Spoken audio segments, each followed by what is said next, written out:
Okay, let's go ahead and get started there, everybody. Welcome back to another 1 p.m. PST YouTube stream. I'm your host, Strange Bro Jim, and today we are going to be getting back into some more Pega certification studying. We have some more videos to upload and, or make public for everybody to see. And then we got Final Fantasy VII later on tonight. So hopefully, if you're watching the stream right now, hopefully you'll stick around and enjoy the streaming session. Now, if you're just watching the Pega video itself, just on YouTube, then I welcome you to this video. Hopefully you'll find it very informative, and hopefully I'll get your continued support from here on out. But obviously, I have to kind of give you enough for you to understand, to support me for more. So let me explain who I am and what these videos are pretty much all about. Okay, so I myself am currently an unemployed software developer whose last position was with the Pega environment. The company that I worked for gave us an authorized training partner that, well, me and my 20 or so, 15, 20 or so peers really didn't get along very well with the gentleman, to the point where pretty much a good majority of us had gone self-study. Um, so, and no, if you're thinking along the lines of, well, this is just your opinion, uh, he messed up with his coworkers as well. The fact that his coworkers knew that, he had messed up as well. So it wasn't just us, okay, that he was causing problems for. So, um, uh, I and several others asked to be put back into another training cycle for Pega with a different authorized training partner so that we could learn Pega properly, but was rejected.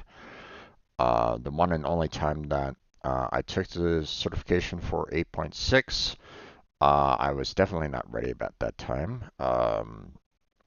They basically pushed it on me early in my self-study, and well, I failed it, and I knew that I was going to fail it.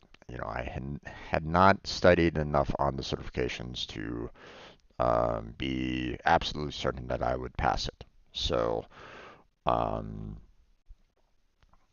so I failed it. I mean, I could, if I had gotten 6 more questions right, I could have passed it. But let's face it, that's not exactly something to uh, aspire for. Um, so the um, so we were rejected on the additional training. I couldn't get the certification, but they pushed me into a contract anyway. So I hoped that maybe I could get some mentorship there, which, well, didn't happen. Or at least not the mentorship that I would have liked. They were willing and willing and able to answer my questions if I was to have any, but they weren't willing to do any kind of um, additional mentorship beyond that. So um, they pretty much put it all on my all on my shoulders, and well, I didn't do any more than I needed to on that.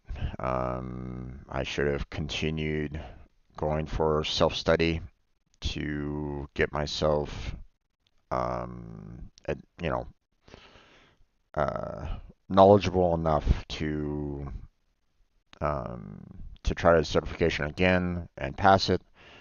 So that fell on me. Um, I'd wish that there was that we had been placed back into training, or I got in a little bit more mentorship. At, when we actually reached the contract job, but that didn't happen. So I never got around to getting my certification. I tried to take some steps during work, but it wasn't enough. So they laid me off, and well, I've been unemployed ever since.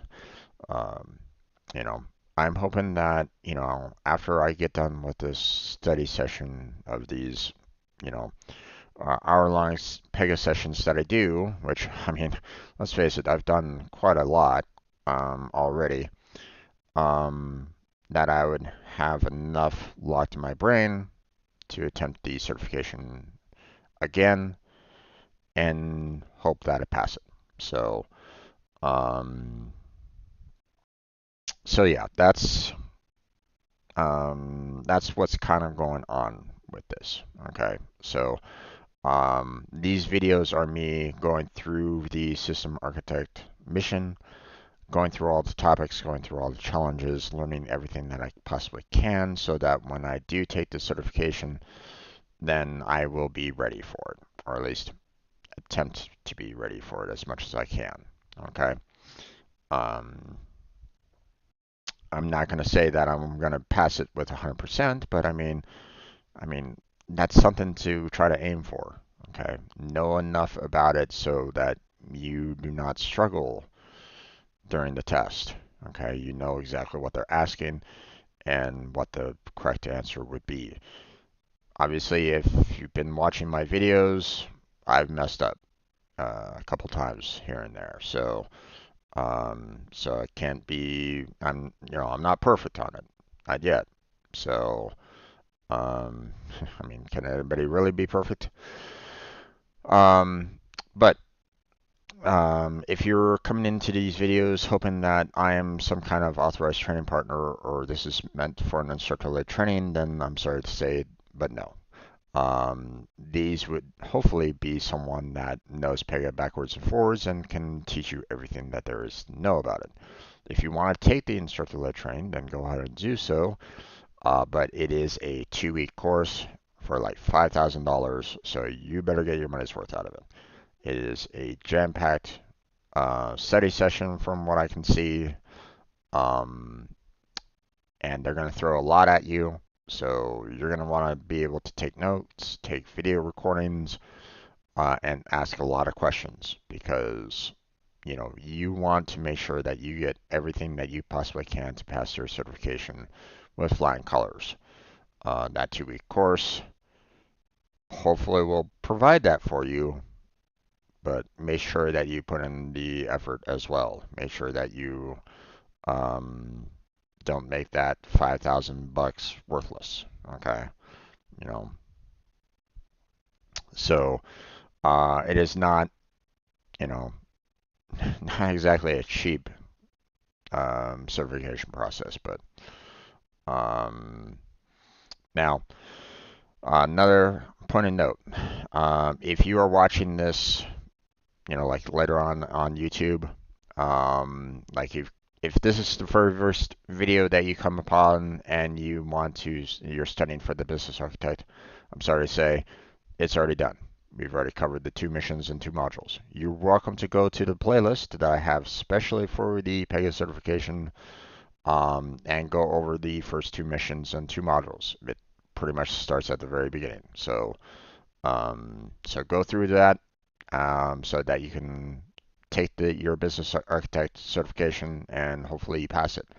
Now, I will recommend that these 2 modules covers the Pega Express delivery, and I do recommend that you go over the mission for Pega Express delivery because I feel that these 2 modules do not cover enough. Now, I'm doing it in 8.7 because there's other translated languages for 8.7. I feel that, if these videos reach an international audience, like, I have members from India, for example, subscribing and watching these, or at least I believe that they are. Um, I want to make sure that, everybody has an opportunity to follow along with me. Okay. Granted, I speak in English. It's my only language. Sorry, if you're if you're like maybe German, and uh, hopefully you can catch every other word. You know, if your English isn't that great. But unfortunately, there's nothing for me to say. I don't have, I can't, I can't talk to you in multiple languages at the same time. So, that's just not, that's not something that I can do. So, hopefully you can follow along though, with at least the text for your language. So, hopefully you can understand my spoken English. So, let's get into the system architect, which is my main focus. I want to get that system architect certification so that I can put it on my resume and, get an actual job, again, for Pega, for the Pega environment. So, um, they, if I try to look for any kind of job right at this moment in time, they're going to be wanting that certification, no matter what. I mean, I would be, I mean, if you're a company right now, you're watching these videos and you are okay with helping me train for the certification, then you know, let me know, I'll send you my resume. Um, but most likely, a lot of companies don't do that anymore. So, which is very sad to see. Um, you know, training has definitely gone downhill the past couple decades. So, all right. Well, we've completed our module and challenge. Um, I've not gotten any emails from my past suggestions or past questions, so I still don't know what I can do for localizing the UI form. They have not replied back to me yet. I hope that they do because I can't complete this at this time.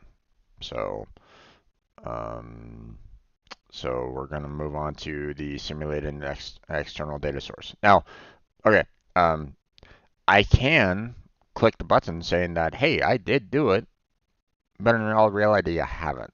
I haven't confirmed that the changes that I made to the XML did indeed do a full translation. I can't I can't check that with this challenge right at this moment in time. So there's not much I can really do about that. So um, most I can do is move on to the following modules and challenges and wait for their reply.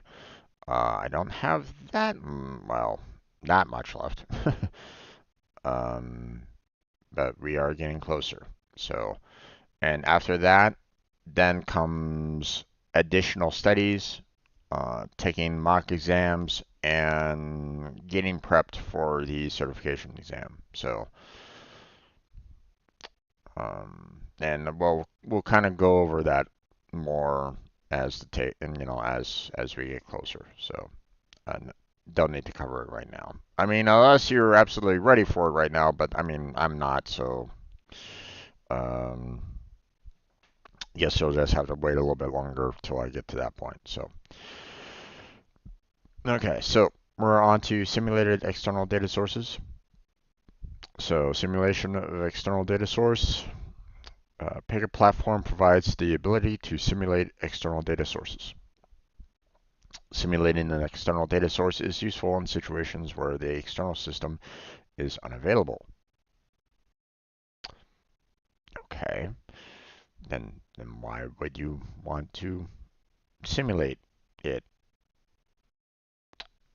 You know, you can simulate an external data source as long as you know what data the source is expecting and returning. Simulating a data source with sample data allows you to develop and test applications without interruption until the concrete data from the source system or application is ready. Okay, so in other words, basically what they're saying is that, hey, um, while you're setting up your application and, um, you know, you're expecting to get in data from outside of that application in some form or another, whether it's a database, whether it's another application. You're expecting to have some form of input from another source. Um, so because you don't know what those details might necessarily be in actuality, like you can't, pull straight from that database, you're gonna have to kind of make um, like a temporary clone of it, basically saying, hey, this is what we're expecting. But, you know, um, in reality, you're gonna need to make sure that, you're probably gonna need to run this again when you actually get the real information. So, and obviously, you can't run your application without it. So, um, so hopefully, um, your external data source will be finished at least hopefully before yours needs to be live.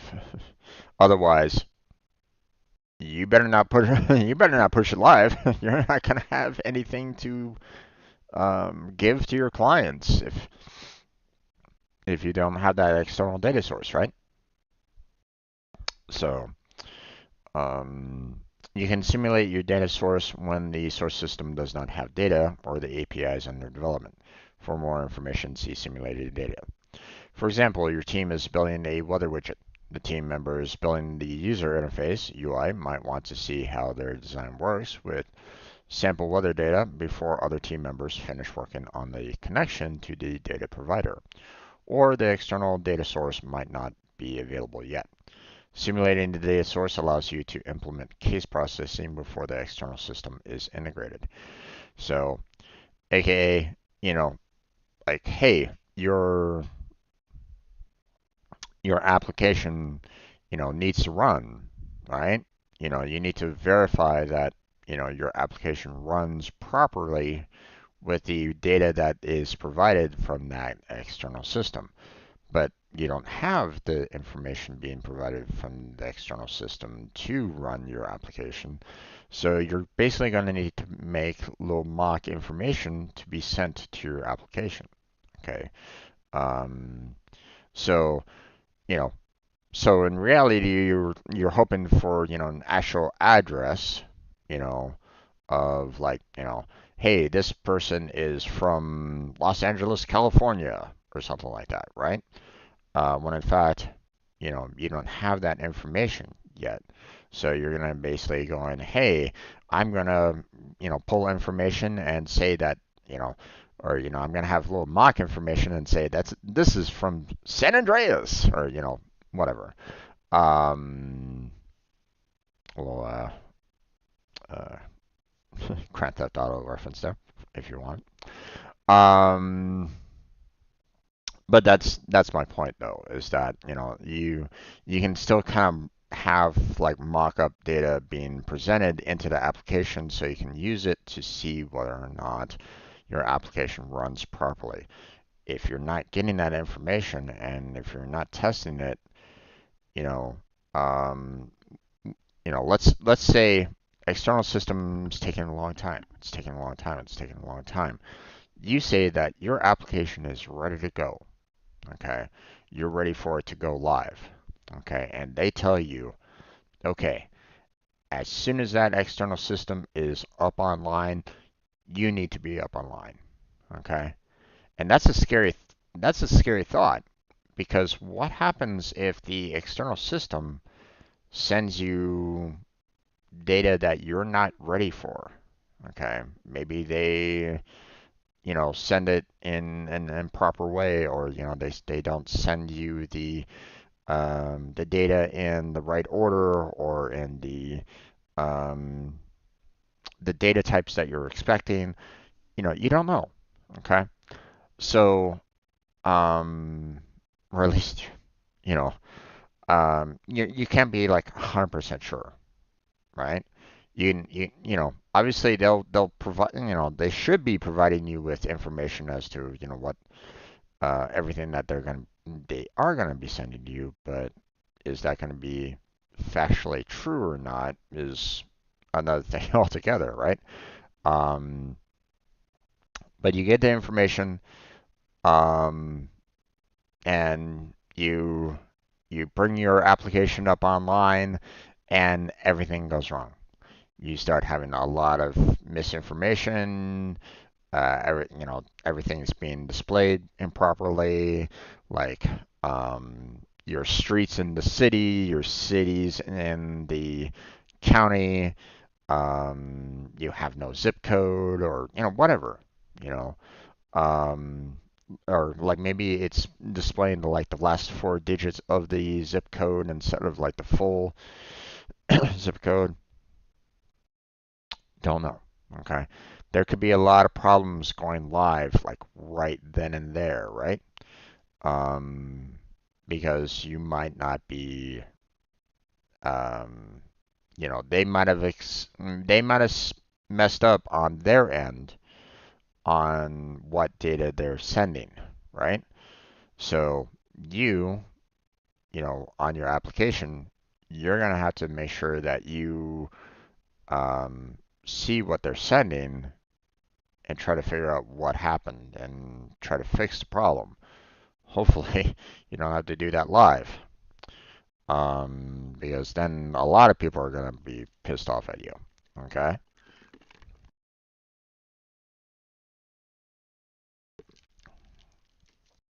Um, so that's why you want to have little mock data that can be sent into your application, and you can test it.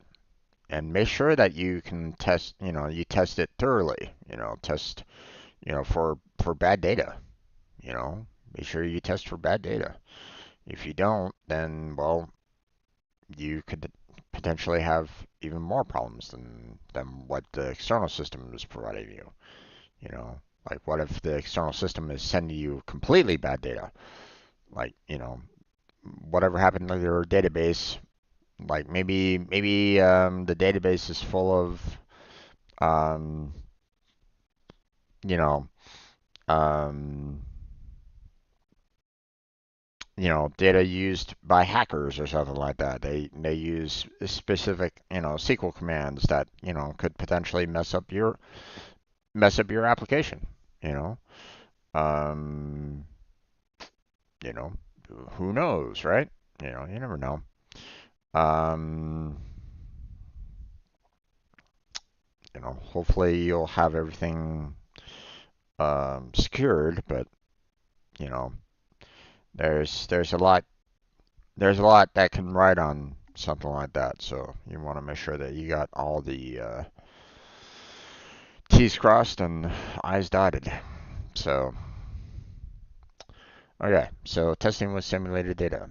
External data source simulation is also useful for unit testing, as you can dictate the returned response. Develop and test your application with different source data samples as you wait for development work on the source system or work on the Pega platform interface to the source system. Check your knowledge with the following interaction. You simulate an external data source when the source system is not ready or still in development. Yep.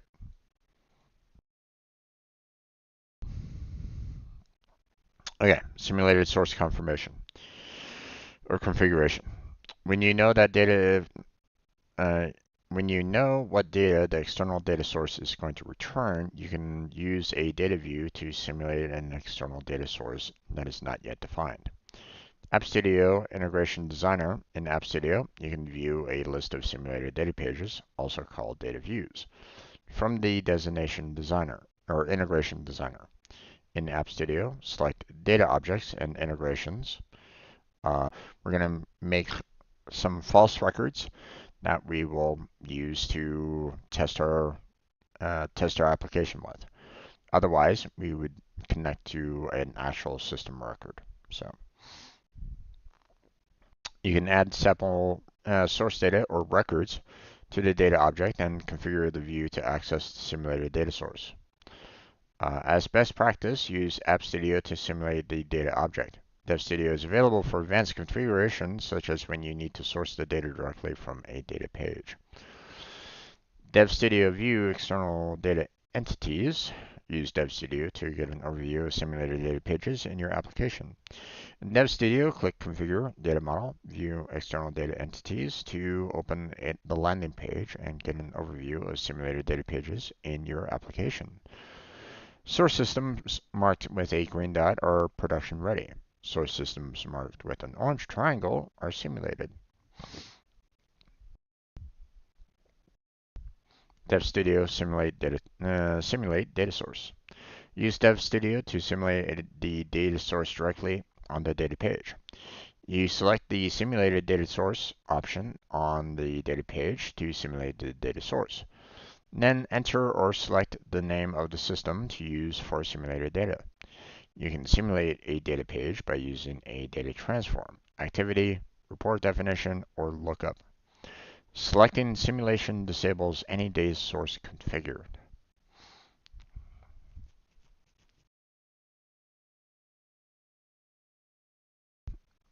Okay. For example, stakeholders want to simulate the process of providing a list of roadside assistance service providers. For a service provider data object, you create a data view with a simulated source for service providers, the_service provider list. You add sample service provider records to the service provider data object and then reference the simulated data source on the data view to populate the service provider drop-down field with sample records.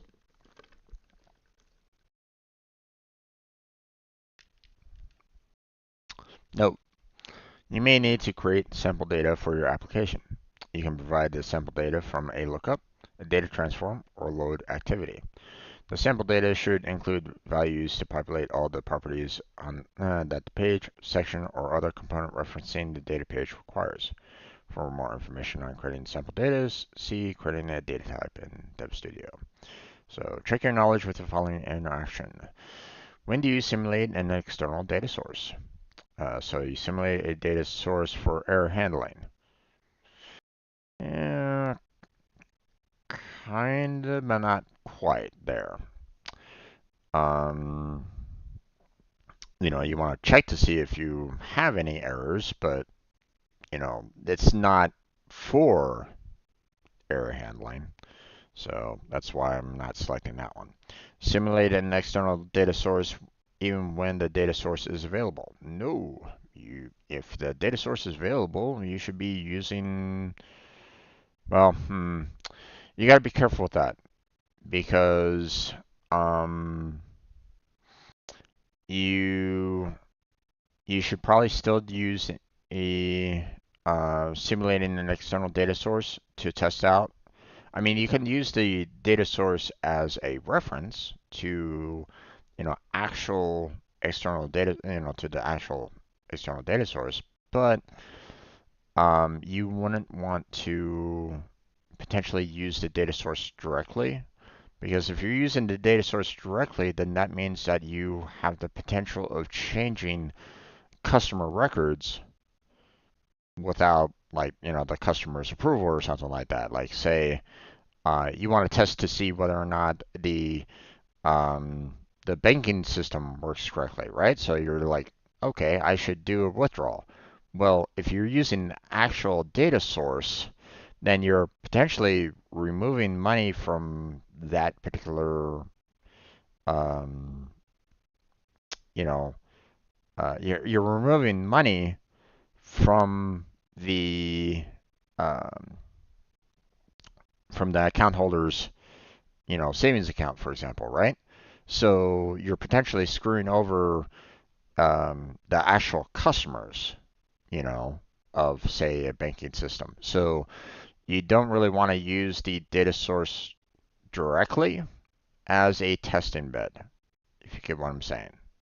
You know, you can use it if there's no way to change it.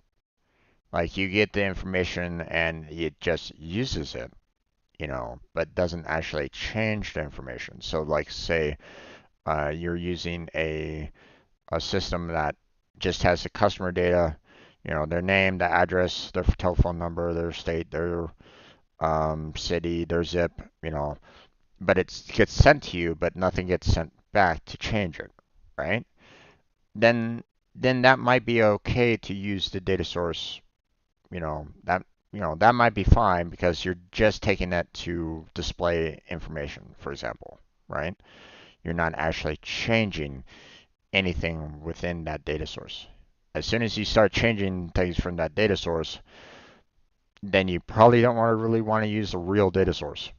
So, so um, this would be a correct answer, but I doubt that it's the answer that they're looking for. So, um, so it's like this should still be an answer that you should be still accepting a little, as a caveat, but I doubt that this is what they're looking for this. So, simulate data source when you do not know the response. Know the response from what?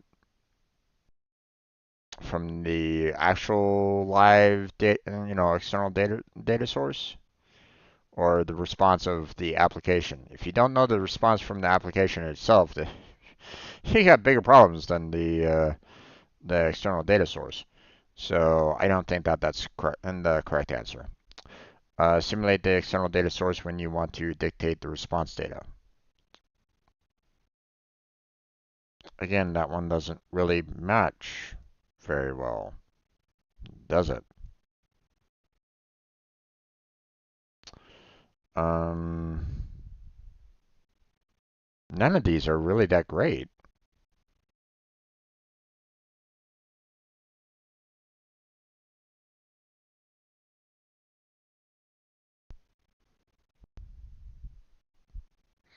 Hmm. I mean, it seems like that second one seems like the best answer, but I kind of doubt it.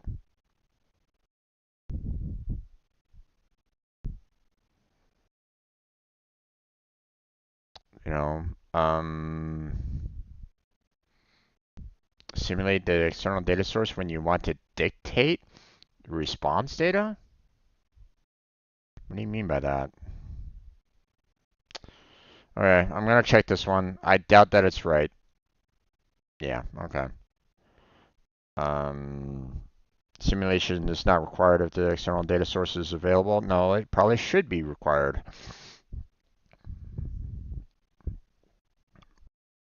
Um,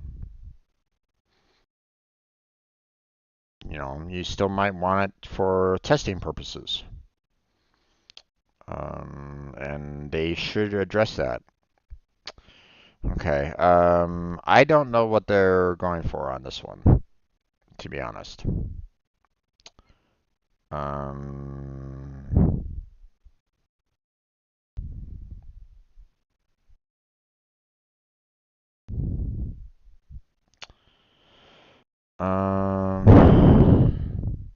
Maybe for error handling. Nope. Yeah. Okay.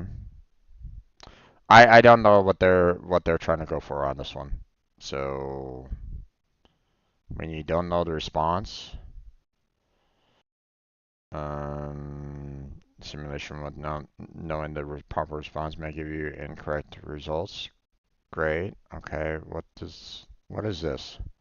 When you know the response data, simulating an external data source helps to unit test the implementation.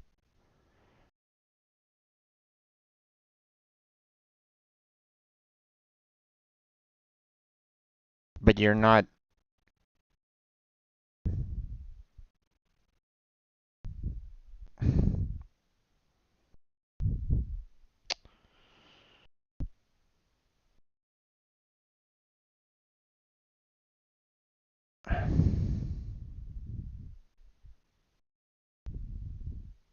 I have a problem with this question here. Um, Here, I'm gonna go ahead and clip it here.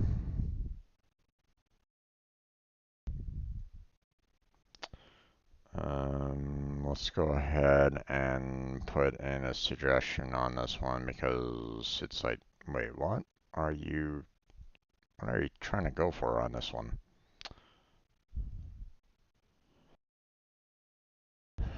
Okay.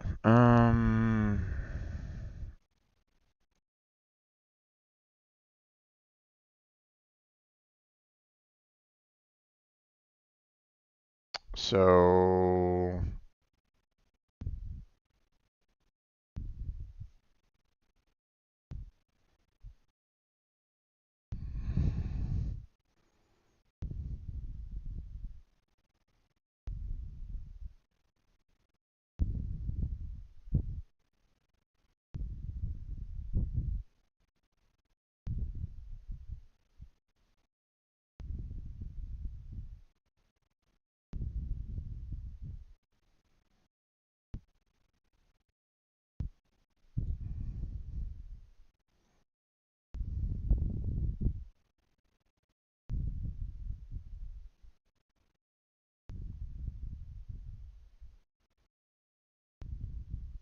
simulate an external data source when you want to dictate the response data.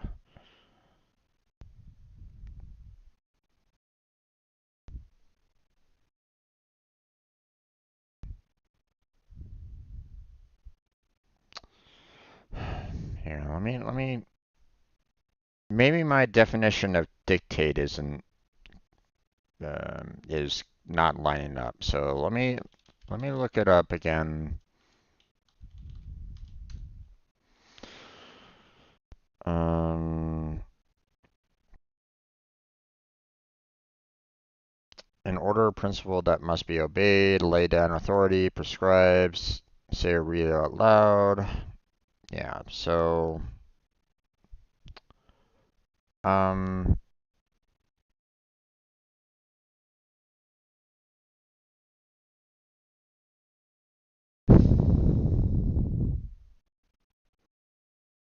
but I mean that's not the reason why you want to have an external data source. Or you don't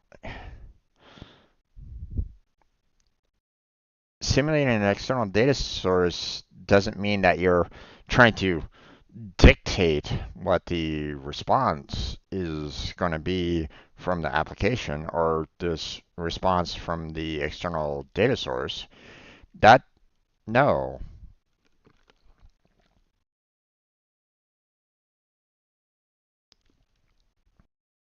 that, okay, here. Um,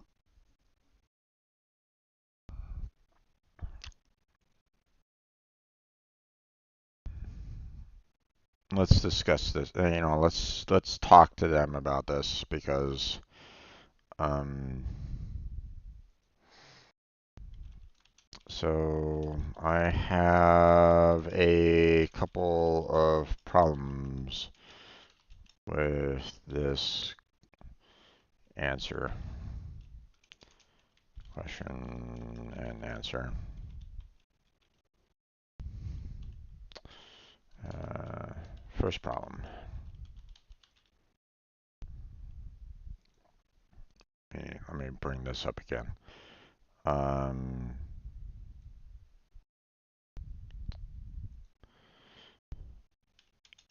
there are times when you want to use a simulated external data source to test the application. You do not want to use the actual live data of, say, customers checking or savings account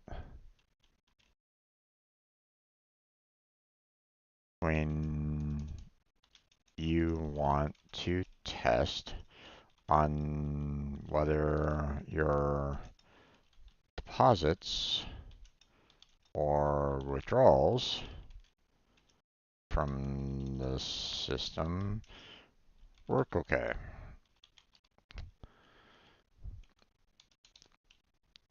So the answer: simulate an external data source even when the data source is available.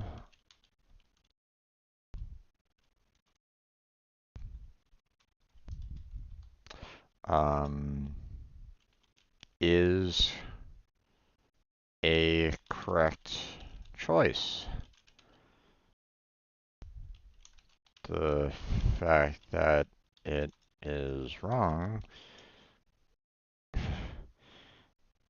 is giving a bad impression on how to test your application properly.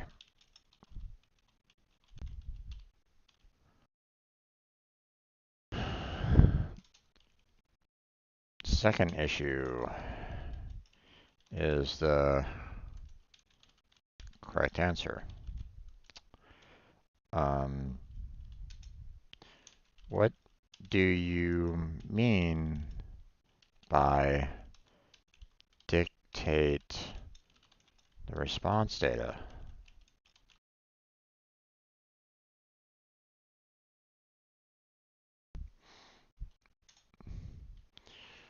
Your application will have response data,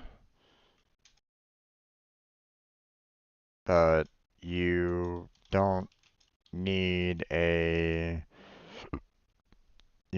to simulate an external data source to make sure of that. Um,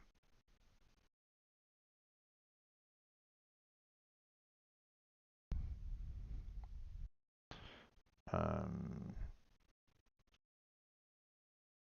and your application wouldn't necessarily dictate the response from um, the true external data source, because if you are using a third party data source, then it is up to them on what they will send out. So you can't dictate what they can send either. Um,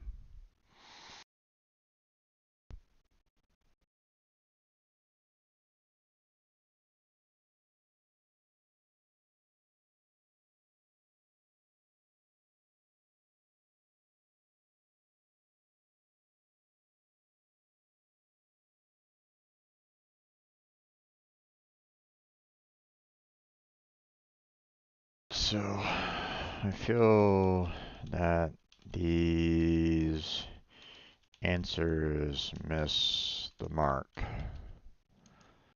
altogether. I would recommend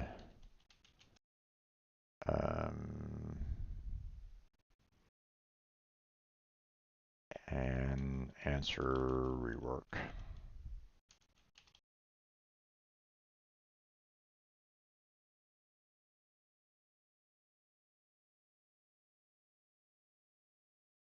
All right. Now normally I'd be like, oh my gosh, it's almost time for the Unreal. I'm gonna be late with working with Blackheart, but it's Blackheart's day off today, so we don't necessarily need to worry about that.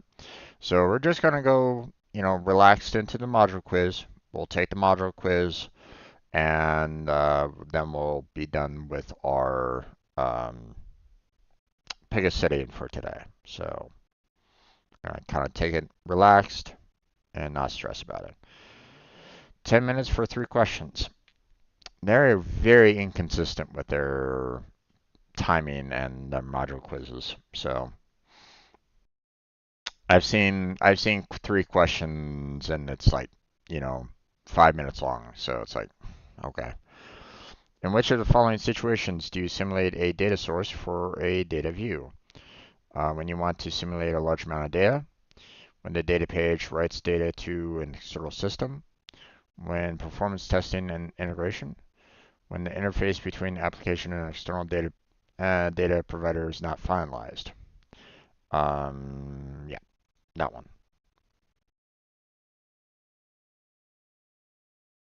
Um, okay, identify the 3 valid options for simulating data for unit testing during application development. So, um, wait, huh?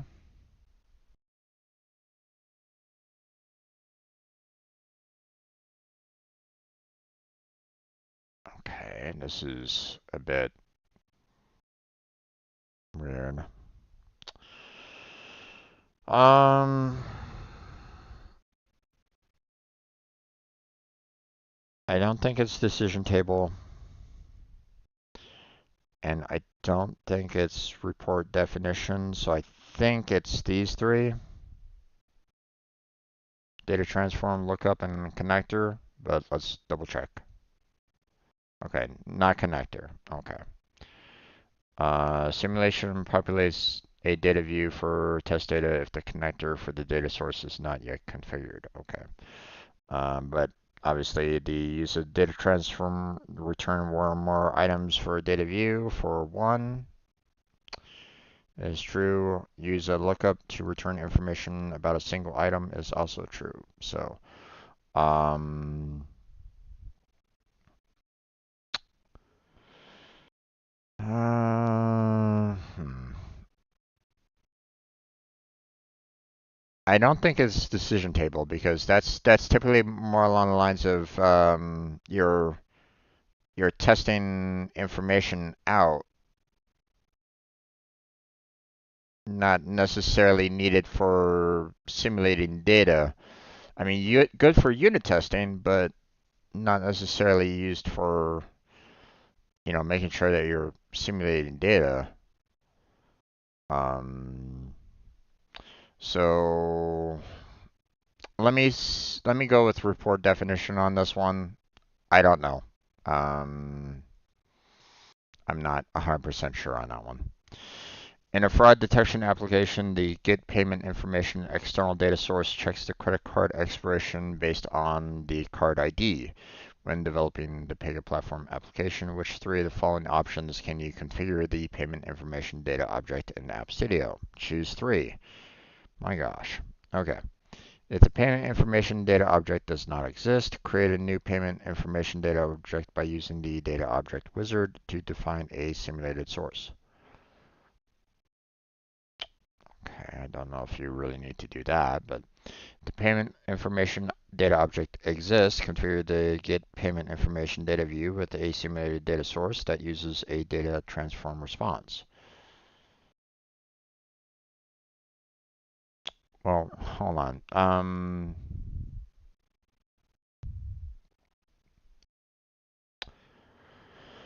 In fraud detection application, the get payment information external data source checks the credit card expiration based on the card ID. When developing the Pega platform application, when three of the following options can you use to configure the payment information data object in App Studio?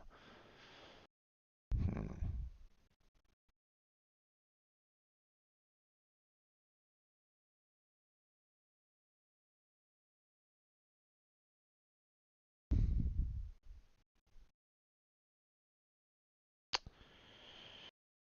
Oh boy, this might be a little rough here.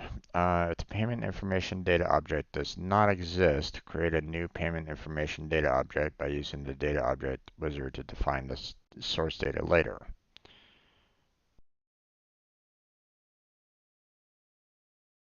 Well, I mean, isn't creating a new payment information data object the whole point of the payment information data object? So I don't think that this is correct. The payment information data object exists. Configure the payment information data view to source simulated data from the Pega database.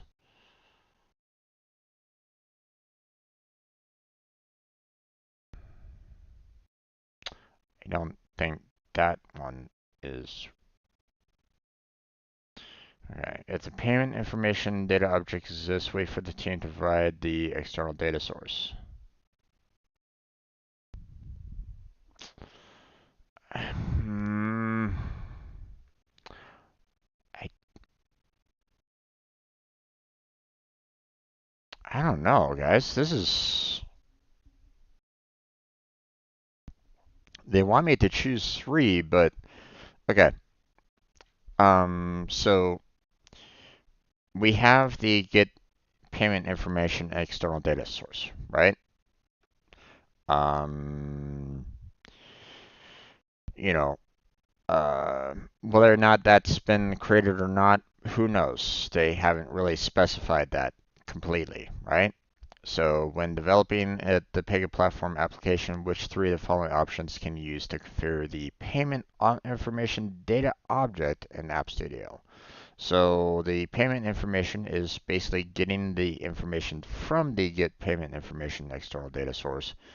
So to basically hold on to that information, right? So if the payment information data object does not exist, create a new payment information data object by using the data object wizard to define a simulated source. Um, but why would you want to simulate and define a simulated source though? If you're getting data from the get payment information, you don't necessarily need to use a simulated source. So this one seems wrong, right? If the payment information data object exists, configure the get payment information data view with a simulated data source that uses a data transform response. Again, why would you want to use a simulated data source when the get payment information external data source is already there?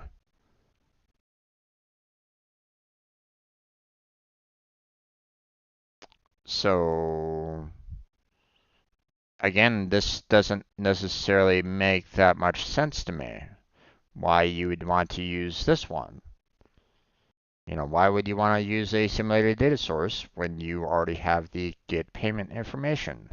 If this is meant to be an application that you are using, perfectly fine without any kind of problems whatsoever, then you wouldn't want to use a simulated data source at all. So, um,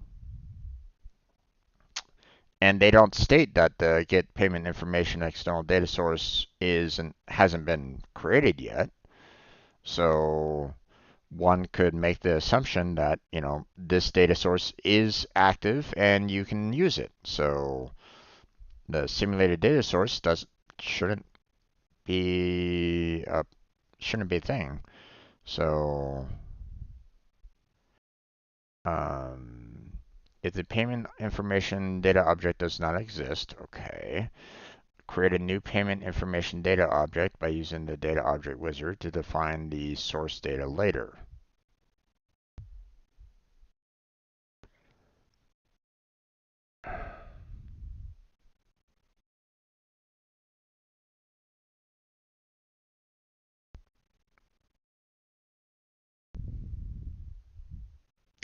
I mean, sure, but I mean, wouldn't you want to have the source data information like right then and there for the payment information data object? That one doesn't seem that correct to me, but I mean, it feels like the best one out of the three so far. If the payment information data object exists, okay, configure the payment information data view. Okay, that shows the data object, sure. To source simulated data from the Pega database. Why? Why? Um,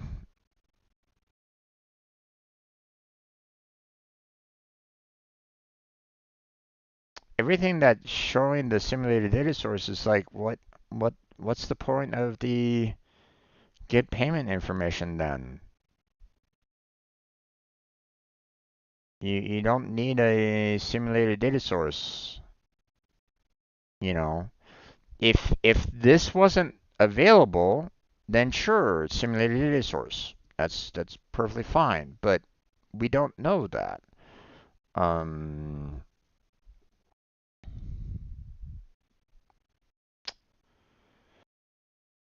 um,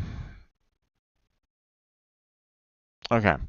I'm gonna make the assumption right at this moment in time that the get payment information external data source does not is not ready yet. Okay. So technically, if it's not ready yet, then this should be fine, right?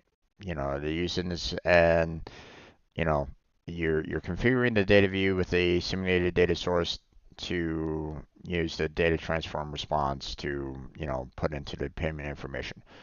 That seems like a reasonable thing that you want to do, right? Um, so, if one hasn't been made yet, then you want to make sure that you are making one and, so that you can, eventually provide the source data later.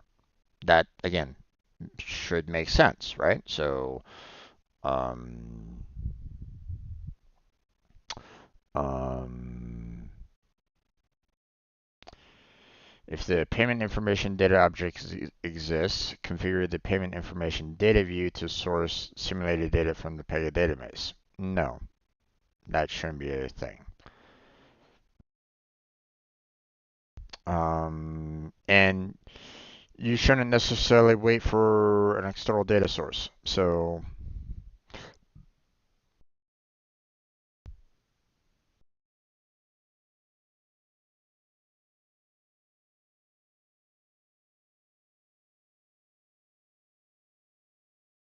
but here's the thing. This one here and this one here kind of counter each other, okay? Because this one is saying, you create a new payment information data object by using the data object wizard to define a simulated source, which, you know, that should work well with the second one, right? But it doesn't necessarily work well with the third.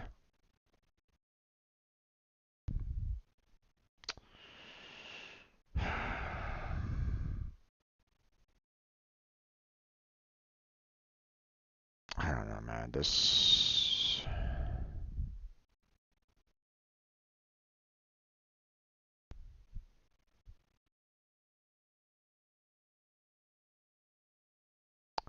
I really don't like these answers right at the moment.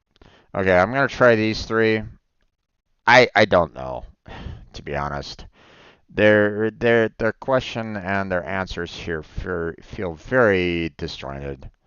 So, I mean, feel free to, you know, let me know if you didn't have any problems with this particular question whatsoever, or if you're kind of with me on like, hey, this doesn't feel correct. But hey, we got two wrong answers. Well, look at there.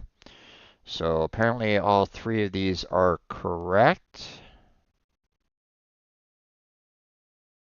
here.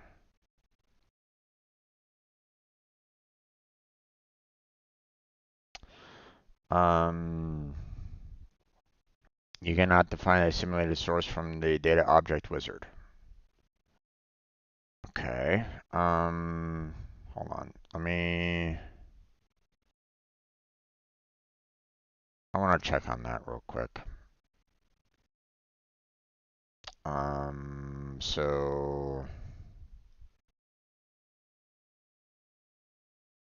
So data object wizard.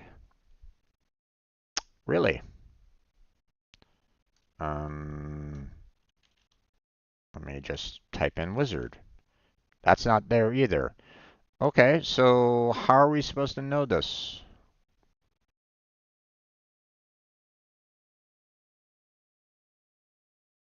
You didn't state anything about this wizard in the previous topic at all. So that's a problem. When the connector is available, the project team can update the payment information data type source to a REST service. You do not have to wait for the team to provide a source before you configure the payment information data type. Um,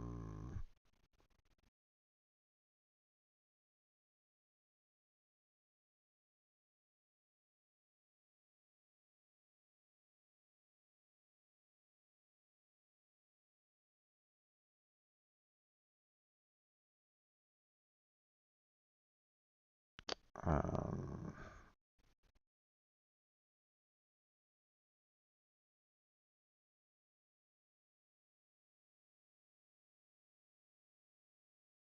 I mean, they're technically correct on number 5. So, that's the reason why I was very hesitant on that. But I was looking at these other two and I was like, going, this isn't.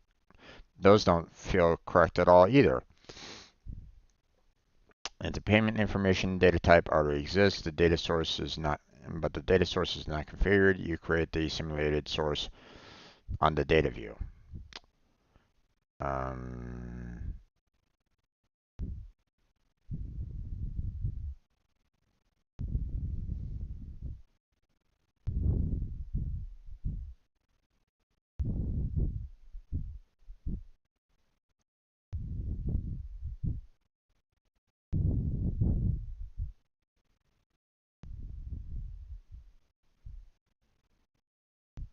okay.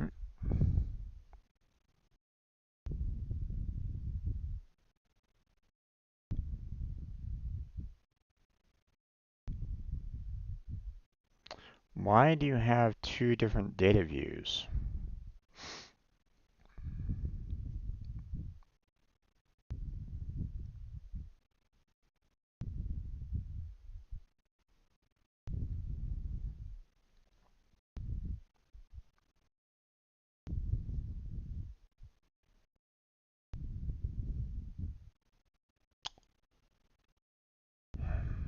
Okay. Um, let me come back to this in just a minute here. I doubt that I got 100% on it with that second question. Oh, I did. I did get 100%. Okay. Um, let's relook at this one here. Okay, so they are stating that this one isn't correct, which I mean I get it. You don't really want to you don't necessarily want to wait for an external data source. So I get that one. Um,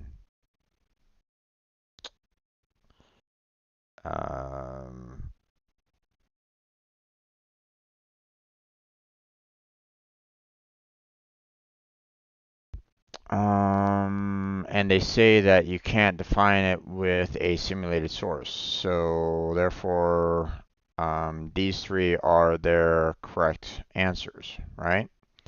Okay, let's see what they say here. So for 2, you can add sample source data to the data object and configure the data view to use the Pega database as a simulated data source. Um,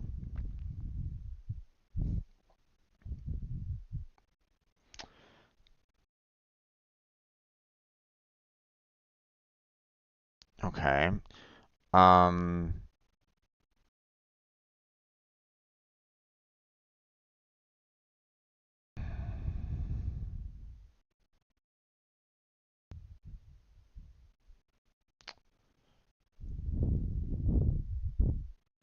let's see. If the payment information data object exists, configure the get payment information data view with a simulated data source that uses a data transform response. The payment information data type already exists, but the data source is not configured. You can create a simulated source on the data view.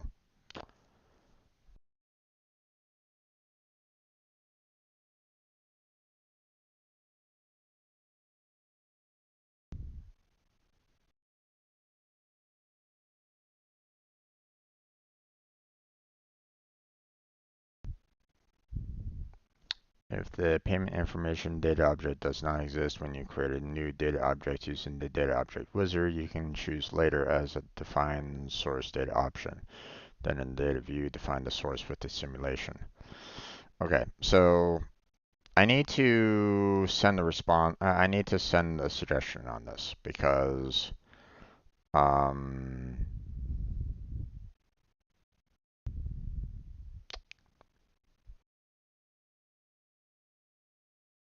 here actually let me reload here real quick. I want to get a screenshot of the wrong information. So, so I know that that one is wrong. So, um, so that one is, and that one is the wrong one. So, there we go. So I need to take a screenshot of all this. So this is going to be a really large picture here.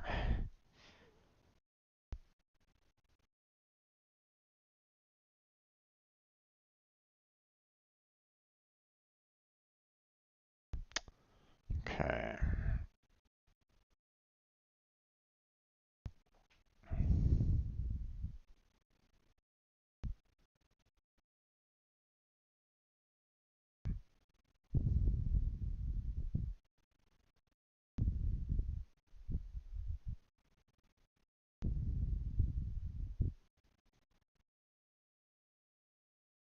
Okay.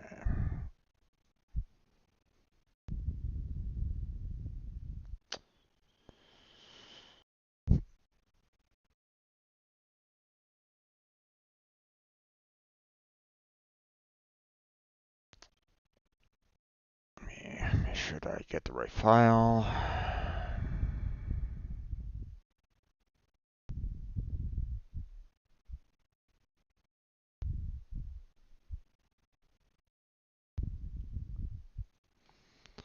So in the attached image, I'm showing an incorrect answer. However, here is the problem.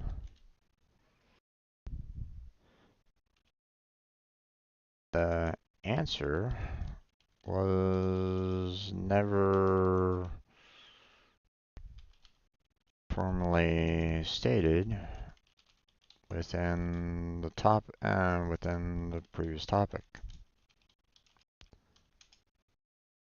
So how were we supposed to know that you can't add a simulated um,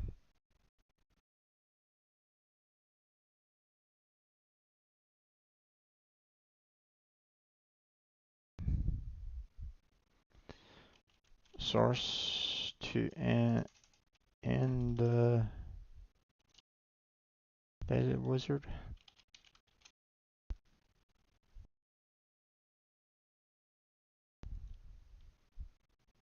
Or data object wizard?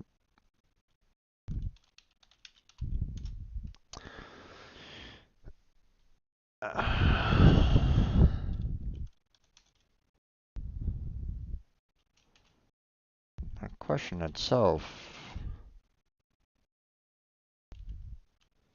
felt very confusing when I was first looking at it. Um,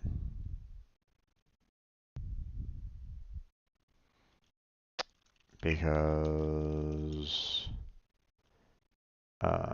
it felt like the external um, data source was live,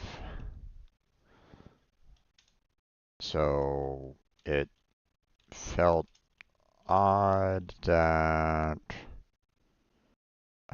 you were creating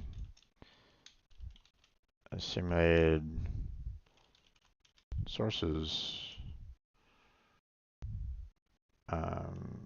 for a live application.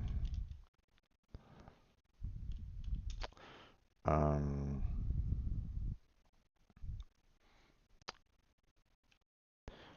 I had to later change my thought line.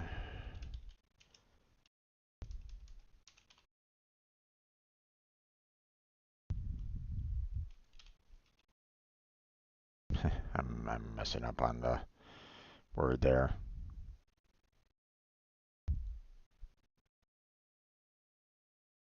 That doesn't seem right.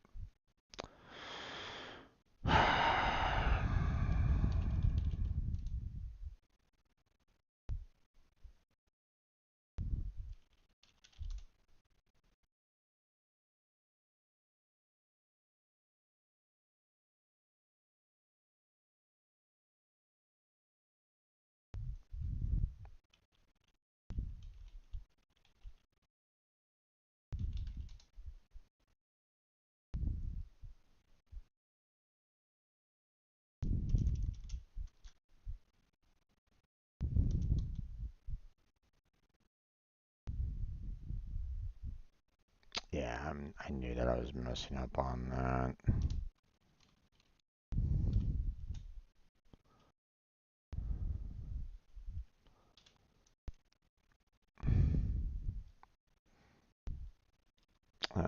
Change my thought line.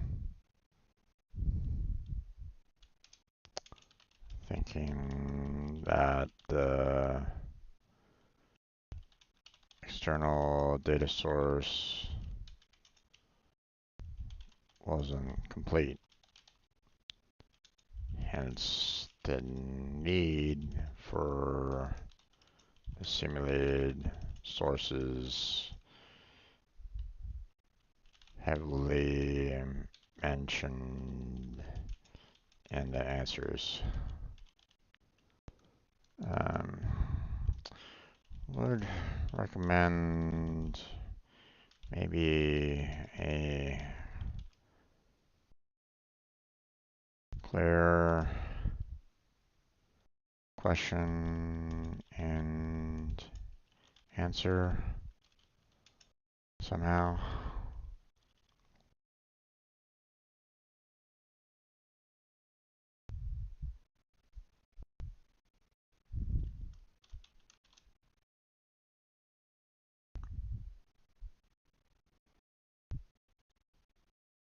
Okay. But we've already kind of taken care of this one, so but um yeah, when it's not finalized, yeah, makes perfect sense. No problems on that one. Um it was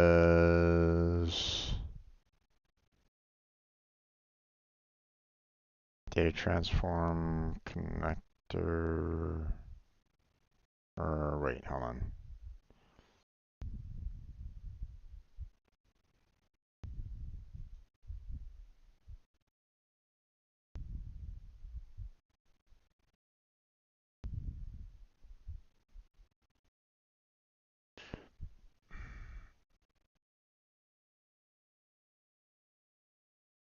Oh, I forget.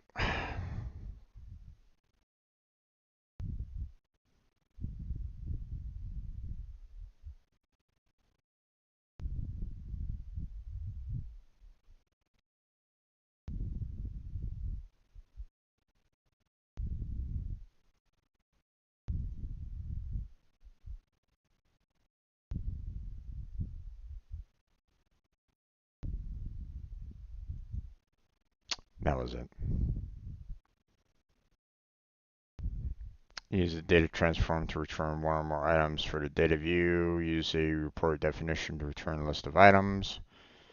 And use a lookup to return information about a single item. So, connector is more, trying to connect to an external database. So you won't necessarily use that to simulate data. And again, decision table is mostly used for testing the, you know, testing what you're doing kind of thing, testing out the data itself. So,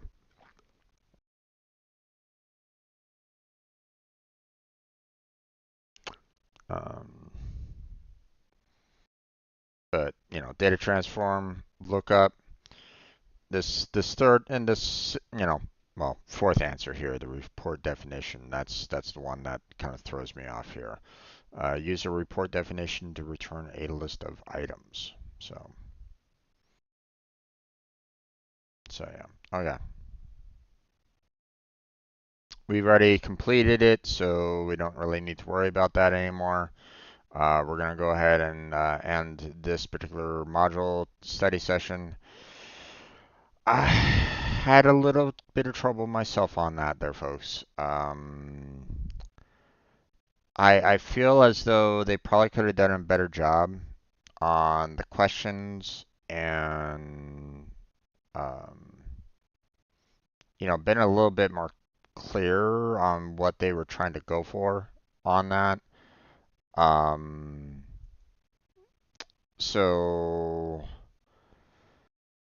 that's why it kind of was throwing me off on it. But unfortunately, these are the kind of questions that you should be expecting on the certification. Okay. Um, so it's gonna be rough. Okay. The fact that I faced questions that had Pega 7 keywords in there for the Pega 8.6 certification, just goes to show that you got a lot to deal with when you are working on the certification itself. So be prepared for the worst, okay? Or at least just be prepared. So, but that's going to be it for the Pega study session for today. We're going to go ahead and switch on off and switch on over to the video uploads. I want to thank you for stopping on by and watching today's video. If you're watching this later on YouTube, then I want to thank you for uh, joining me for this. Feel free to like, subscribe, and do all the things that are necessary for the YouTube algorithm. That would be fantastic. That would help me out a lot. Um, Hopefully you enjoyed it. Hopefully you'll come back for either tomorrow's stream or the next video. Look forward to it, and that's it. So thank you very much for watching. I appreciate it. Hopefully I catch you next time. Until then, take care. Have a good night. Stay healthy, stay safe. And I'll catch you strangers next time.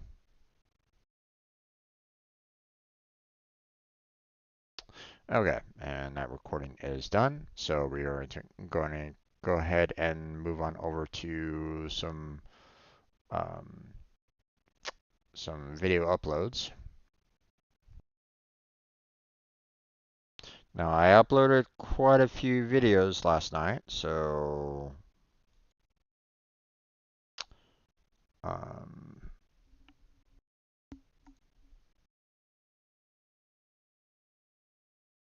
all the Pega videos and stuff like that, you know, they are ready to go for me to, make them public again. Um, so I really should let's do that. But at the same time, I want to kind of continue working on some of the uh, um, Warframe videos too. It's like I'm getting so close to getting them all done. But you know, I really should make sure that I schedule all these. So, okay, so let's see, we got.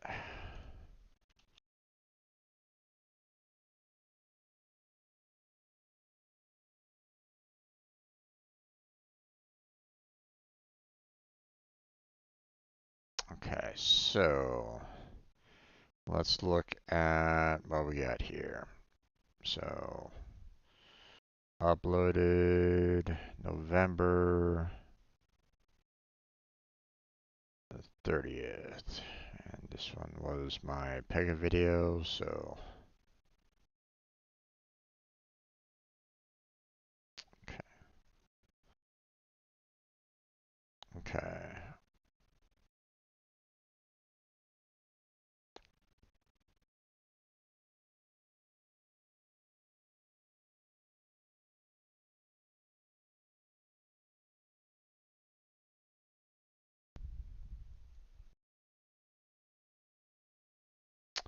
Okay, so this one was we were trying to we tried to localize in the UI form challenge.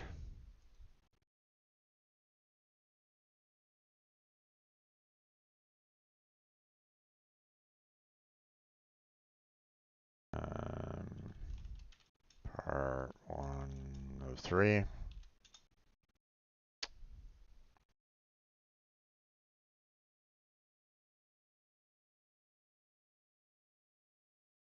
And let's see. Clear out all these.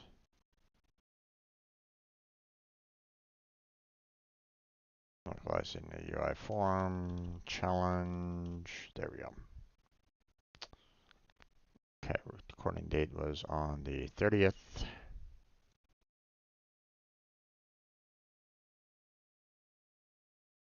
And that one was on a Thursday. There we go.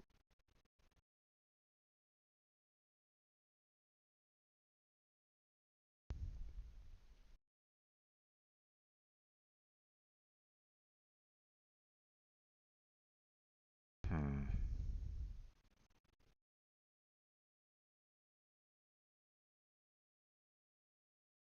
They made a little bit of a change on the visibility part of the um, YouTube Studio, but um, I'd kind of hoped that they um, changed it so that it would allow for you to kind of make it unlisted instead of private, but no, they just kind of made it a little bit compacted, I guess. So it's kind of easier to switch between them. Oh well.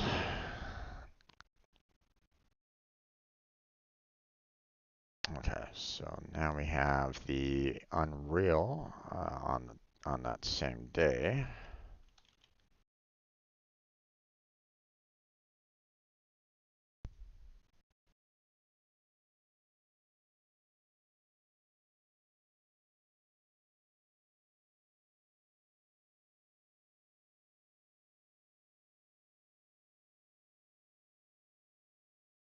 Okay, starting the audio mixer overview.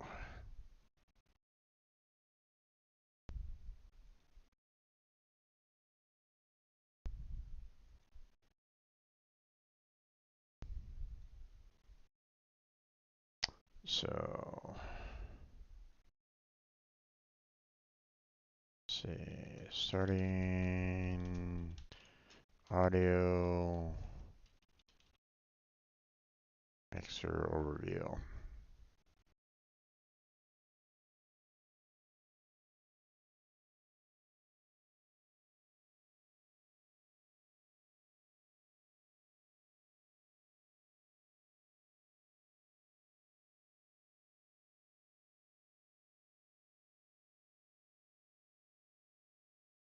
There we go.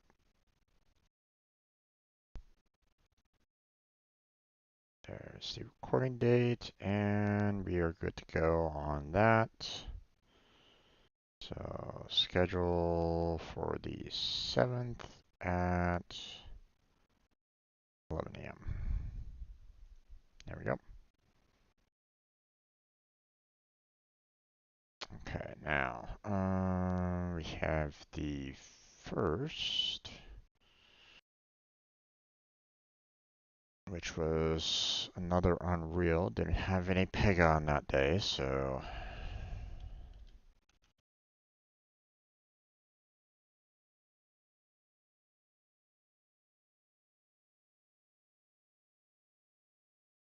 let's see. Continuing.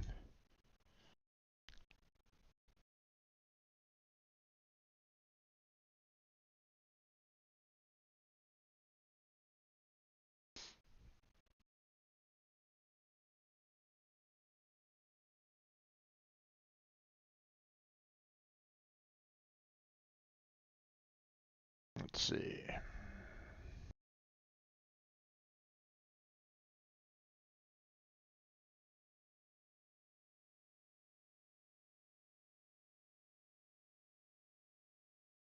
Okay, everything is looking good.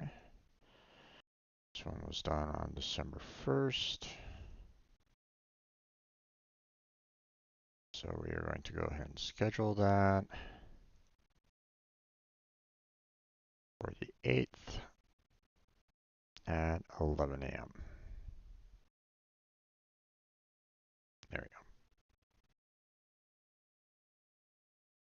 go. Okay, now we had take a video on the 2nd.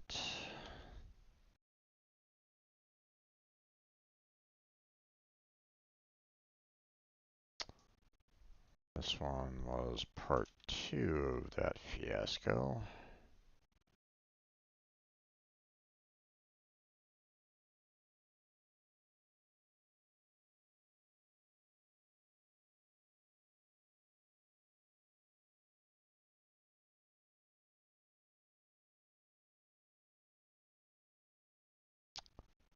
Okay.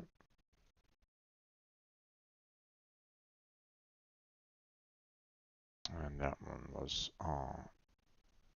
It's going to be set for the 9th at 10 a.m. There we go. And just making sure, I want to make sure that that this is indeed um,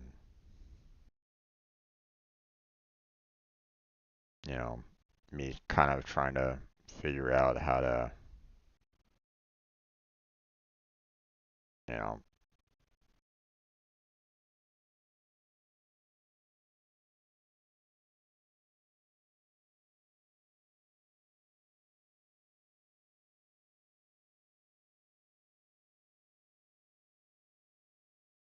mm, okay, this is more exporting, so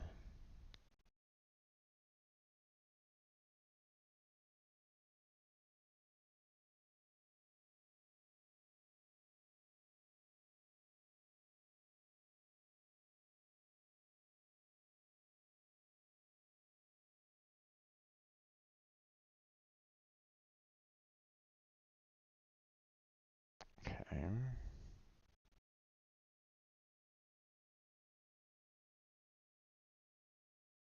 Yeah, see, the view import results, the successfully imported 0 is what is very concerning on that. So,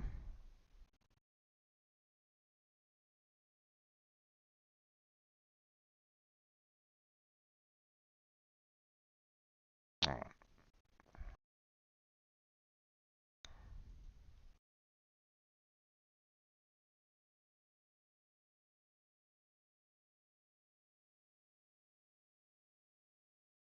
okay. Let's see.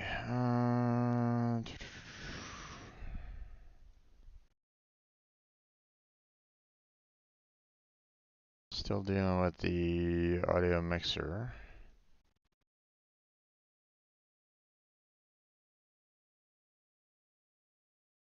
Kind of wish that there was a way for me to kind of like number this a little bit more.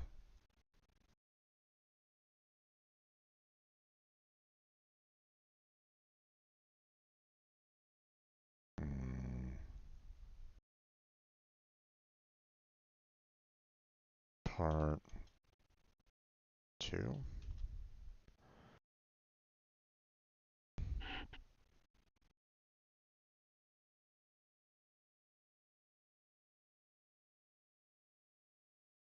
Mm,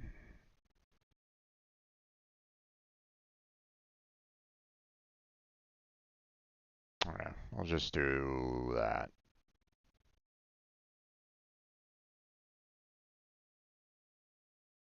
It's not perfect, but it's better than nothing, I guess.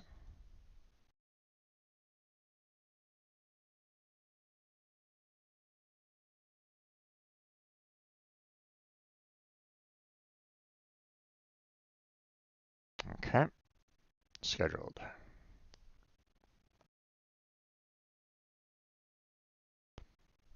Okay, we got ourselves a Pega video on the 3rd.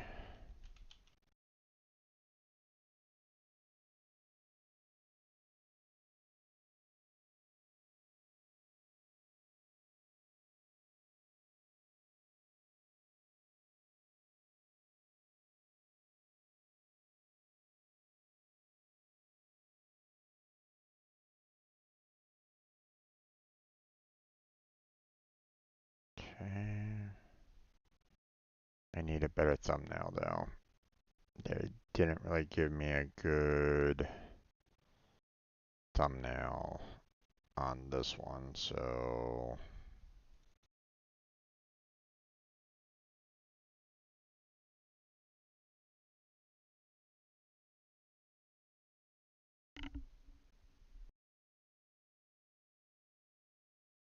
wait, did I only do 2 of them?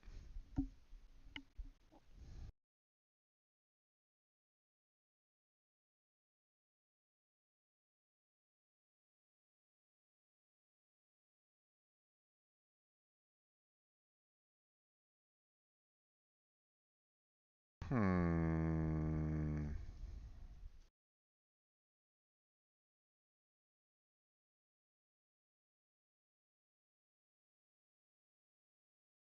Okay, this is application accessibility.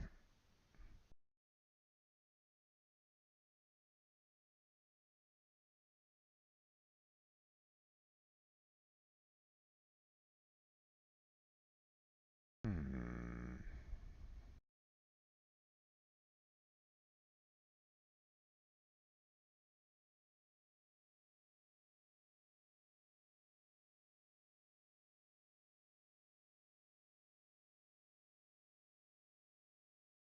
Okay. Um.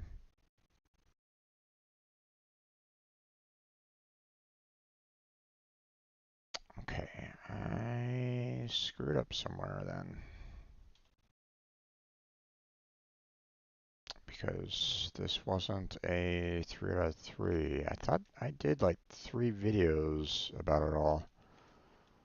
So that's a little weird. But, hmm. Well, one way or another, I'm gonna need to put in a different um, thumbnail anyway. But still, it's a bit odd.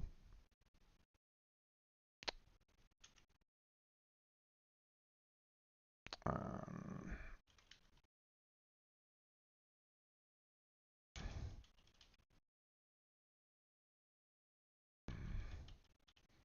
there we go.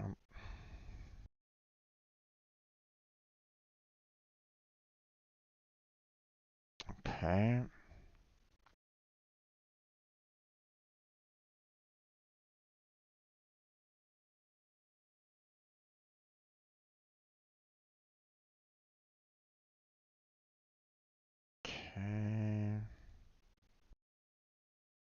get that new image up.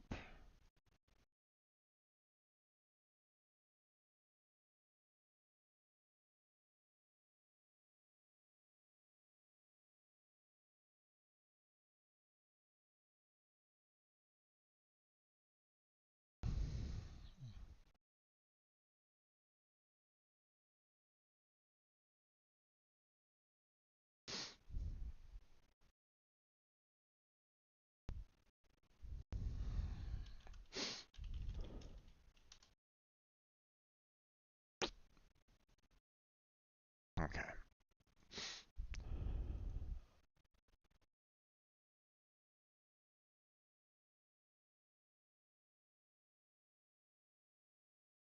There we go.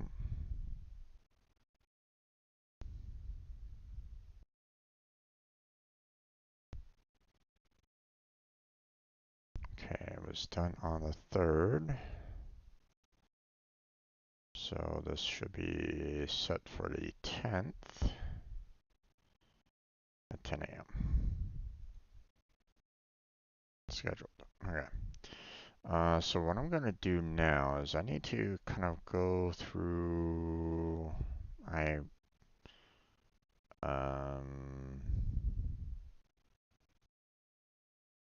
my scheduled Pega videos here and make sure that I'm actually doing them kind of correctly here.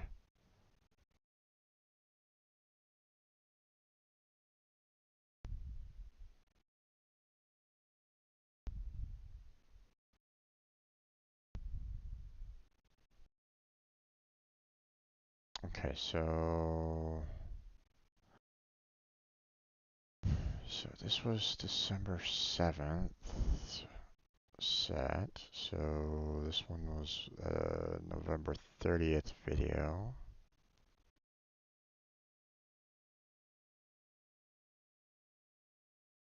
So this one, the 29th video, did I touch upon the challenge on the 29th video? Let's double check.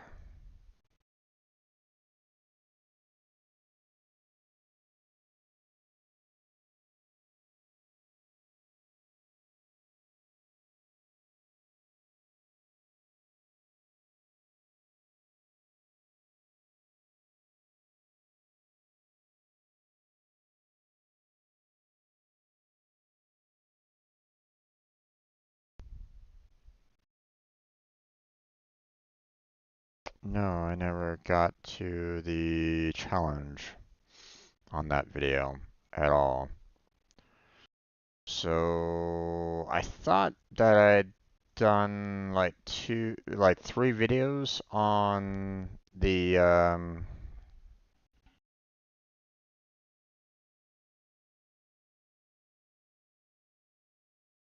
I thought I did like 2 videos on the um, localizing a UI form challenge, but I guess it was just 2 videos. Okay, well, I'll go ahead and modify the title that I made for those, so I don't cause any additional confusion.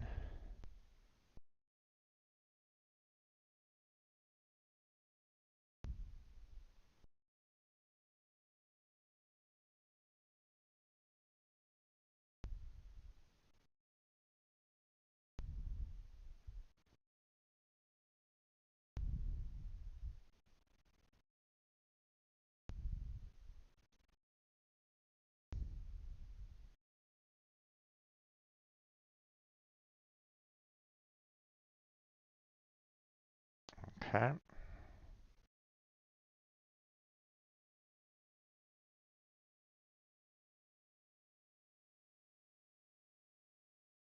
Okay. Well, looks like we are done on that. Okay. Now we're looking at yesterday's Pega video and Unreal. So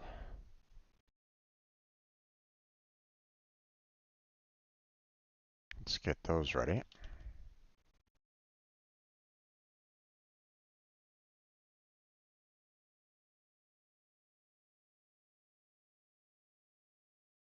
Okay, now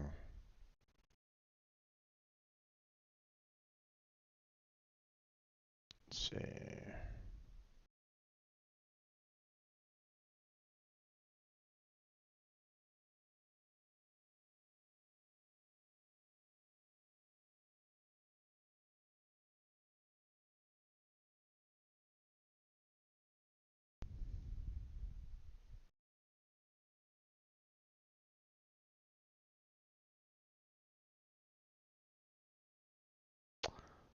Okay,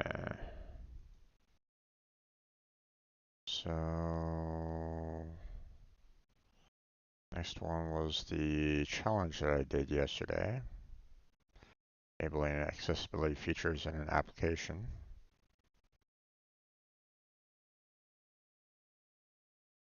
But it was just a challenge itself, so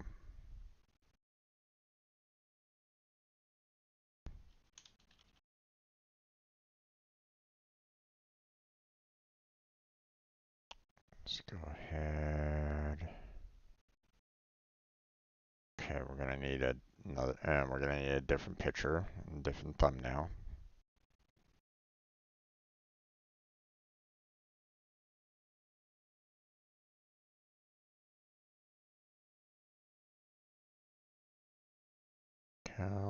And it was from yesterday.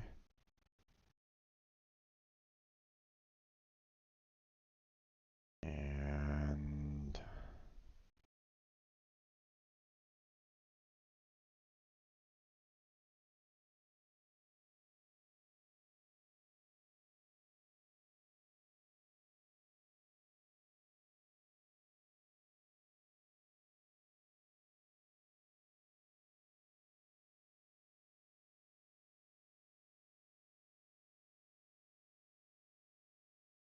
hmm.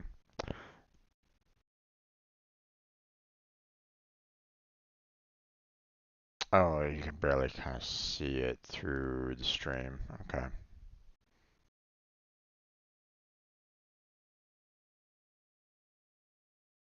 Need a little bit of a better.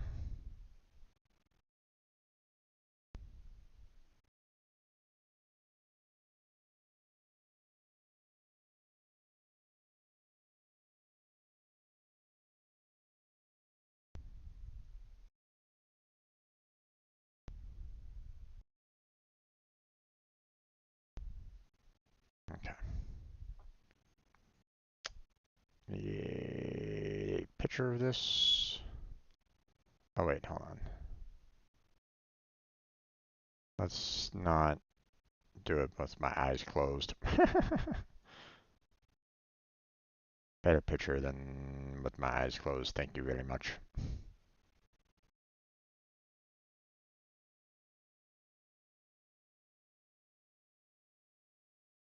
There we go.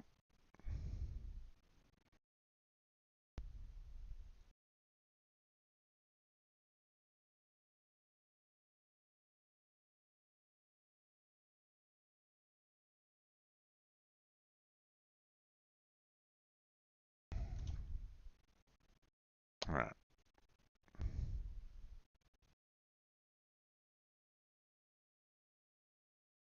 There we go. Better picture. Okay. Got everything set up there.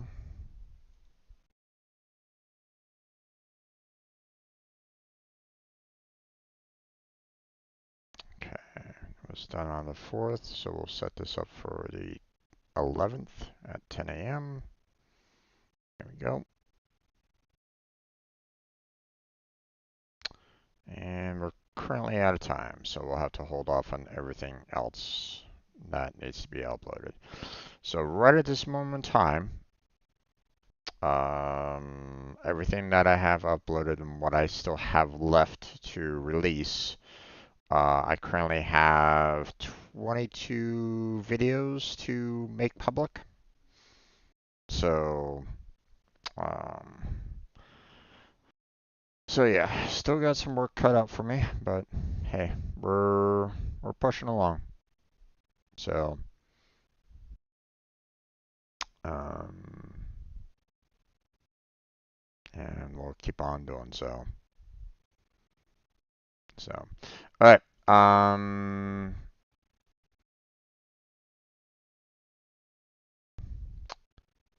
Okay, so we're gonna go ahead and switch on over to um, Final Fantasy VII at this point. So hopefully you'll stick with me as we continue to um,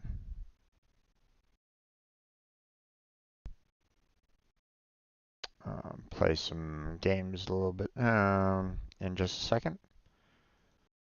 1 second, I need to make sure that I get a chance to change um, from a science and technology to a gaming category. So, okay, everything looks ready to go for the most part. So what I'm going to do right now is I'm going to change the scene collection over to Final Fantasy VII. We're going to go ahead and bring the game up. I'll hit record to start up another video, and we'll get started playing Final Fantasy VII in just a couple minutes. This is going to be a good time for you to get up, stretch, use the restroom, grab a drink, grab a snack, whatever you need to do. But just know that in a couple of minutes I will be back and we will go ahead and start playing some games. So hopefully you'll join me on that. If not, that's perfectly fine. Hopefully I'll see you again all next time. Um, thank you for lurking at the very least. So, um, but yeah, that's where we're going to switch on over now. So thank you very much, and I will be back in just a couple minutes.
Okay, let's go ahead and get started there, everybody. Let's see. Doesn't seem to be kind of showing the screen right at this moment in time, but here we go. Let's go ahead and get this live. There we go. Well, actually, let's hold off on this real quick. Let me get a good screenshot of this real fast, and there we go. All right. Welcome back to another Final Fantasy VII stream. I'm your host, Strange Bro Jim. As you can see, we are going to be getting ourselves back into Final Fantasy VII. Last week we were, well, I was struggling a little bit because um, I I had it in my mind that I could still generate um green and blue chocobos with the wonderful chocobos. But it wasn't happening. It wasn't they weren't giving me any of the breeds right at the moment.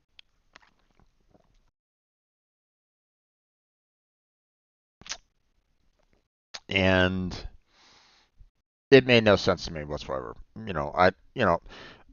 From you know, I don't do any kind of like, I'm not like a dog breeder or cat breeder or anything along those lines. So maybe there's something genetic about having purebloods, and if you have like really strong genetics, you can't have any form of, I guess, um, changes in the DNA, which shouldn't be the case. Um, or at least, you know, you're basically talking about, you know, um, something that kind of goes against, evolutionary science. It feels like. Um, but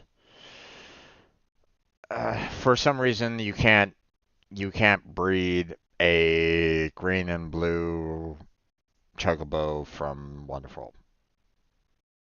I don't know why. It doesn't make any sense to me. They didn't allow that to happen. But as soon as I got a great chocobo and a good chocobo, like first one got a blue, and I'm like, okay, thanks. That was kind of surprising. But here's the thing. Now we need to get ourselves a green chocobo, and it has to be of the opposite gender. So we got our work cut out for us. You're probably going to be seeing me kind of quit and restart, quit and restart, quit and restart until we get one. So just bear in mind that that's probably what's going to happen. Okay, until we get the um, a green chocobo with a different gender. So um, and once we got that, then we'll do some more chocobo racing and set them up for the next stage of breeding. So um, be prepared for a lot of chocobo grinding. So let's get into it. Now, for those of you that are like wondering, hey Jim, where are you at on in Final Fantasy VII? Well, I'm like probably a little over halfway, I would say, personally. Um, or here's a better option. What I like to use is, I like to bring up the fact that I use an old strategy guide that I owned, called the Brady strategy guide, Brady Games official Final Fantasy VII strategy guide. Um, I used that when I first played the game a long time ago, and I found a PDF of it. So let me kind of give you an idea as to where I'm at concerning the page number in that guide. So if you want to find it and basically go, where are you officially at? Well, I'll give you a idea about it. So We had just finished off pretty much page 147, 148 of, or wait, 147, 148, 149 of the game. Okay. I have not gone back into Medial afterwards. Nor have I gone into the underwater reactor. Okay, that's the next steps. So, but we're not going to go there just yet. I want to, now that I am kind of free on doing Chocobo reading, that's my plan. That's what I'm going to be doing. So, for reasons that I will not say exactly why, nor should anybody else. I know what I can find with the more advanced chocobos. But for those of you that never played this game before, maybe you're watching this for the very first time, maybe you've never played, I would recommend you play Final Fantasy VII yourself. It is a fantastic game. Highly recommend it. So, you know, so don't, if you want to, I'd say play through the game in its entirety first, and then come on back and watch me play some more Final Fantasy VII, if you want to do it that way. But I don't really want people getting spoiled in this game. I don't want people talking about any of the future portions of it, okay? If you know the reason why I'm breeding chocobos, great. That's perfectly fine. Keep it to yourself. Don't mention why I'm doing it, okay? So, because there might be someone in like my chat right now during the stream or in the comment section that has never played or seen, Final Fantasy VII before. So don't spoil that for them. Let them experience it for themselves. Okay. So,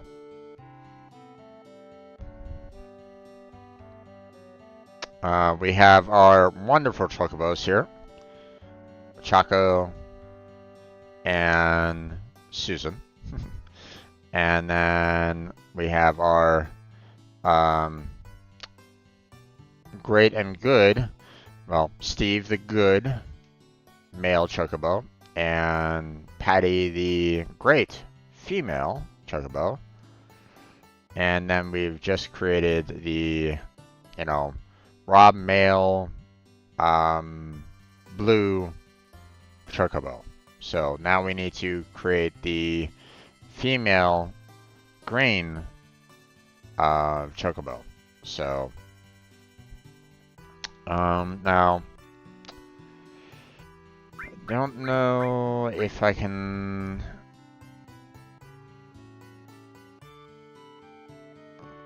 Let's see. First, we're gonna go with the female, and then the male.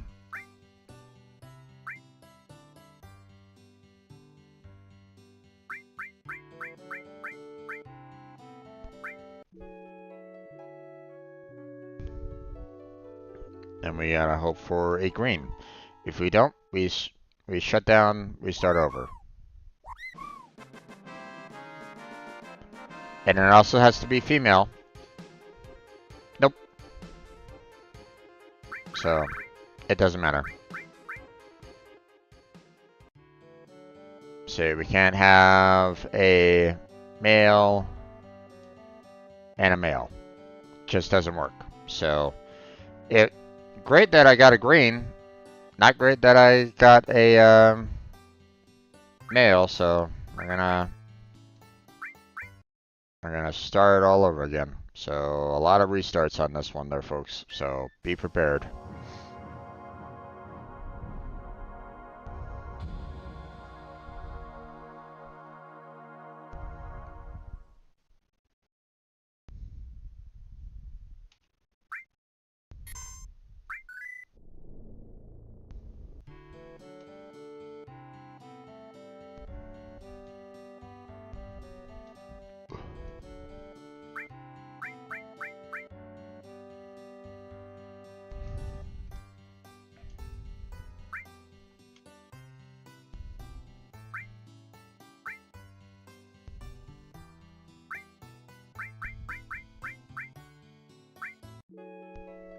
Okay.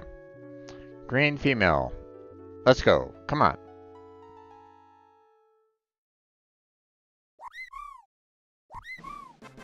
Okay, that's a green one. And it's a male again. God damn it.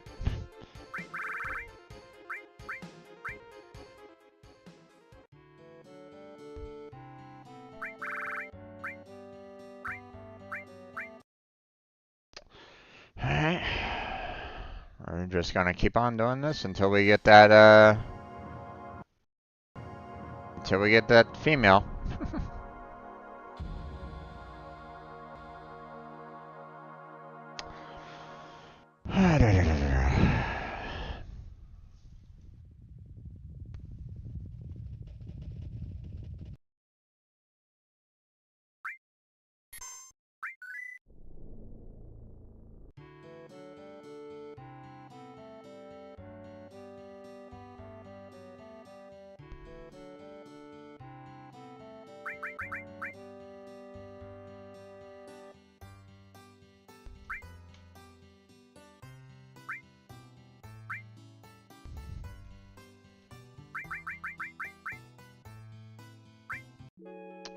Come on. Green female, green female, green female, please.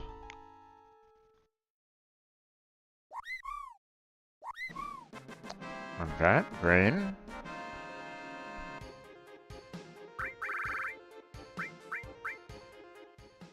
RNG is not being nice to me right at the moment.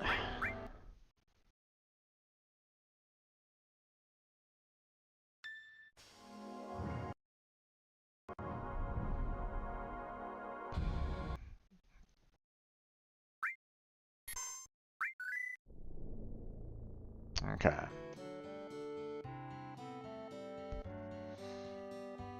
Try this again.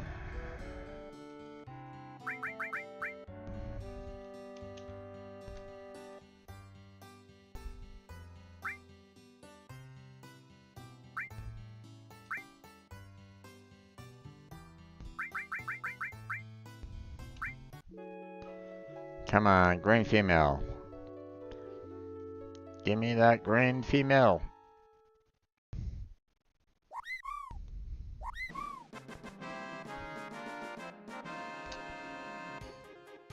What is going on here?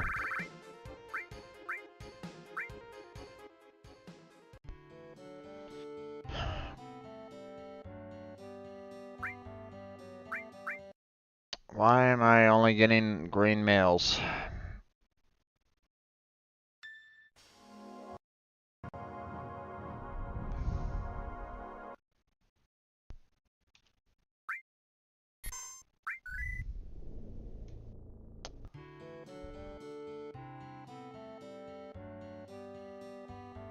Alright. I'm gonna try something a little different. Maybe it's just maybe the ordering that I select them in. So normally I went with the female first. Maybe let's change things around. Go with the male first as the selection, and then of course the female second. And then we'll get the nut, and there we go. Kinda doubt it, but we'll see. Green and female, please.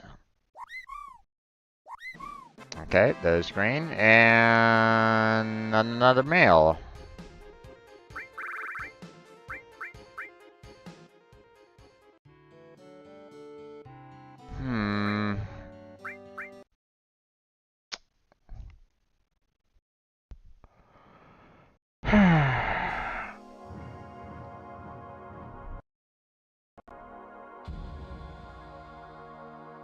Doesn't seem so RNG-like, does it, there, folks? Makes me believe whenever, the breeding guides that were basically saying, hey, if you want these exact results, you're gonna have to follow this to the T. I'm like, yeah, that shouldn't be a thing.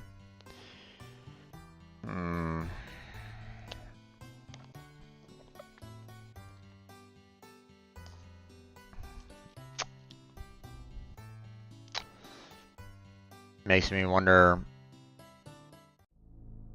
Let me see about getting myself into combat once more.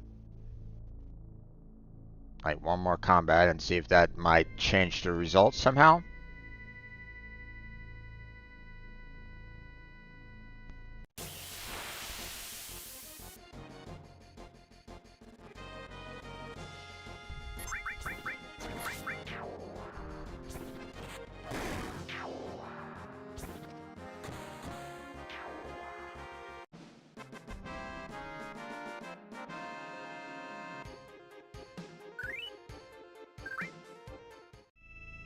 Alright.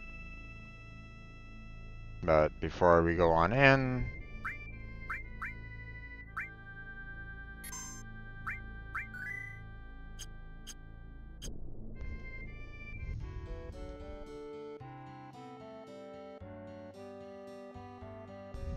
save it real quick.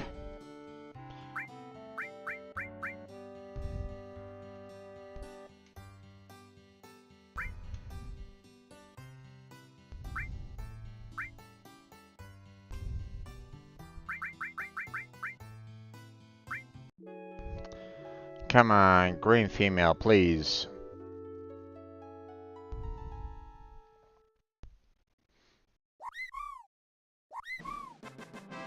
Okay, green. Yay! Awesome. That's what we were looking for. Okay. Let's see.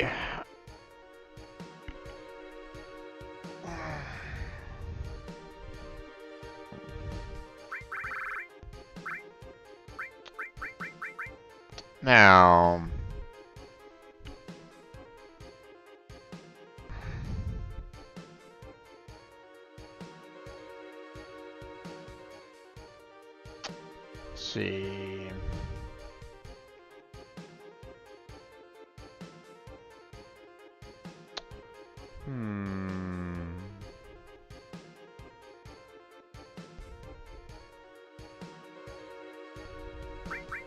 let's see. Let's do this one. Just for the hell of it.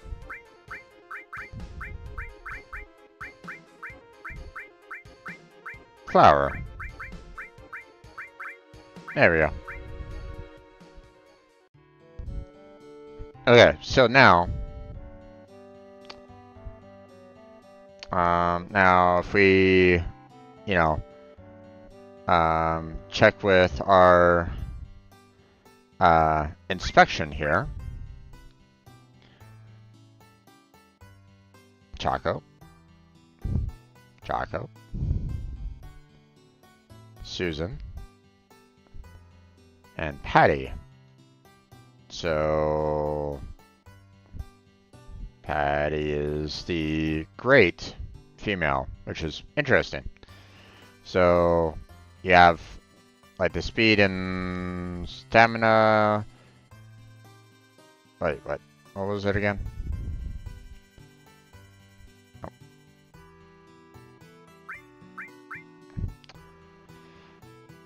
Fastest sprinter is Choco.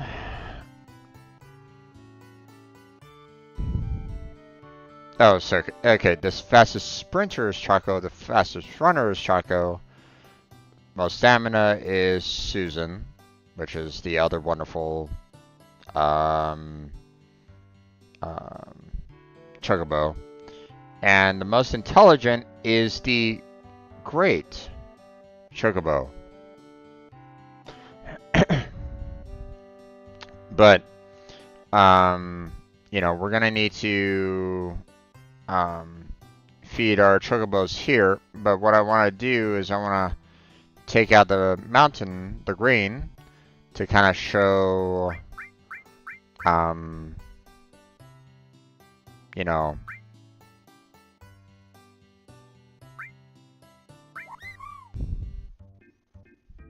so just to kind of give you an idea as to what, you know, you can't do is, you know, see how the blue one you could run on the water, but the green you can't. But what you can do with the green one is go up mountains. Whee! So there's a kind of an idea as what the green chocobo can do. So now that we have that all taken care of, we are going to go ahead and head on back to the stable here.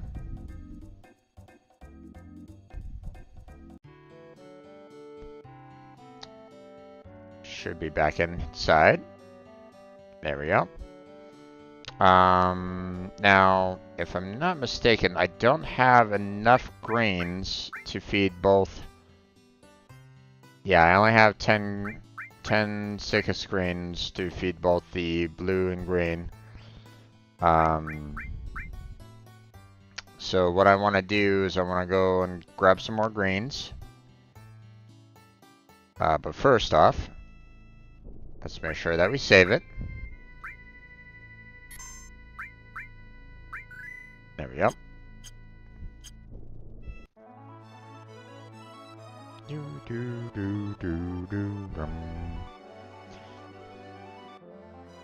We're heading off to the Elder to get ourselves some more greens.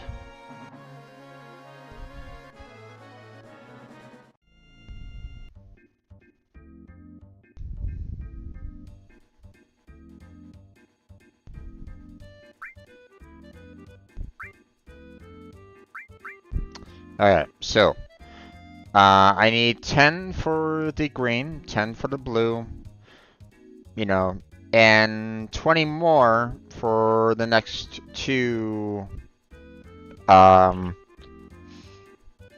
that we're going to be going for. So I need a total of 30 more.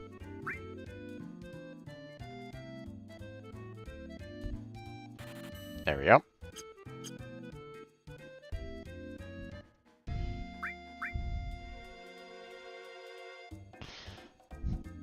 It was about the mountain chocobo and the river chocobo I told you about. When you mate those two together, you get one that can cross rivers and mountains.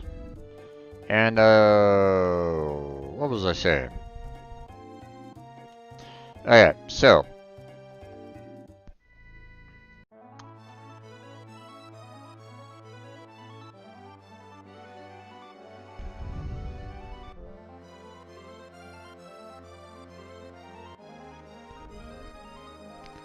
Boom, boom, boom, boom, boom, boom, boom, boom, boom, boom, boom, boom. Alright. So now, we are going to give the information to her. Hey, did you ever see the chocobo stage again? What did he tell you?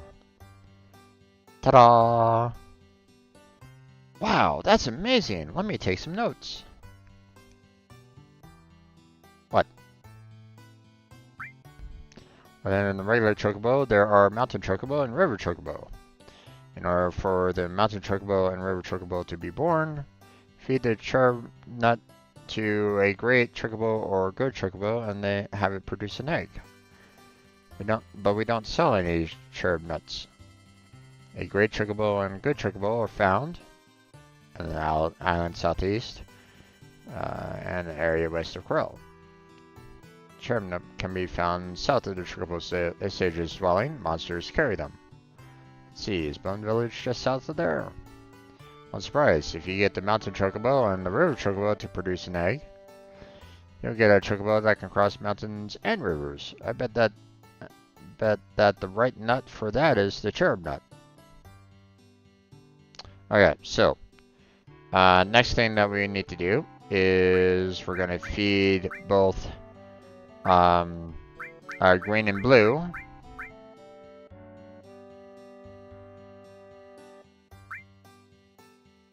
Flower and Rob here. I'm going to feed them 10 per.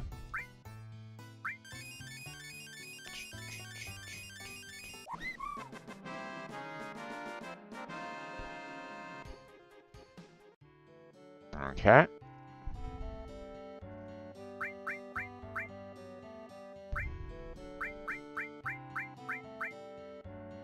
Alright. Flower, you're next.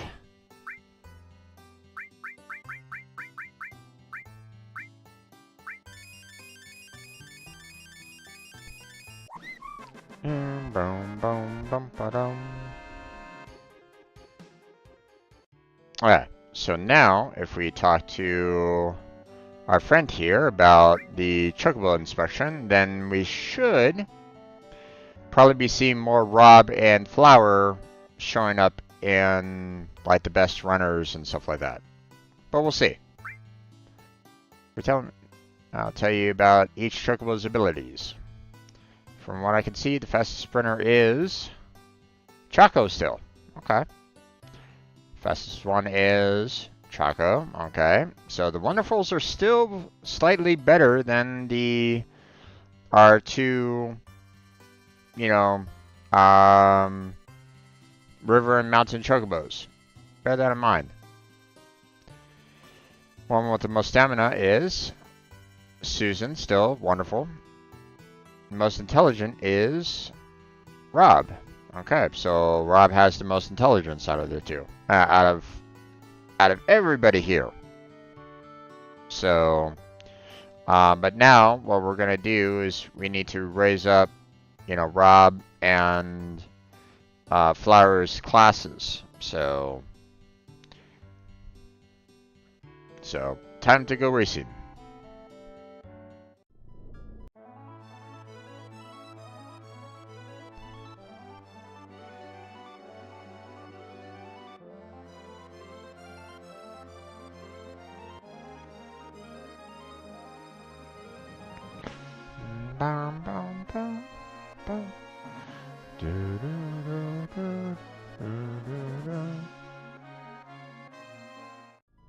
Okay, just to make sure that everything's good, we're just gonna go ahead and save that there.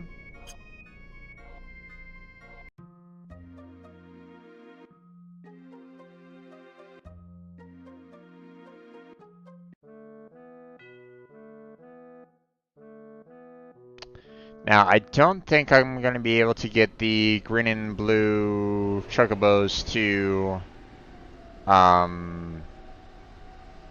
get up into like the S ranks.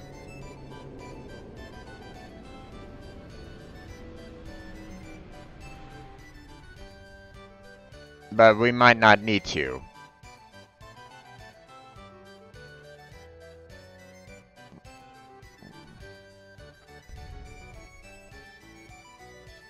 You know, it all depends on how much, you know, how much the stats are at the moment.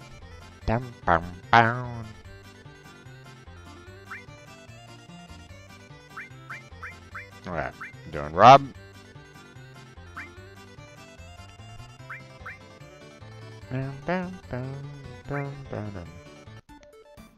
Okay, so Rob is 100 kilometers and 430 stamina.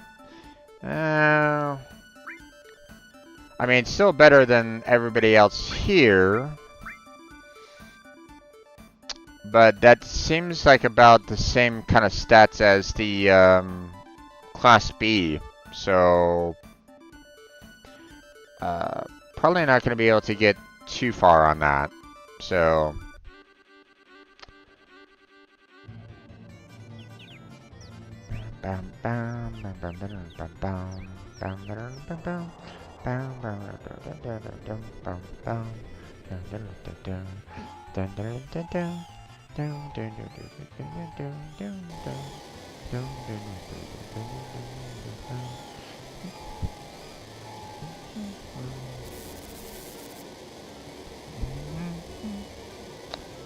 oh yeah, the annoying waterfall.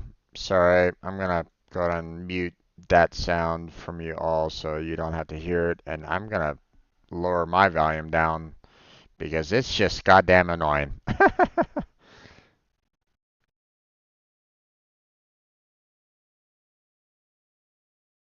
because it's still going.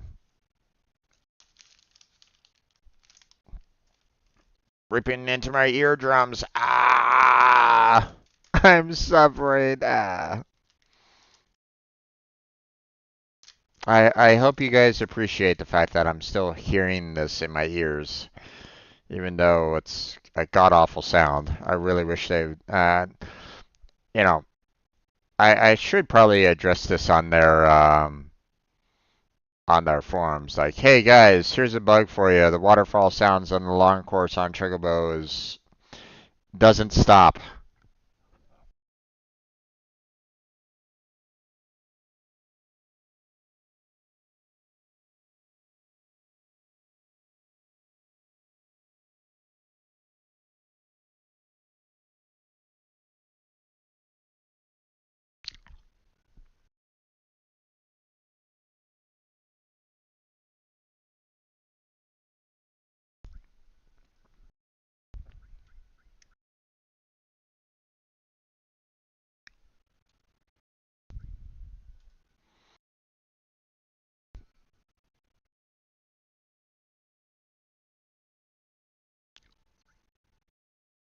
Okay.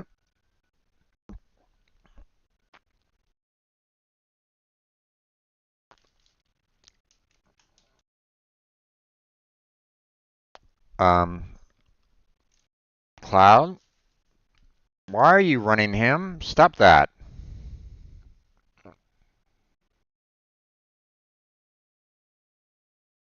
You don't need to run him.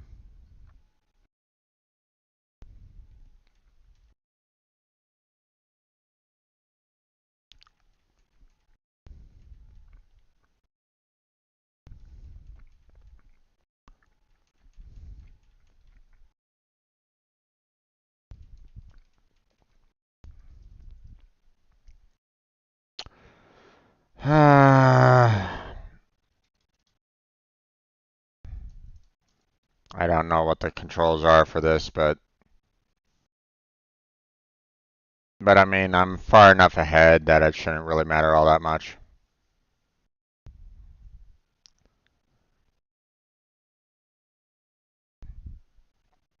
Thanks, Cloud. Appreciate you, you know, making your Chocobo super tired.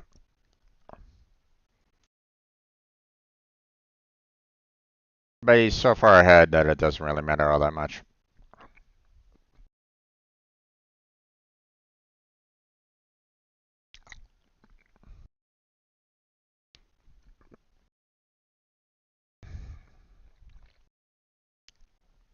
And the waterfall sounds are still in my ear.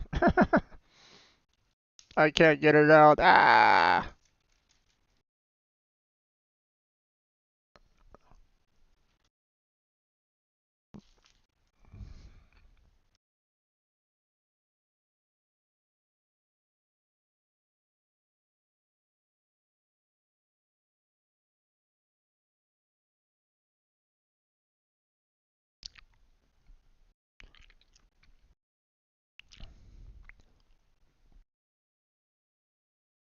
Oh, Todd.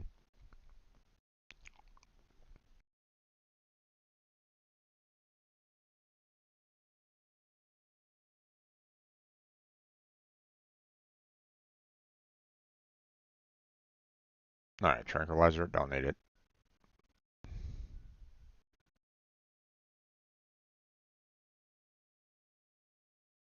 Okay.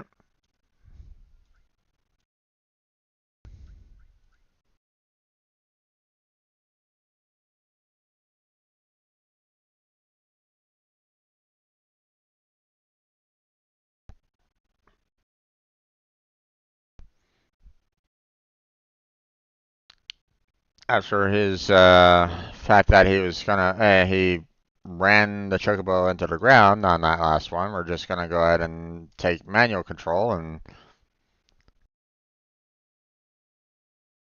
have it run normally, because running normally will allow him for him to win anyway, so.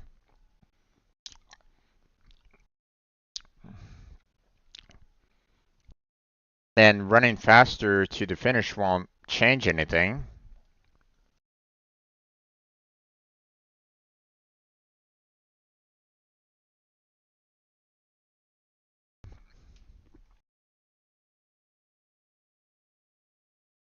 It's not like you get better prices for finishing faster.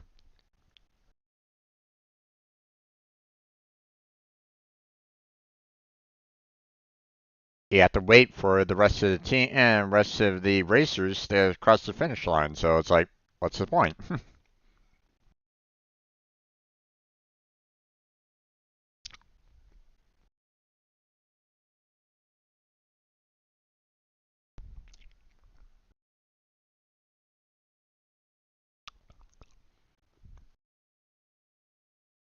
You know.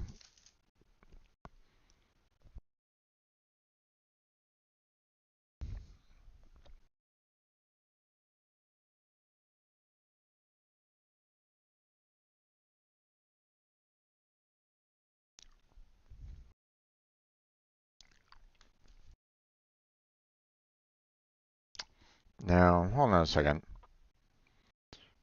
Let me see what the checkable keyboard racing commands are.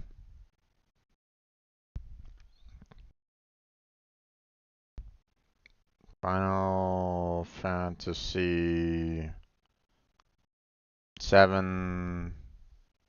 Nope, that was done. Elixir? Nope. Okay. Don't need the hyper.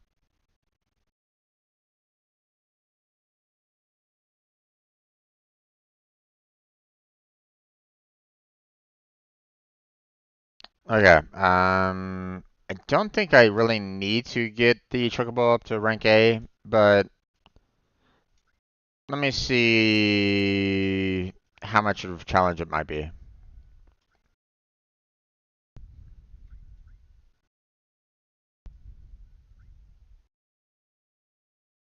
Okay, so 100, 430, 100, 306. Okay, so I have more stamina than everybody else combined, but they have the same kind of speed as I do. So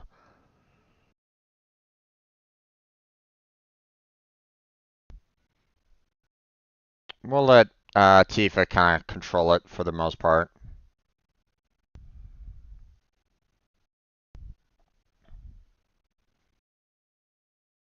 Hopefully she doesn't kill the Chocobo.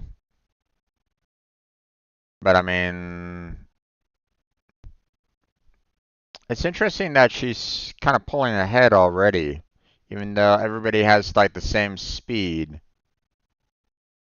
And she hasn't lost any of the stamina right at this moment in time, so it's like, oh well.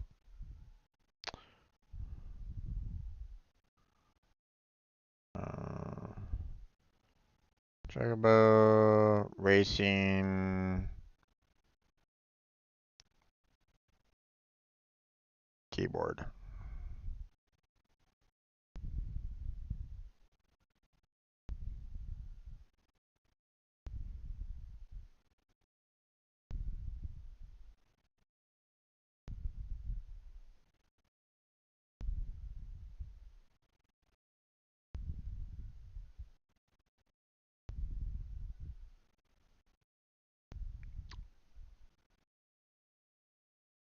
Wow, she is so far ahead of them. Okay.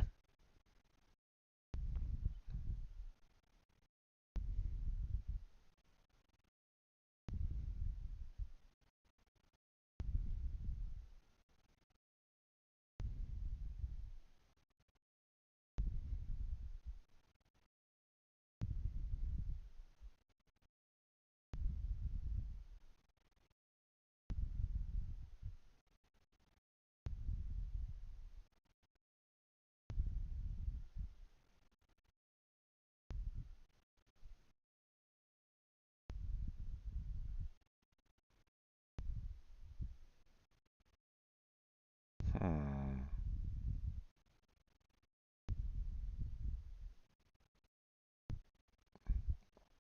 I'm not really seeing anything right at this moment in time, which is weird.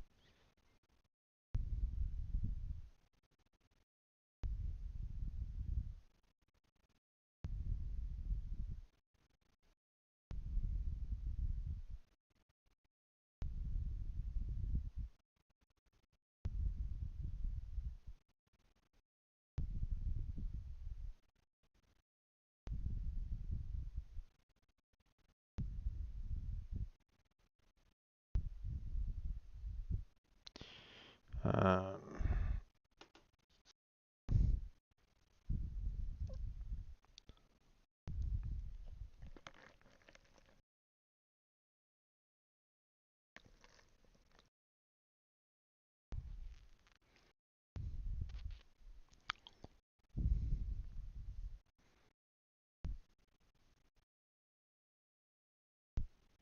mhm. Okay. Firefang, don't need it.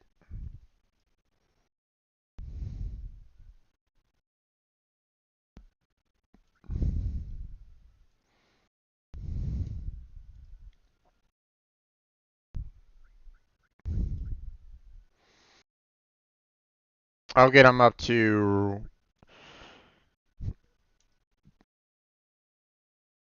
I'll get them up to Class A. So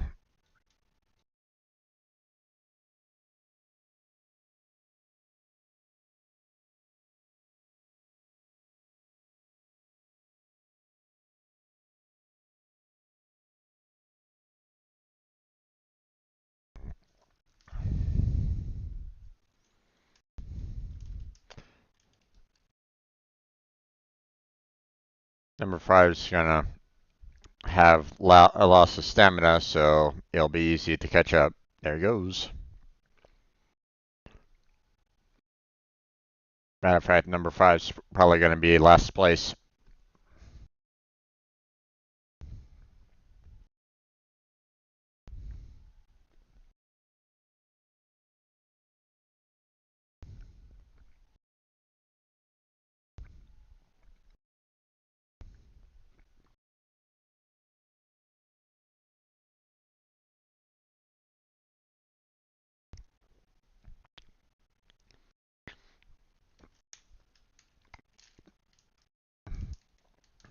Oh, there's number 5 in last place.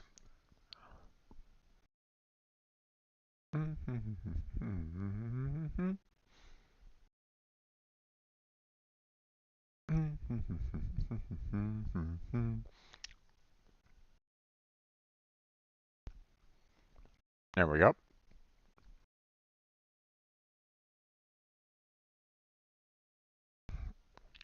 Now, as a reminder, um, I don't have the game audio on right at the moment for you all because the the waterfall area just is blowing out my ears right at this moment in time. So I'd rather not do that to you all as well. So don't really see anything there that I really want. So I'm gonna change that for GP as well.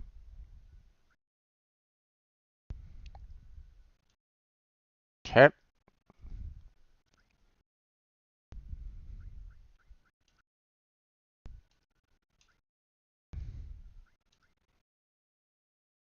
Hey Cloud, let me ride once in a while. I mean, you've ridden the last 3 there, Tifa, at least pretty much. Sure.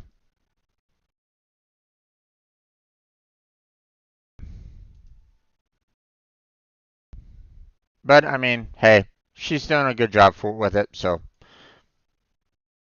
I mean, I'm not complaining on the winning strategy of it, but um, it's still one of those things where it's like you you've been racing quite often there, Tifa. Let Cloud have a chance for once.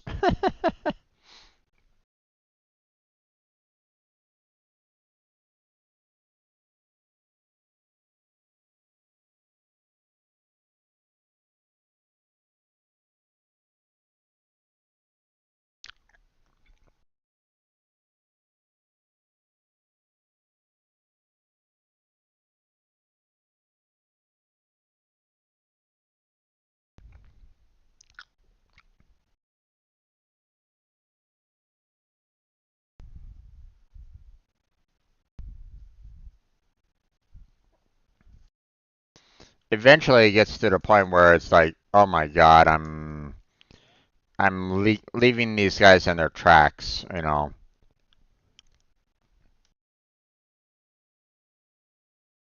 you know,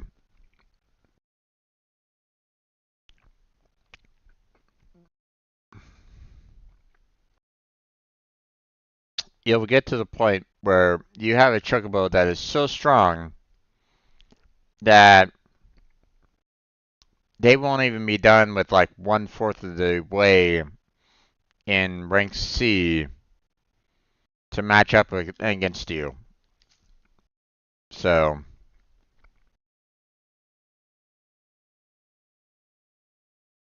it's going to be like so ridiculous how god awful I'll beat them later.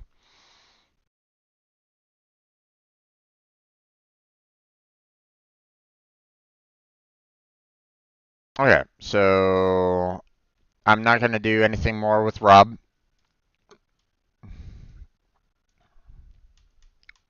Oh, I can't go up? Ah, alright.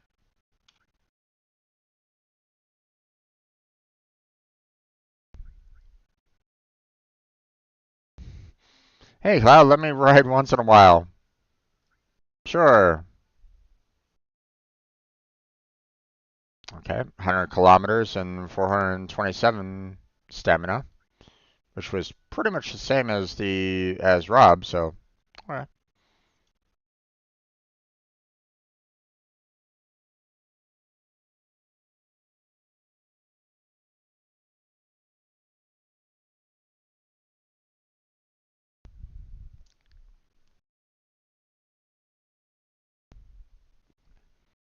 These two are wasting their stamina just trying to keep up with me.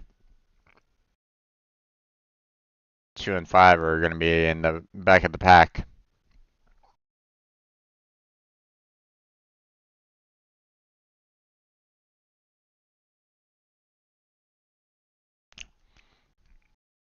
So, everybody, take your bets. 4, 2, or 3. Who who gets second place?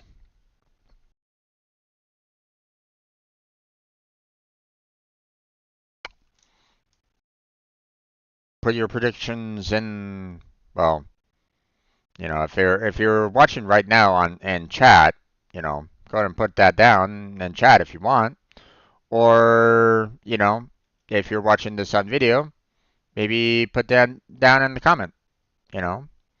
Of course, if you're watching this on YouTube, then, you're going to be like, I'll just skip ahead and I'll see for. So, I mean, you can always cheat that way if you want to. But if you're honest, you know, go ahead and put those results in in the comment section as well if you want.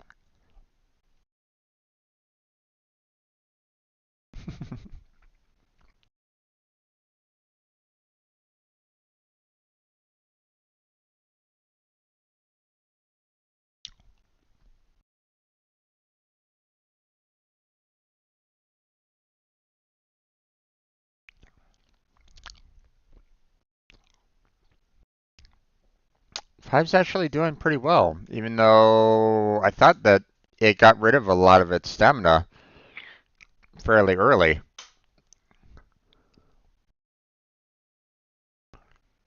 Up, number 3 came in for second place,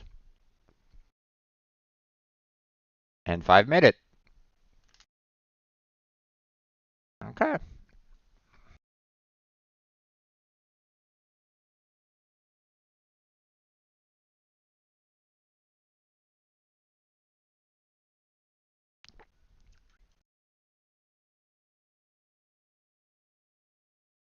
Okay.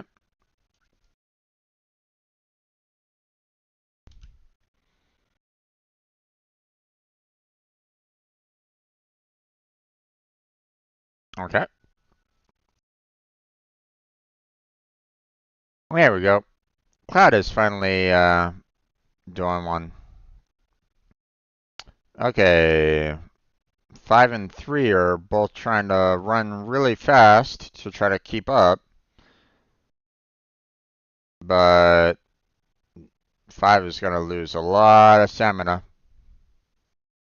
So 5 and 3 are probably out for the second place. So you have a choice of 2, 4, 6 in the second place round there, folks. Take your bets. Well, maybe not take bets, but you know, who would you choose? 243 or 246?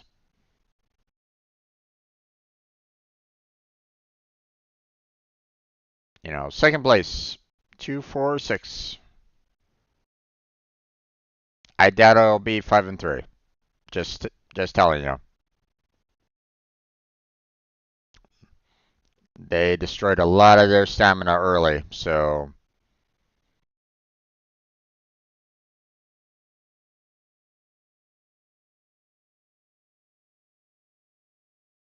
there we go.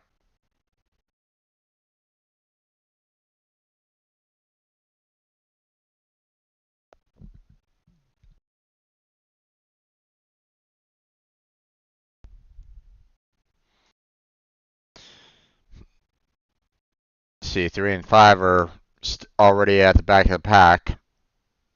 Now, you know, that they might try to, you know, they might regain their stamina enough to fight for a better position later, but I doubt that they're going to get second place.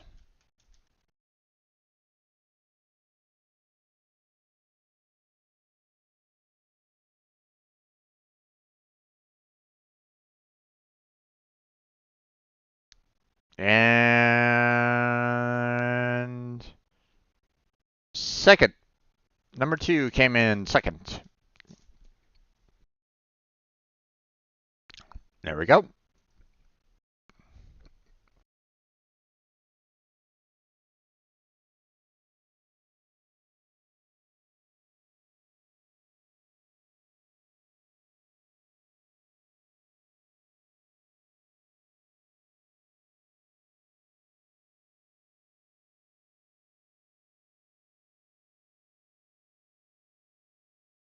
Okay.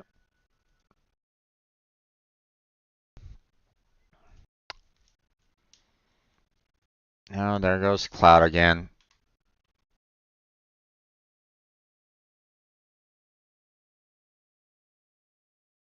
Let's see, what was it again?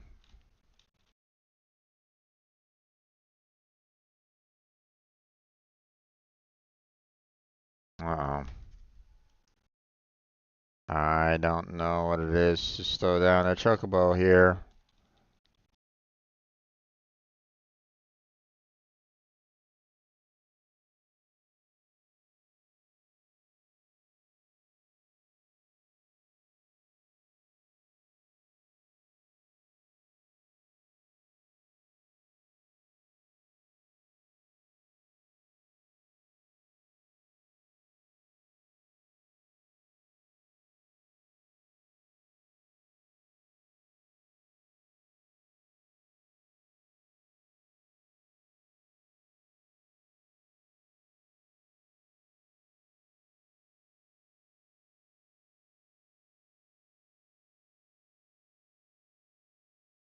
There we go.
Okay.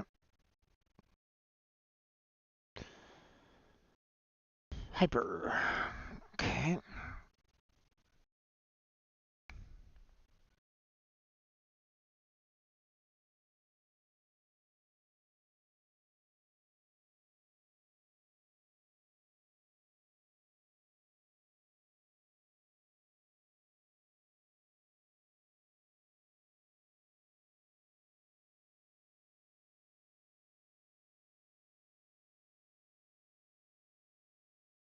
Alright.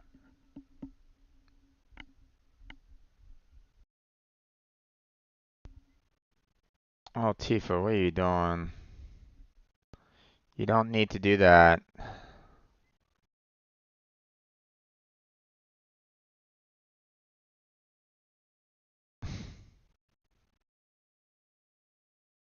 I'll just let her cook. If she gets second, though, I'm gonna be irritated.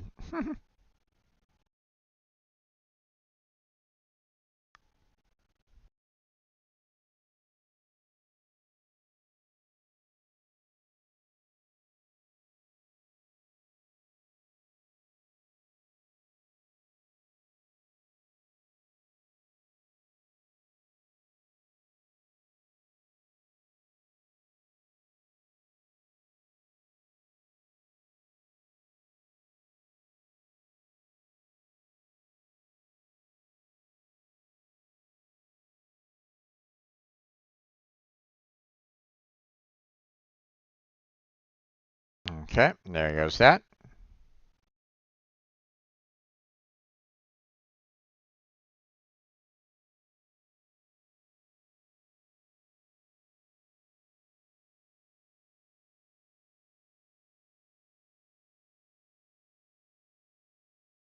Hmm.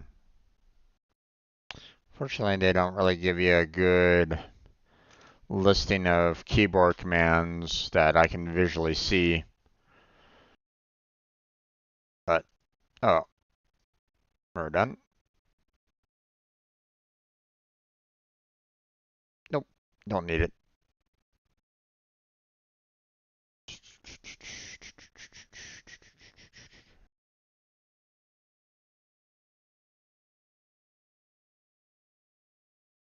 Okay.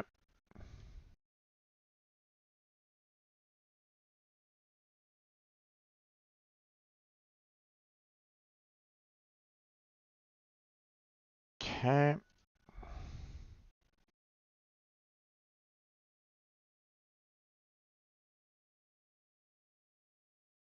Oh, Fro's gonna lose. Fro's not gonna have any more stamina at the very end.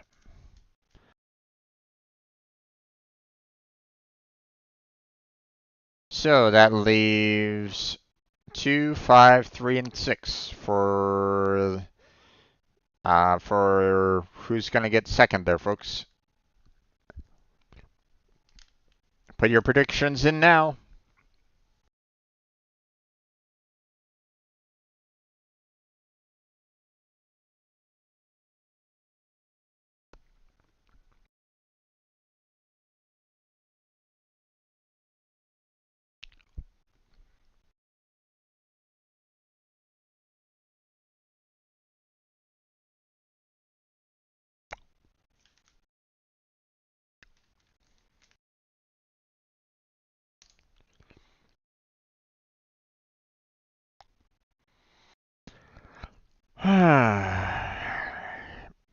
I love the ear-splitting sound of waterfall.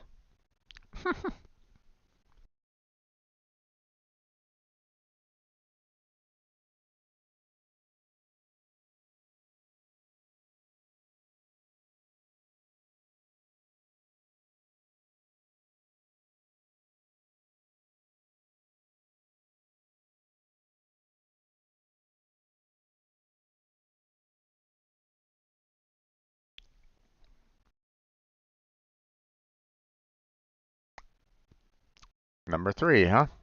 Okay.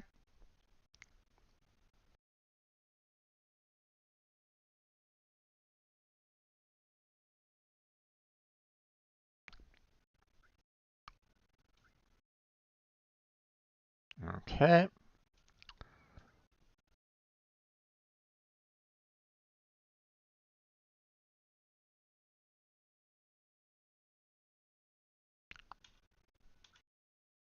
There we go.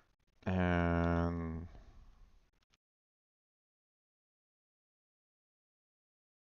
there we go. Bum bum bum bum bum bum bum bum bum. Oh, no one's actually pushing right at this moment in time. Ooh. Interesting there, folks. We're going to have a very interesting match at the very end. So you have all the choices right at this moment in time. They're not rushing. They're not like pushing themselves at all. So you have 2, 3, 4, 5, and 6 to choose from. Who, who will you choose for the second place?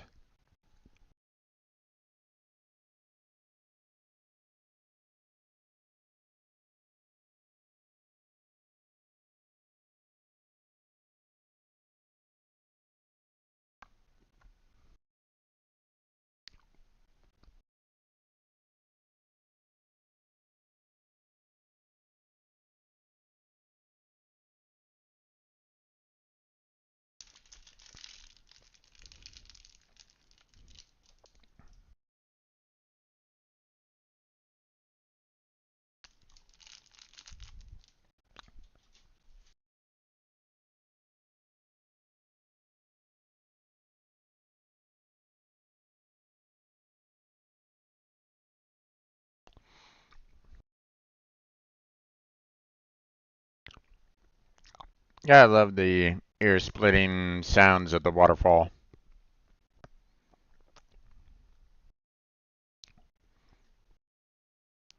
It's like it's trying to take over my mind with the white noise. Ah! Okay, never mind. Alright, here we go. Number 2 got it.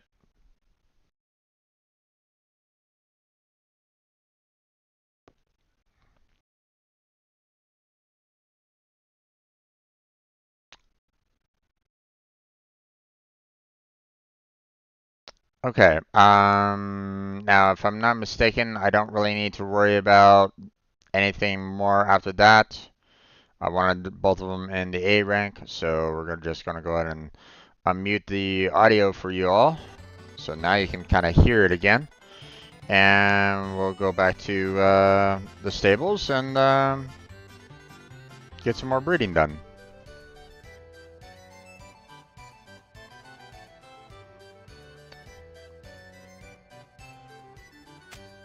Although I need to get myself a cherub nut.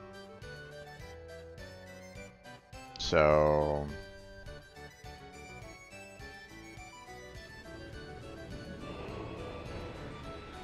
we'll have to make a stop off at nearby the um,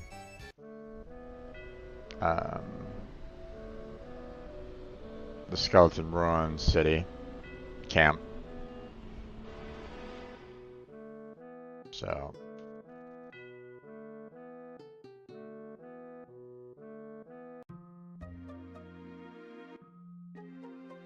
let's get the cherub nut first.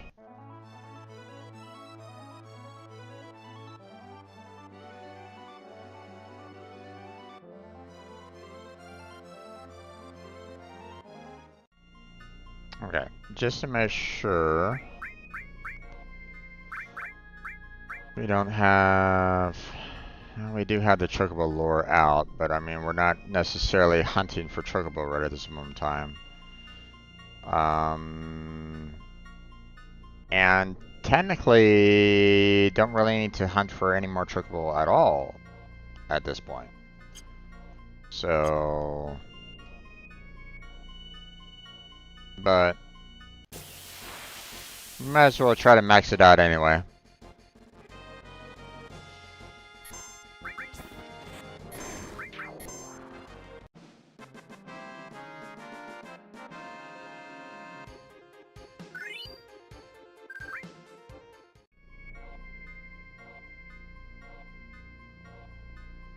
Now, I tried going into the forest before and it didn't really want to, give me any kind of attacks, so I've been kind of trying to see if I can get the nuts out here, so.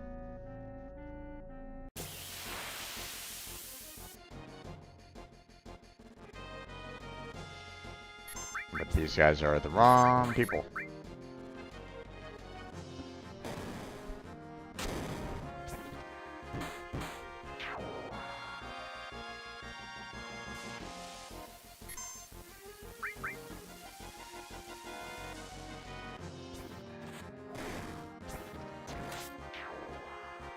There we go.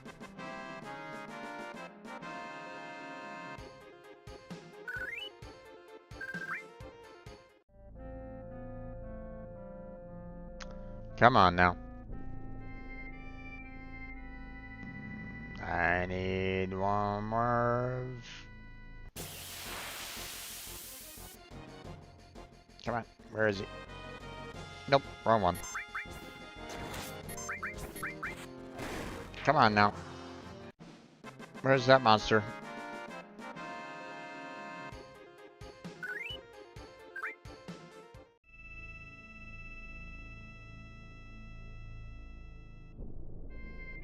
Where's that raptor wannabe?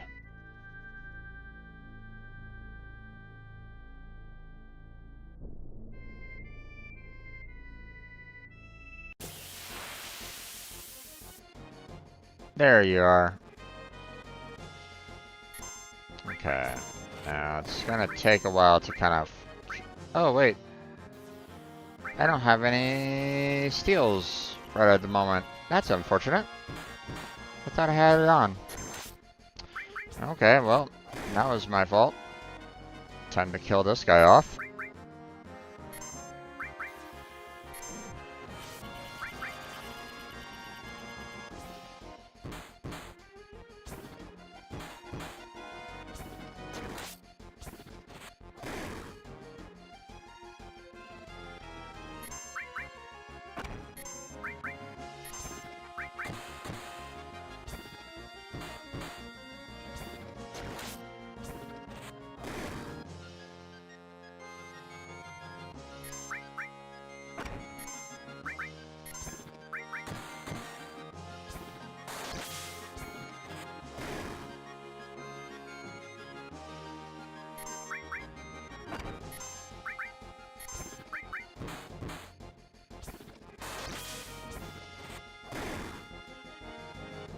As you can see, he has a lot of hit points.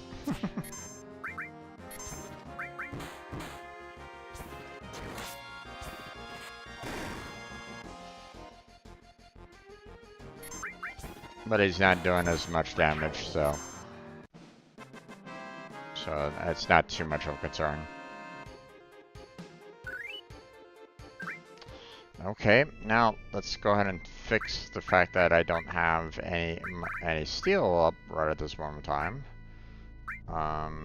Again, not sure why I didn't.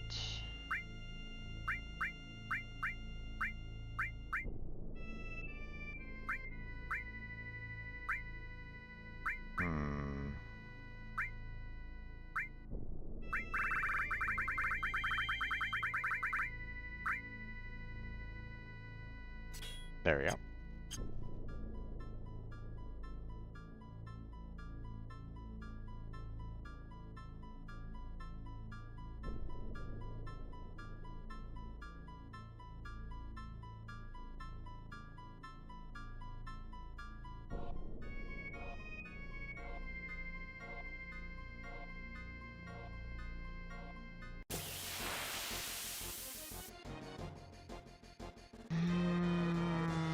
Okay, back attack.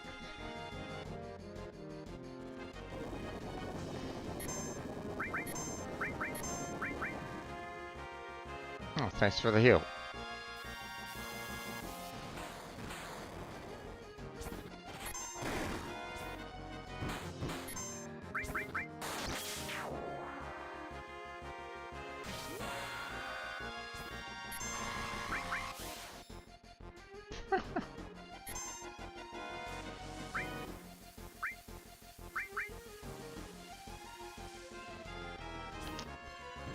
Okay.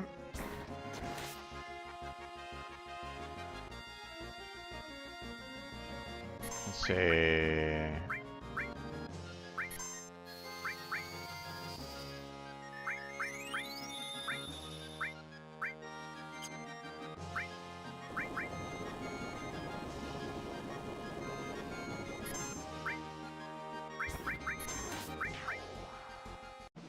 Okay.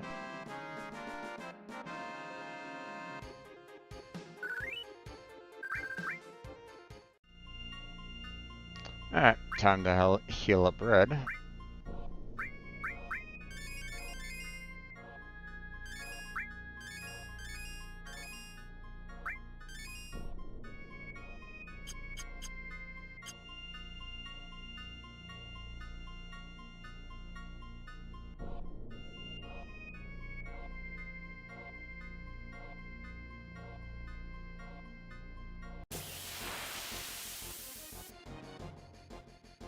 Oh, beach.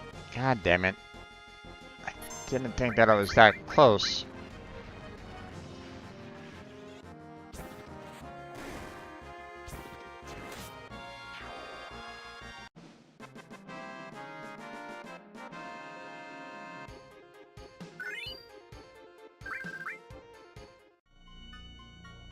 I really wasn't that close. Oh well.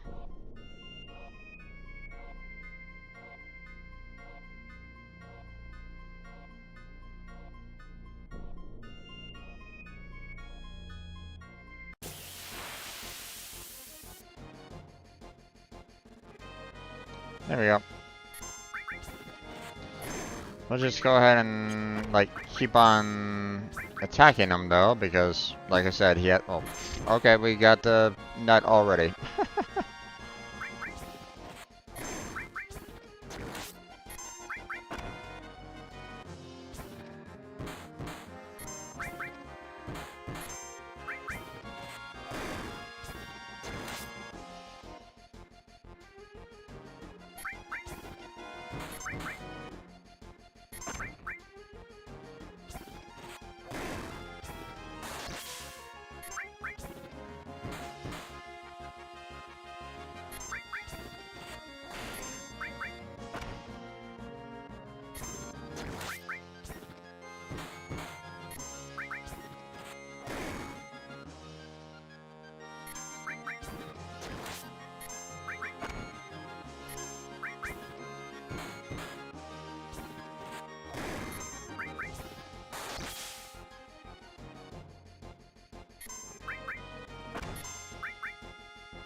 There we go. Okay, so we got ourselves that one nut. That's all we needed. So now we're gonna go back to the airship and head on down, and we're gonna do some more breeding. Yay, breeding! Woohoo!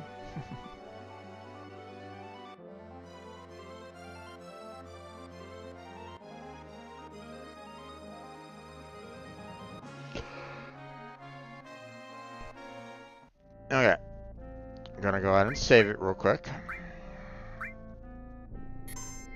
because we haven't saved it in a while. There we go.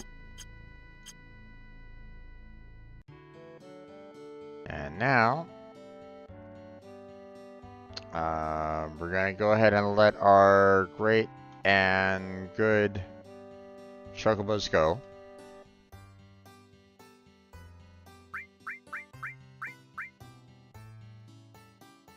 So we don't want to lose Choco. We don't want to lose Susan. But we're going to go ahead and remove Steve.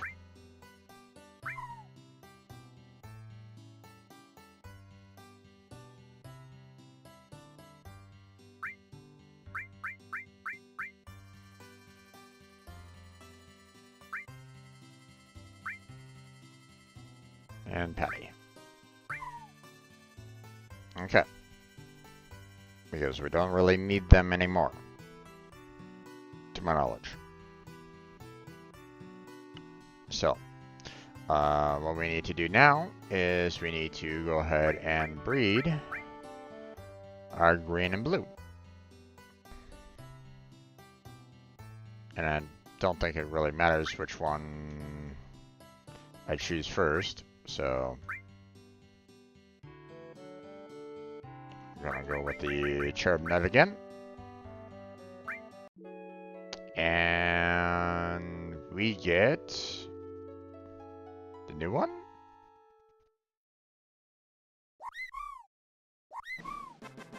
Yes, we do. There's our newest chocobo. And it's a female. Okay.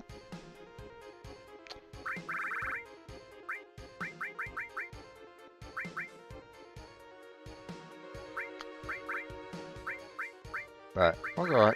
Oh, actually, hold on. I wanna go with this name.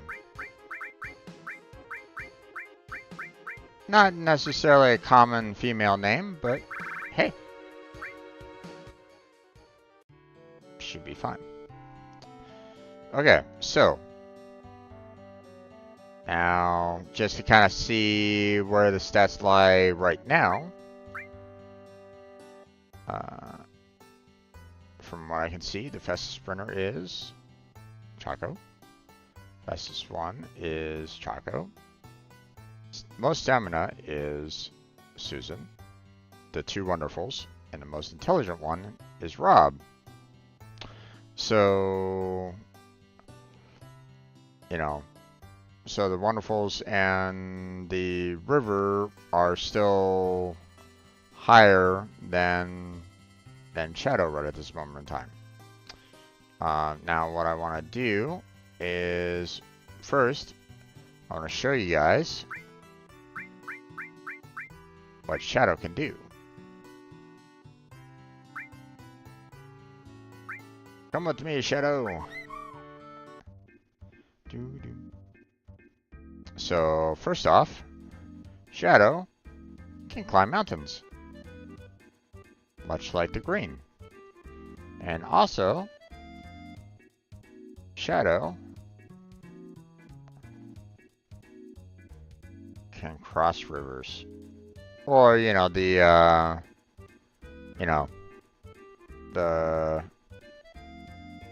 shallow waters. You know, rivers, shallow coastline, so on and so forth. But we're not done yet, though, folks. We're not done yet. So, next thing that we want to do is we want to feed 10 grains to Shadow here.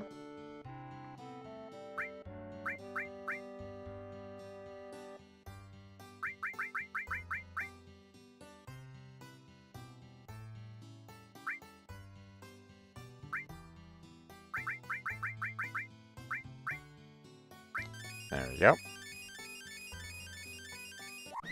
Now that we've given Shadow a speed plus, a stamina plus, an intelligence plus, and you know, they're getting along better.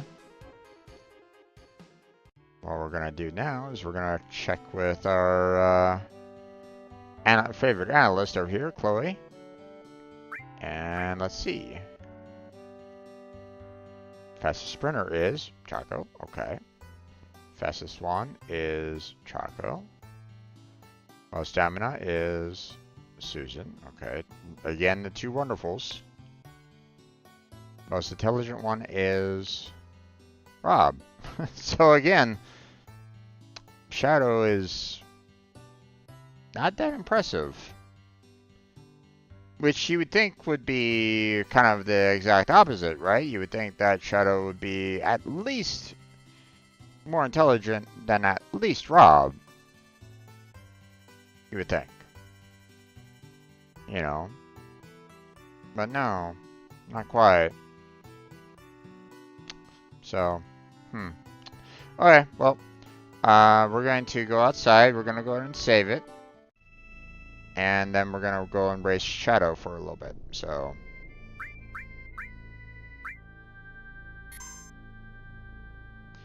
let's see, that one. Okay, I want to go and heal up inside here. So,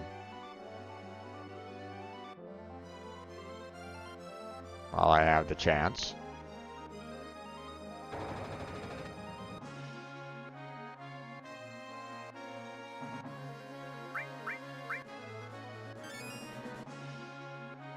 There we go.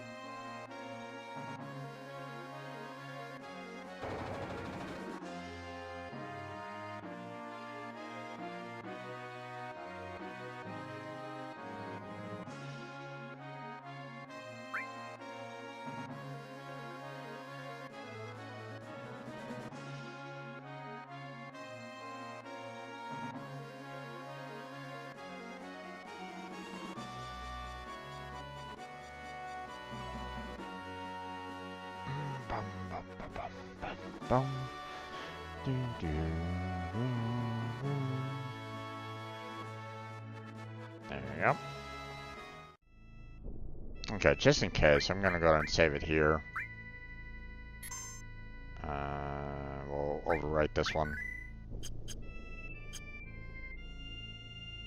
Because that one didn't have everybody healed up yet, so. Alright, now we're gonna go and race Shadow for a little while. And see how well Shadow will do.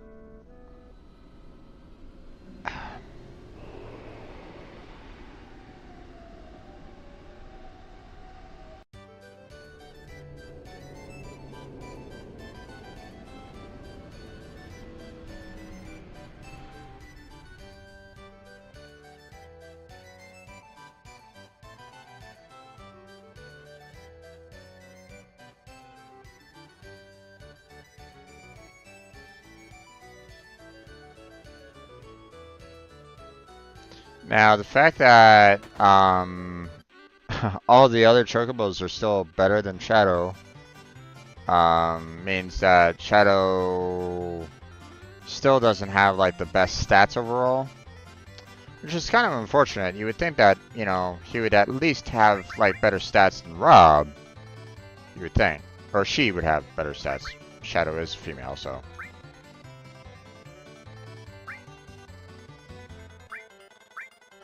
Alright. Also, I'm gonna go ahead and remove the game set audio because of the long course with the waterfall. Actually, here, just in case anybody's, you know, thinking that I'm joking about the waterfall, we're gonna go ahead and do this again. Okay, so top speed is 117, stamina is 520. Those are actually some pretty good damn stats. But yet they're not as good as Choco or Susan.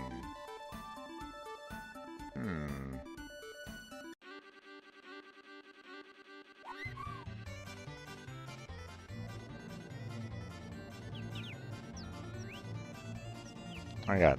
I'm definitely leaving everybody pretty much in the dust on this one, so.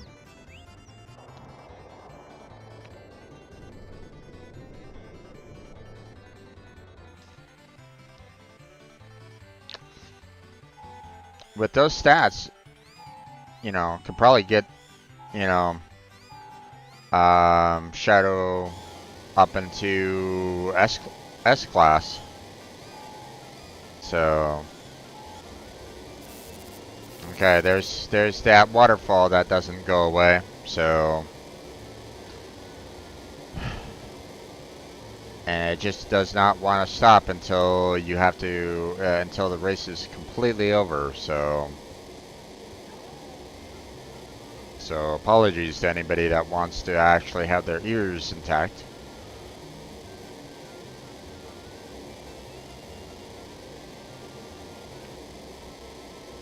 Okay, I'm gonna go ahead and shut off the sound now so you don't kill your ears.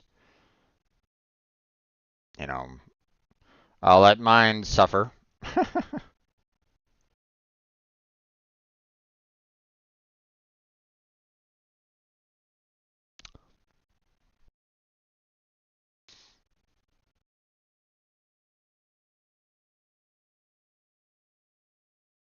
I mean, technically, I can just kind of, you know, lower my volume all the way down to it's like barely anything, but you know, I keep it up anyway. It's slightly up anyway. So.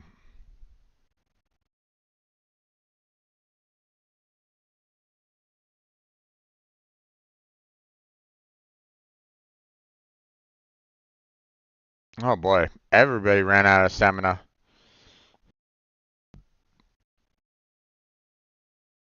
Okay.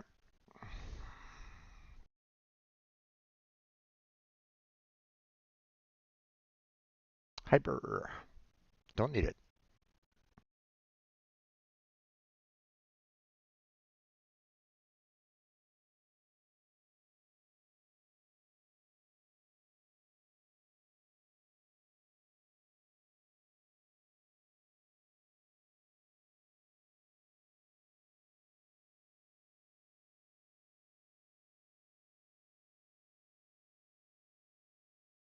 Now, if Cloud wants to run this guy into the ground, or if Cloud or Tifa wants to run Shadow into the ground, then they're welcome to, because Shadow is strong enough, fast enough, and has most of the amount of stamina to handle just getting so far ahead of everybody that it's ridiculous. So especially at this rank. So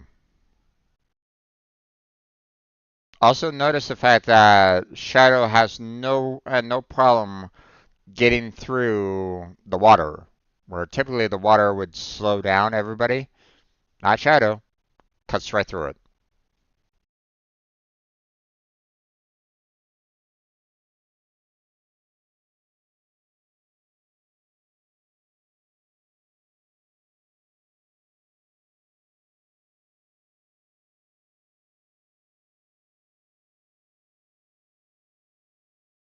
Speeding to the end is just salt on the wounds for everybody else.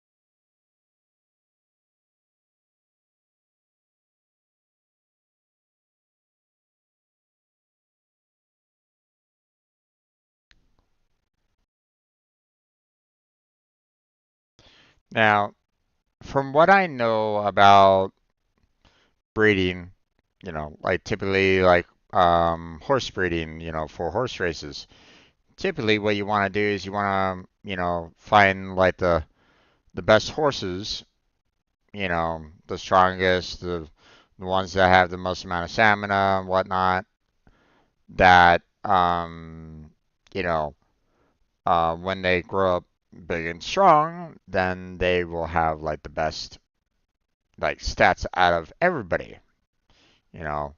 So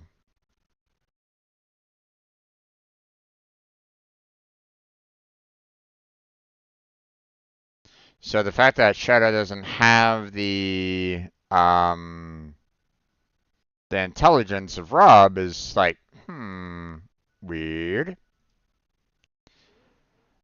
Not to say that is, that's a guarantee. I'm not saying that that's, always a guarantee to happen, but it's still one of those things where it's like, when you're like, trying to breed horses, you want like the same kind of like, muscle mass, lean but strong kind of thing, so that, you take them into horse racing, and they, try to, you want to try to breed a horse that can just blow every other horse out of the water. So,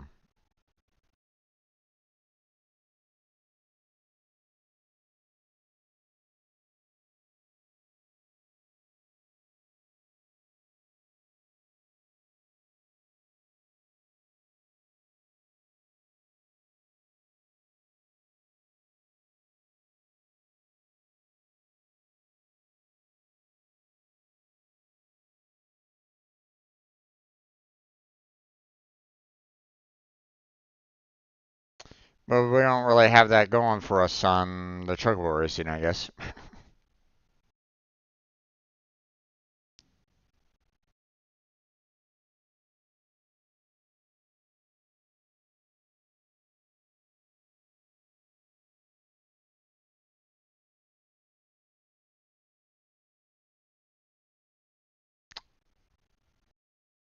Yeah, it's sprint and speed are Chaco's. Stamina is Susan's, and Rob has the intelligence. So you would think that Shadow would have just as much intelligence as Rob, if not more so. But maybe Rob is maybe Shadow is like maybe 1 point in less than intelligence. I don't know. They don't really give you the stats for the chocobos on this.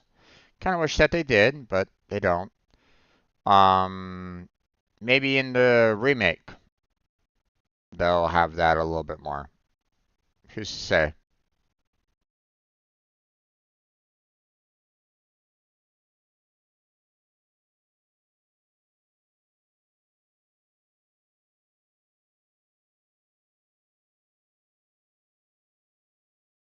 B rank. Nope, need better.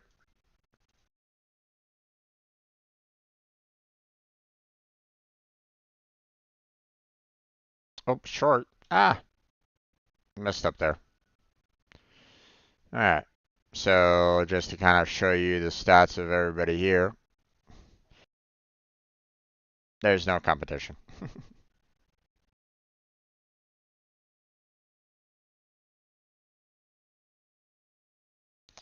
Now, thankfully for this one, there isn't a waterfall, but didn't really mean to do the short.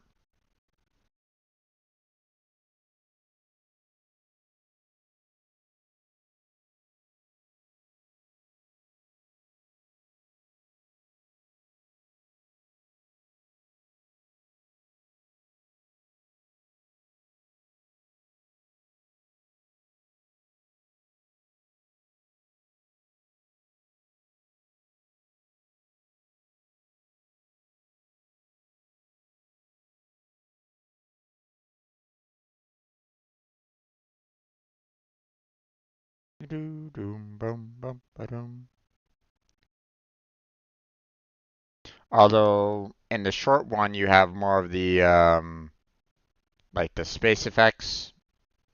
So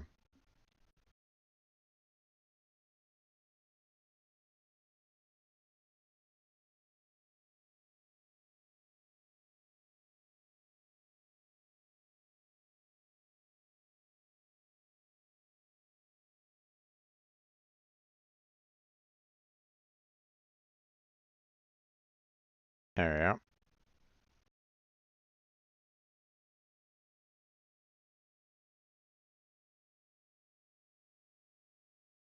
I didn't mean to select that. Oh well.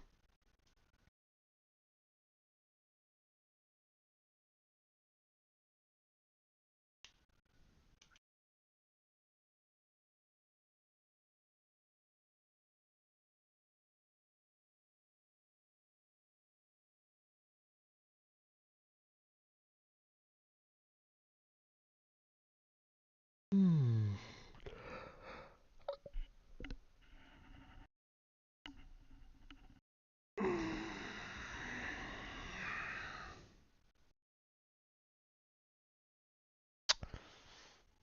Well, ran shadow almost into the ground, huh? Doesn't really matter all that much.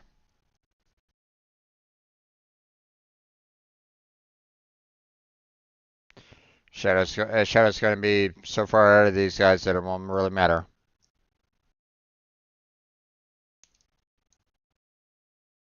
I have the audio shut down for you, all right? Yeah, okay. Just making sure.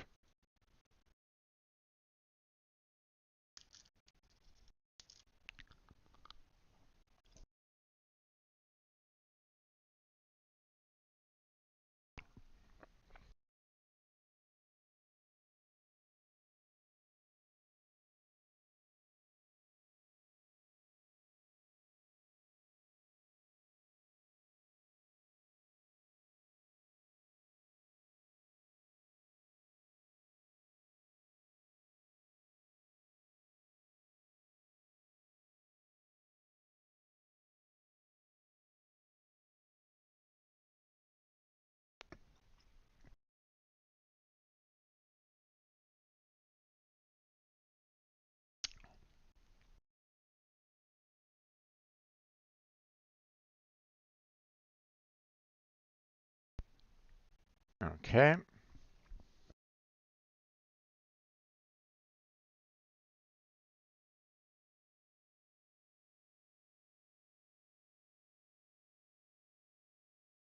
Hmm. Turbo ether? I'll take that.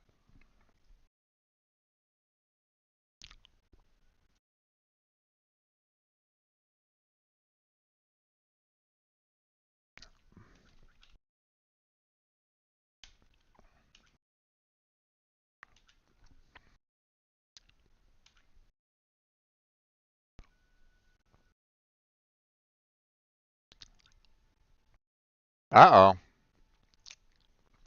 We have some competition here. 128, which is still faster than Shadow. And 650, again, better than stamina for Shadow. So Shadow might lose this one.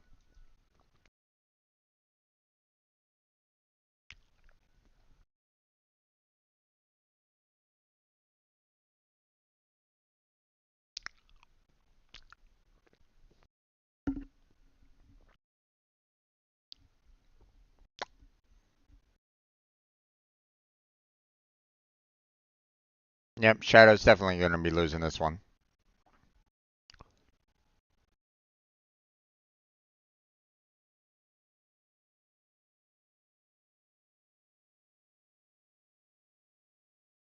He just has too much of a fast chocobo to stay up with, stay in front of him.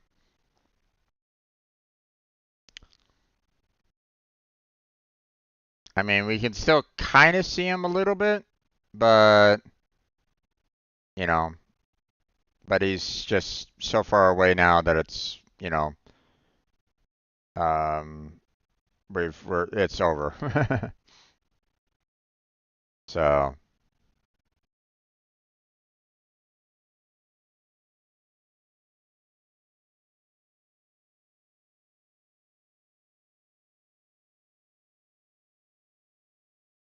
it's very rare to see him step down into Class B.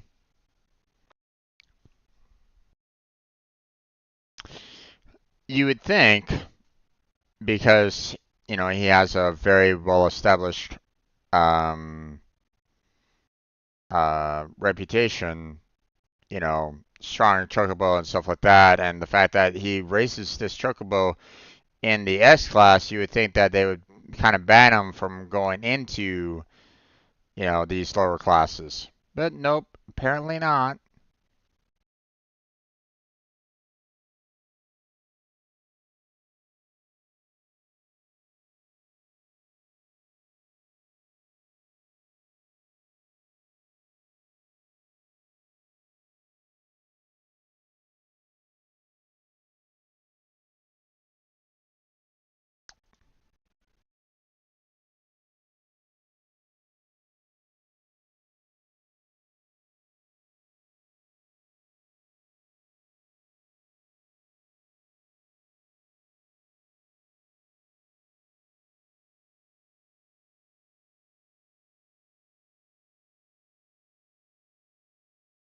Must have like special permissions from like the big man himself saying, "Hey, I want to race whatever I want to race." You know, I'll bring in the crowds. And the boss is probably going, "Yep, sure, that works."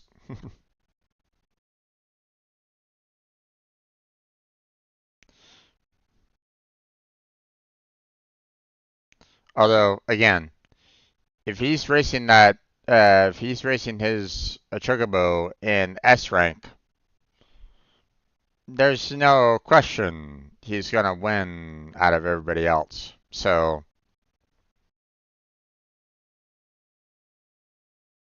it would be like a sure bet. Your best option would be like, hey, what's second place?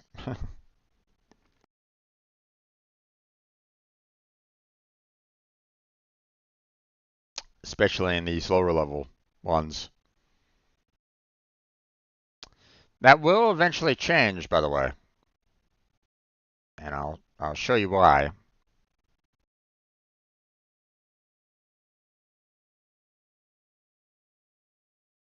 We'll get there. Ooh, fourth, number 4 got too tired. That's a turbo ether. I'll take that one.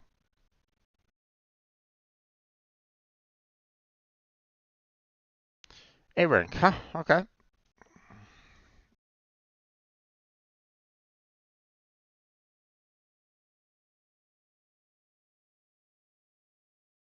Oh yeah. So for A rank, we got 117 and 520. versus 109 and 351. Now there's a, similar top speed, but nowhere near good on stamina. And yeah. Oh, he won. There's no question.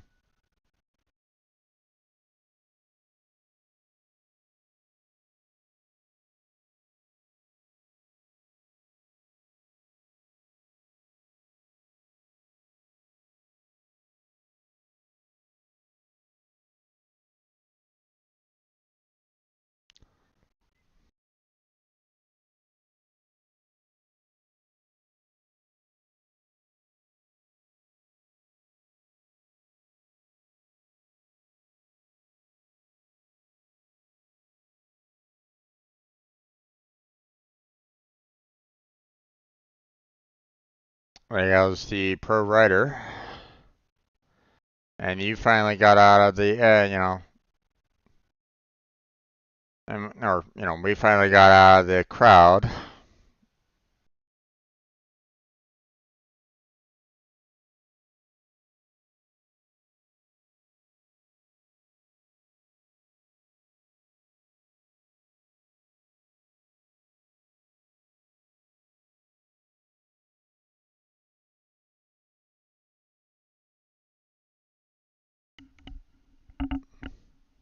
Not much I can really do about that. When he shows up, he's going to win, at least for now.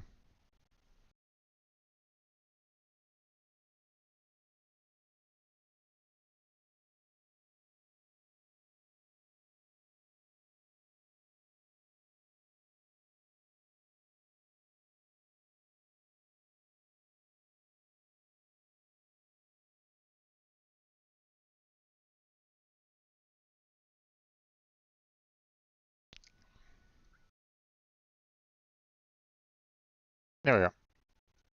We got that one.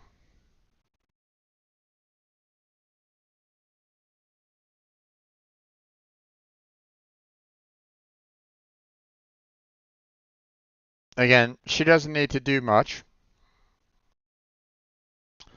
Just stay ahead of the crowd for the most part.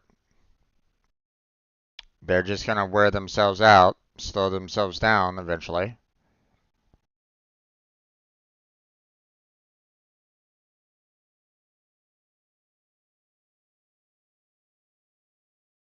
And then, of course, there's this where everybody gets slowed down in that tunnel anyway, so.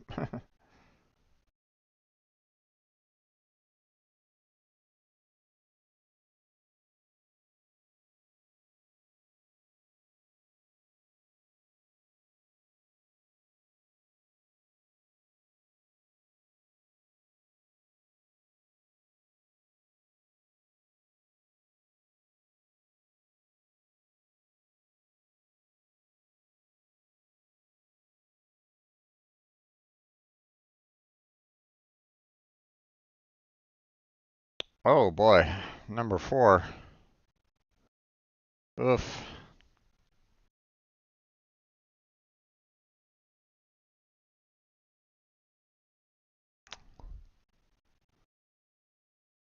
You did not manage your stamina well enough.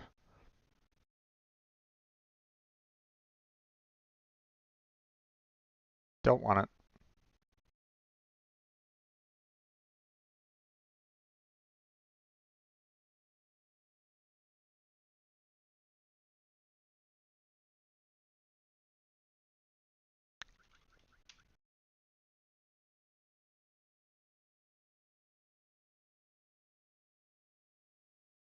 Okay. Okay, we're good.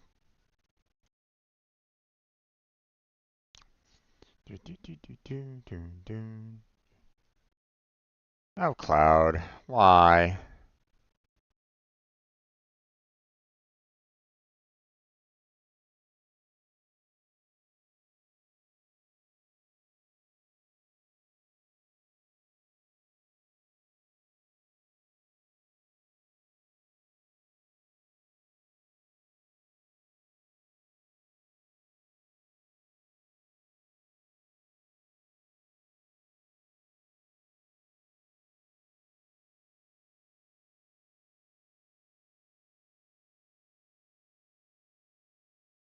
So here's the thing. They caught up to him.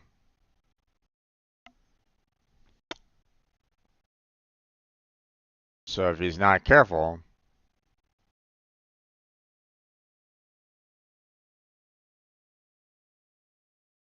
like right here, everybody starts running.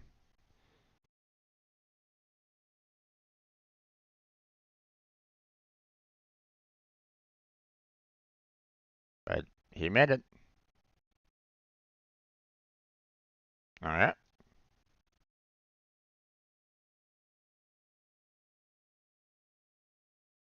Don't want it. Well, but I still took it anyway. Okay.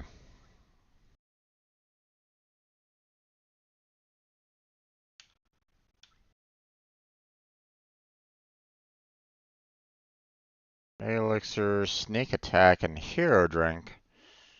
Ooh, all those look interesting. Okay. Let's see which one I got.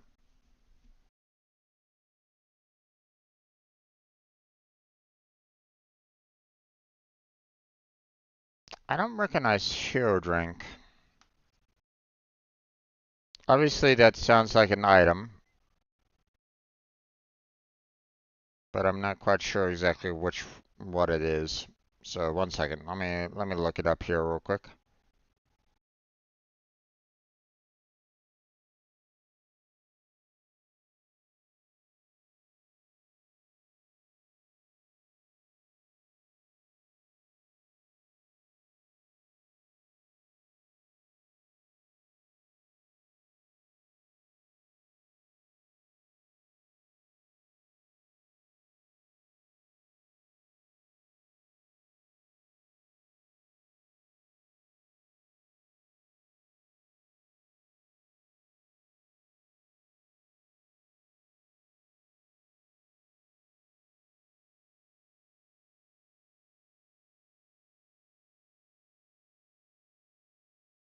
Okay. Temporary increases level consumed with drink command. Um,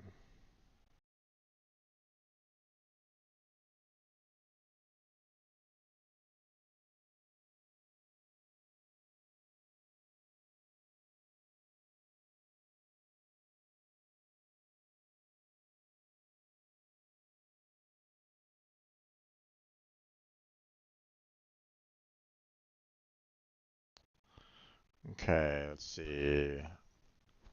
Final Fantasy 7 raises ability once during battle. Oh, we got sneak attack. Okay. Increases attack, defense, magic defense by 30%. Can be used up to 4 times for a maximum 100% effect. Huh? Okay. Didn't actually get it, but I was still kind of curious as to what it was all about. So, sneak attack. I think that is a materia, if I'm not mistaken. Yeah.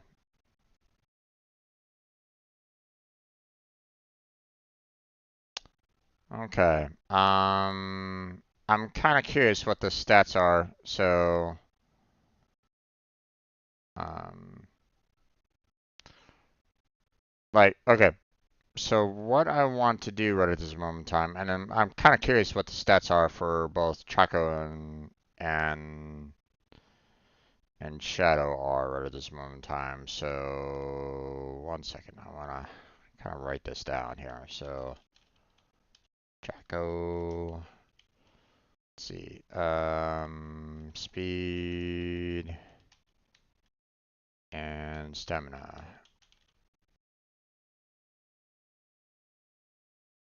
And I want to kind of do that. I want to kind of see like everybody's like overall stats, to be honest. You know, what were they again? So you had Chaka, you had Susan. Not that it really matters all that much, but I'm just kind of curious. We had Rob, we had Flower, And we add shadow. So, okay, so Chaco, short.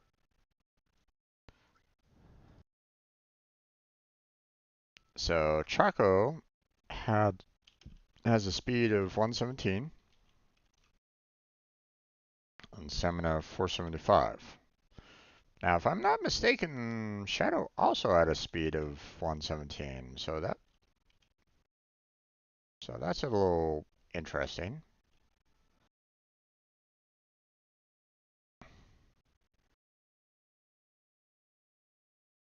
Now, it doesn't really matter, what place I get. I'm most likely going to lose anyway, so it's okay. Well, I mean, I'm going up against the pro right at the moment, so the fact that I'm going to lose, there's no question about it, or I'm not going to get first place. Whether or not I get second, unsure about that. Probably not gonna make second because as you can see, I'm kind of Tifa's kind of keeping up with everybody, but not like fully either. So yep, there it goes.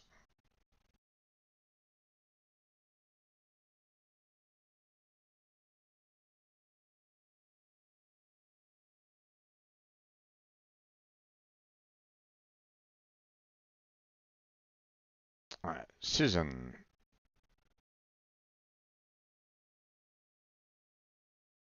I got Susan had a speed of 99, so definitely far less than Chaco of 117, but she has a stamina of 552, which is, a lot higher um, than Chaco's.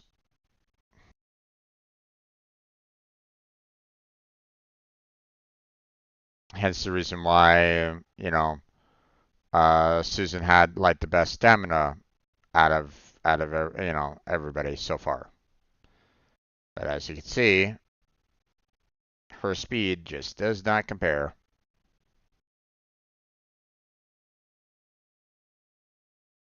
Doesn't matter if you have, fantastic amount of stamina. If you don't have the speed to kind of stay up with everybody, then well, it's all over. But then again, if you have like a ton of speed but no stamina, then it's also pretty much over. So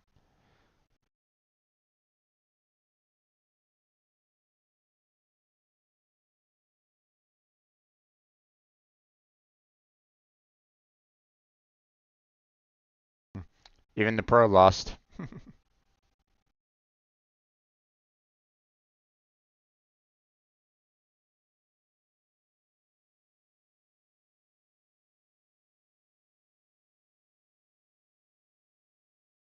Okay, Rob.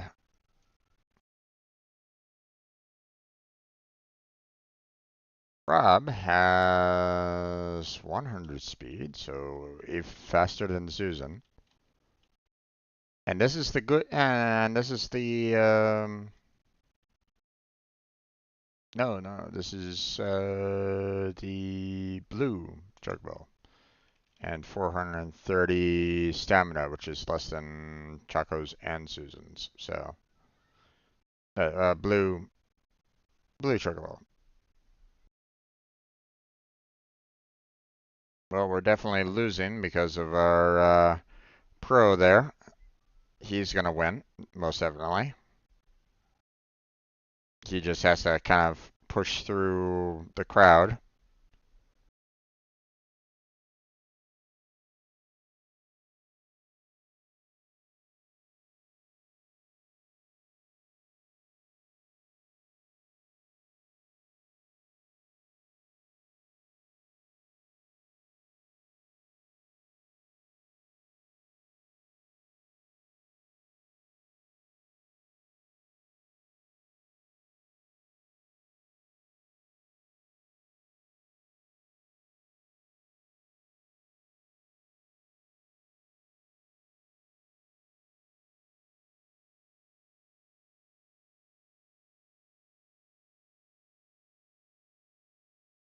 Got 4th place. Oh no.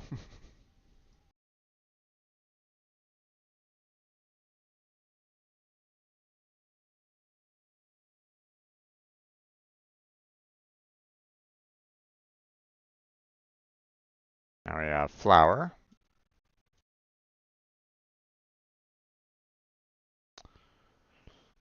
She's also at 100 speed. But her stamina is 3 points lower than Rob's.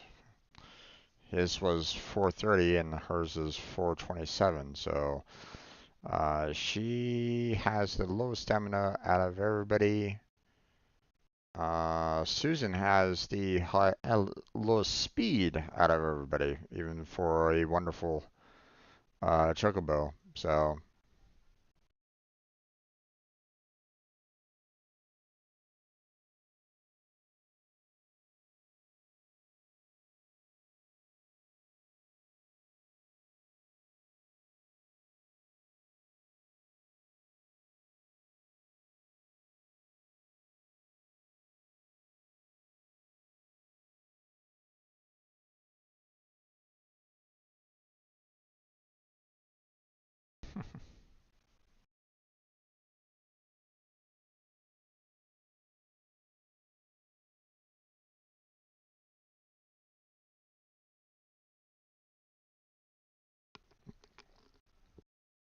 the pro's gone.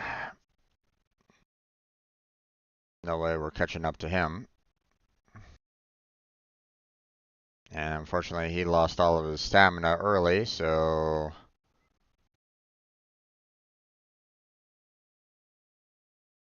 Oh, that's interesting. The mountain chocobo can get through that little space area without the slowdown. Interesting.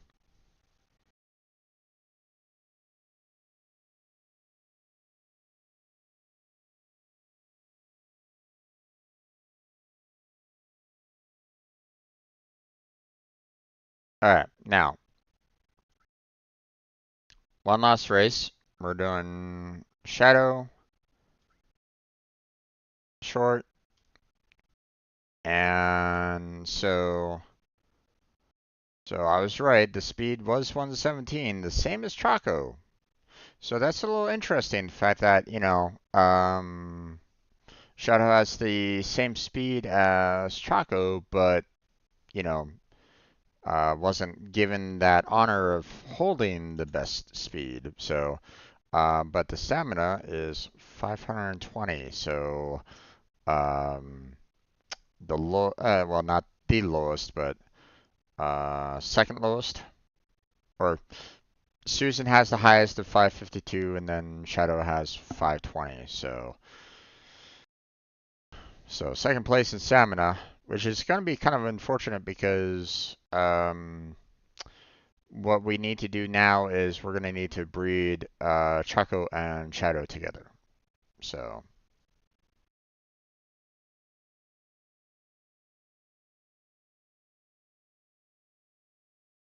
but let's go ahead and lose this match.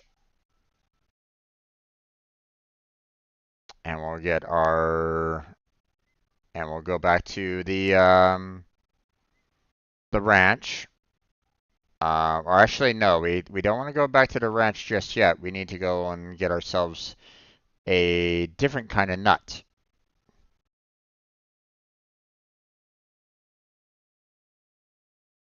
We need to get the zero nut or something like that. A Zeo nut or whatever it's called.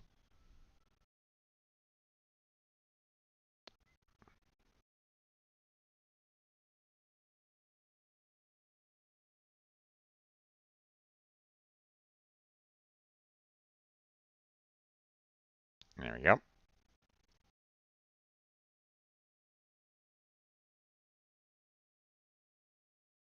And because even though I got second place, you still don't get the gift.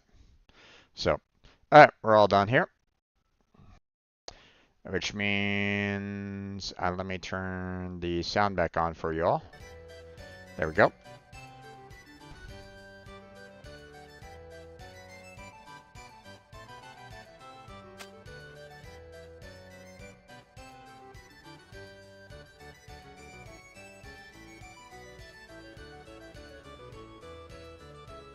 that.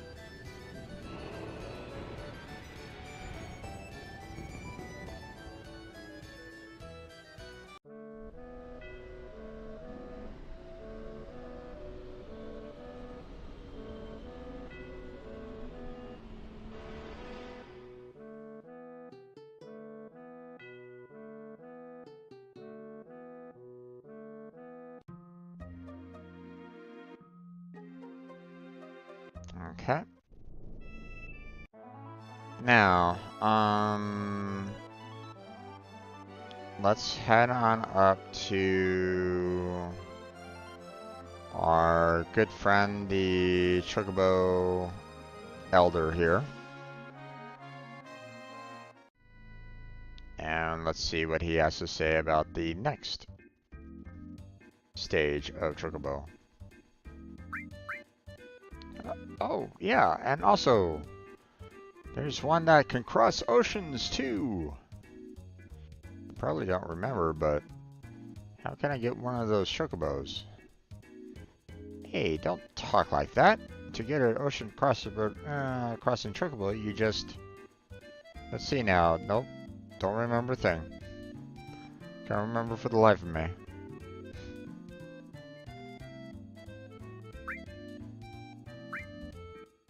Yeah, neither one of these nuts are gonna be helpful.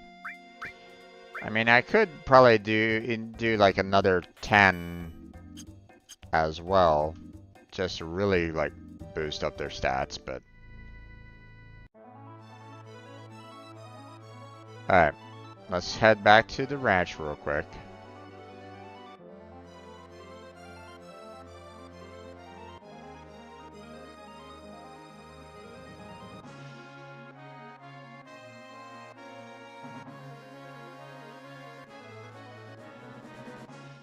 I'm not quite remembering exactly where the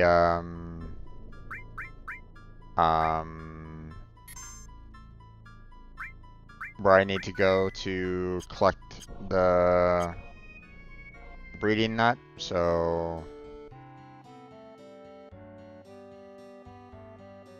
Alright, but we still have one stall available, so... Hey, did you ever see the Chocobo stage again? What did he tell you? Blah blah blah blah blah blah blah blah blah blah. Wow, that's amazing. Let me take some notes. What? Let me jot this down. Let's see.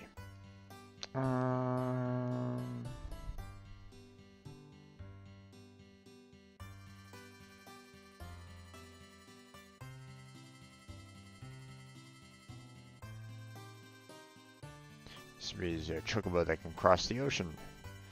You could cross the ocean, mountains, and rivers, then there'd be no place you can go. Right, but where's the nut that you need in order to go about doing that?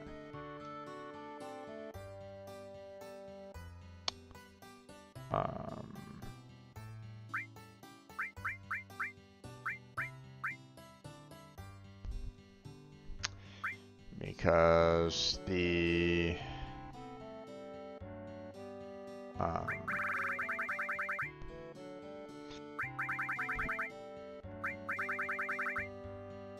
don't think I have the nut in question.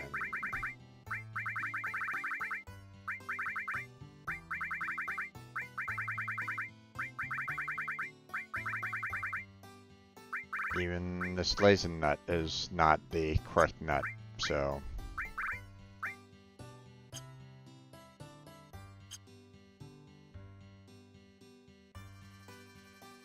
Alright.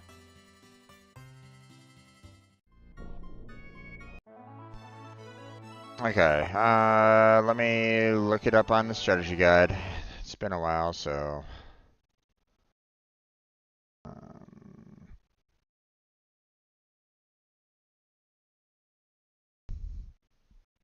let's see.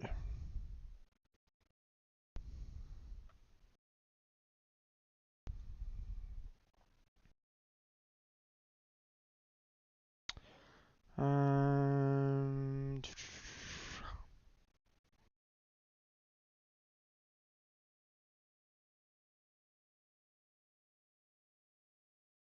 0 nut.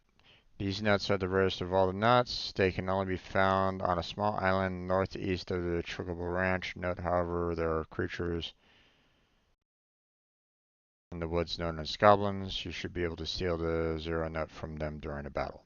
So, on a small island northeast of Trickable Ranch. So,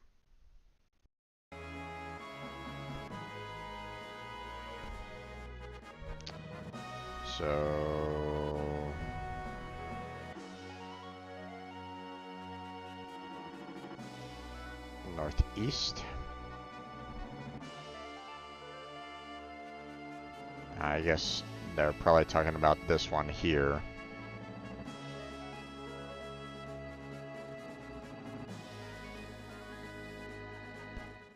So.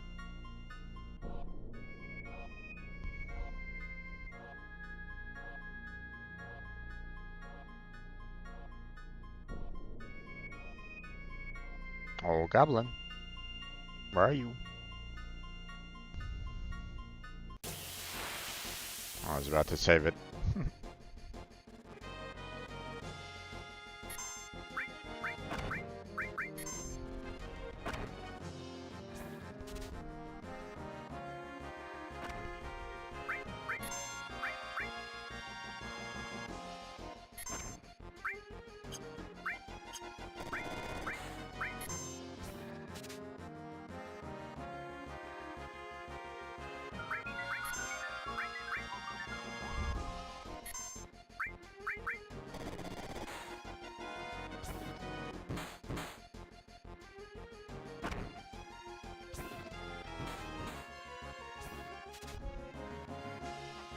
Got it.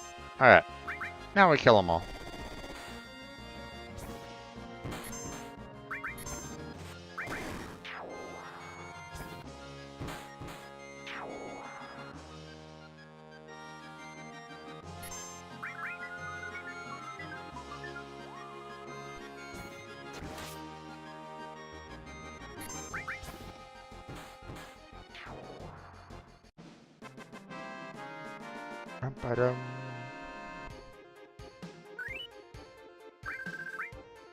Oh, got a second one. Okay. So now, we head on back down here.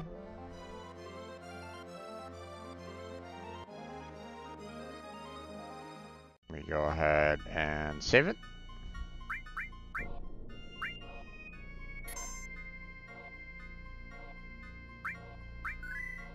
And now, the moment of truth. Let's see. Welcome. Meeting.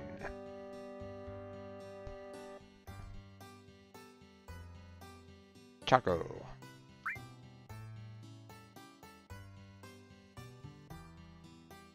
You should have made those that just made it or those that were just born.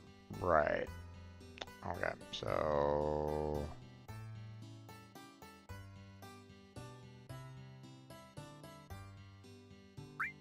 Never mind.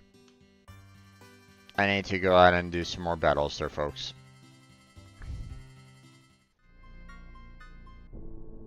They don't like the fact that, you know, I would spend a lot of time out in the field so that Shadow becomes more of an adult. You would think that, you know, racing quite a bit would give enough time to have them age up, but nope, not really. Also, you would think that, you know, you'd need to have them kind of more of an adult in order to register to race anyway. Whatever.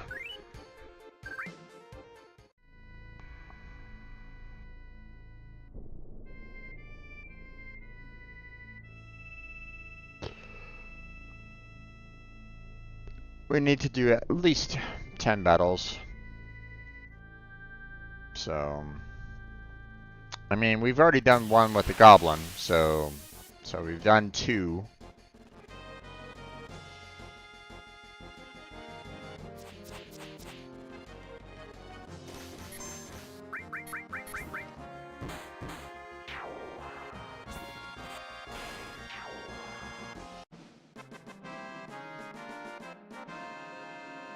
There's 3.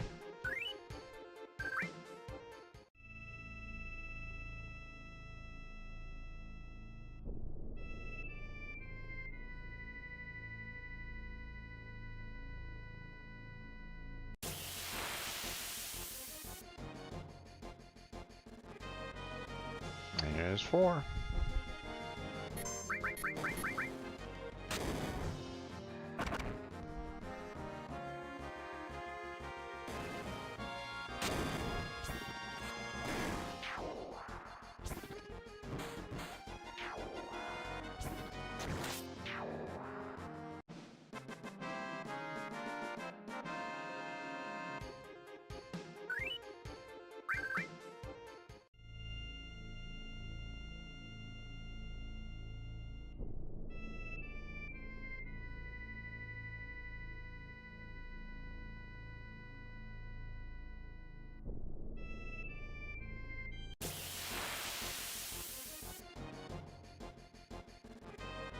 Was this one 5 or 6? I think it was 5.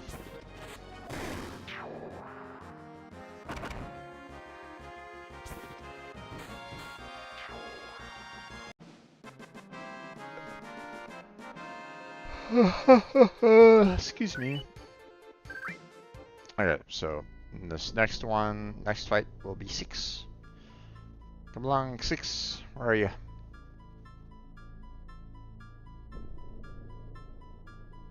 Oh, also, we got a new materia from the racing, so there it is.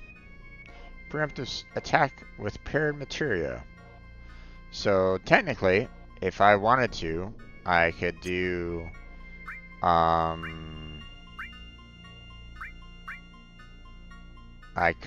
instead of this all here, put that sneak attack in there, and then just to kind of show you what happens.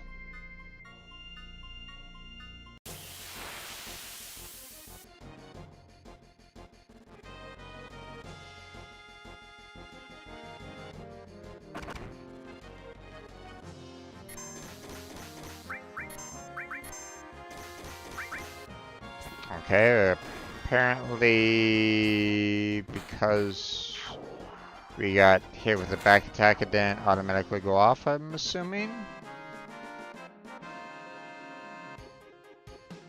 Or maybe it's like a percentage chance, so it might not always go off.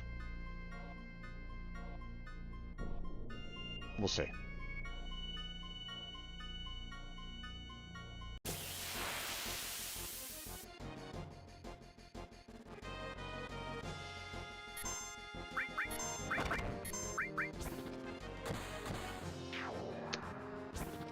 Okay, there, game. Am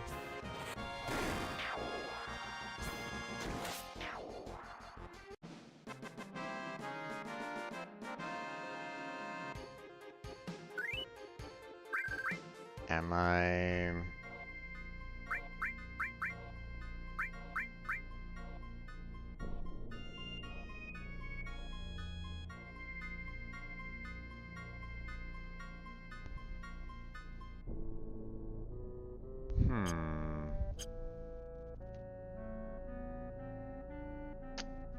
Okay.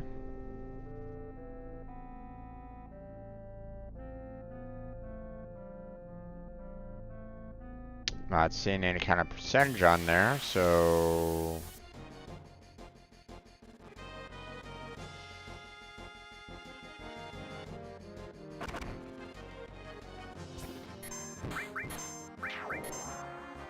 And, you know, there's no sneak attack here, so...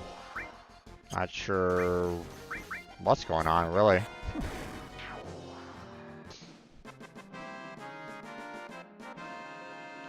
I'm assuming that it's like a percentage thing. Like there's like a 1% chance right at this moment in time for this sneak attack with the ultimate to happen.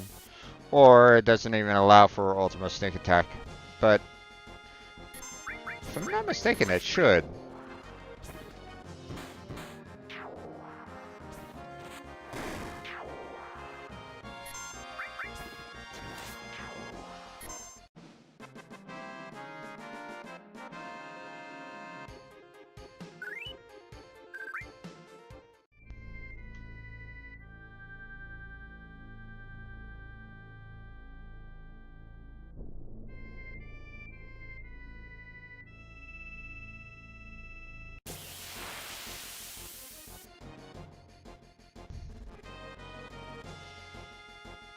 There it goes.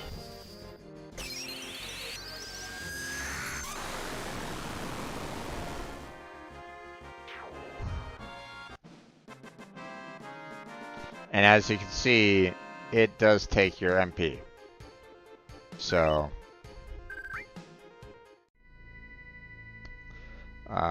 having it on Ultima, you know, which, you know,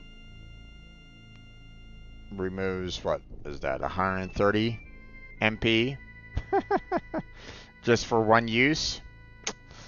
Yeah.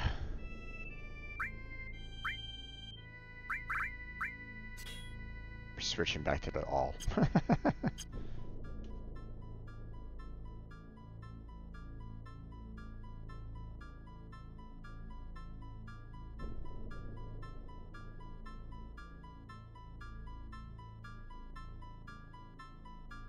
Now, one of the things that you could do for it is you could set it up for, like, you know, sneak attack regen or sneak attack haste.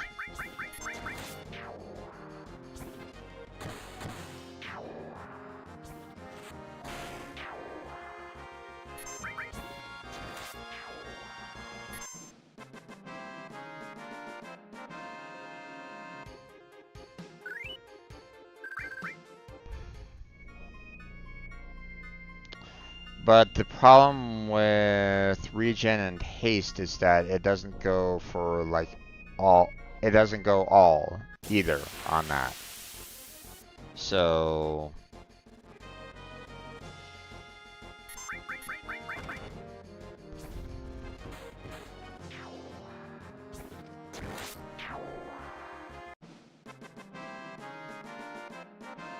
okay, I think we've spent enough time killing off monsters here. We should be good to go. So, alright, go ahead and let's go ahead and do a heal and save here on board. Then we'll go down and we'll see about trying to breed again.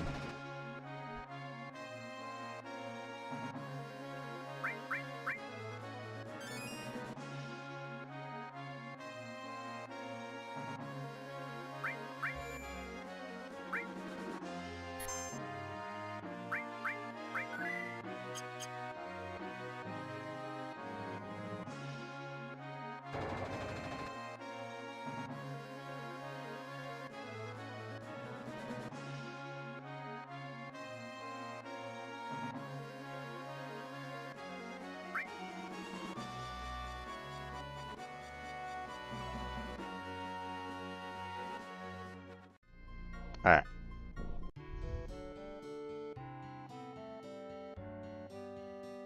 Let's try this again, shall we?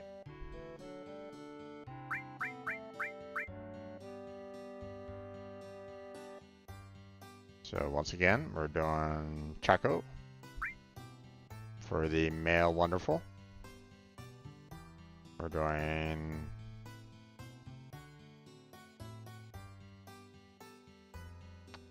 okay.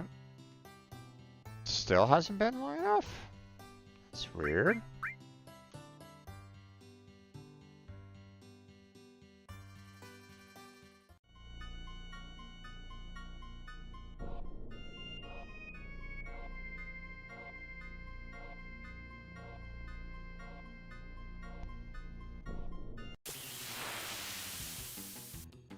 Oops.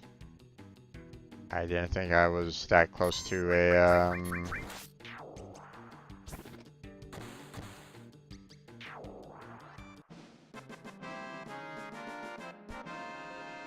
Chocobo's little spot.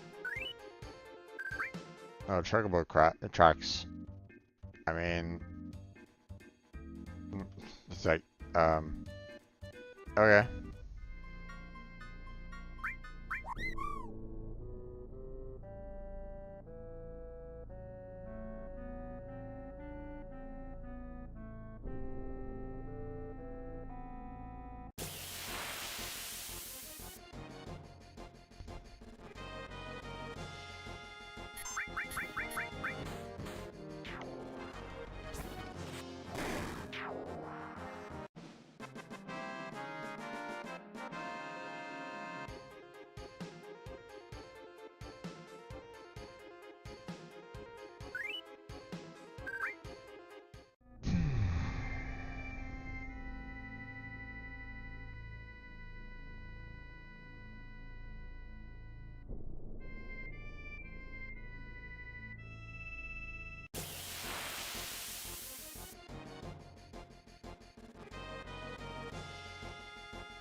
Okay, come on. Do a couple more. We should be fine by now.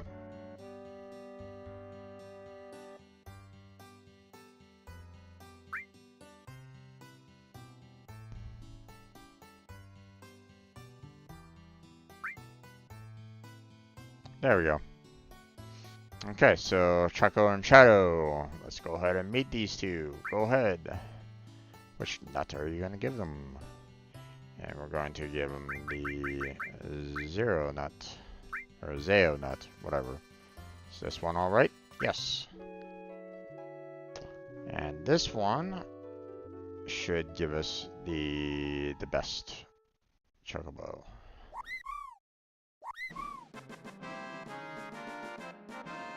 I don't think that's the right look.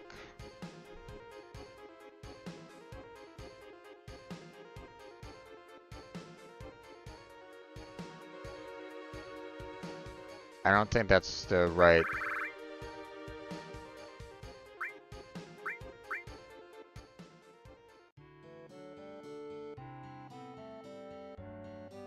That looks like a standard Chocobo.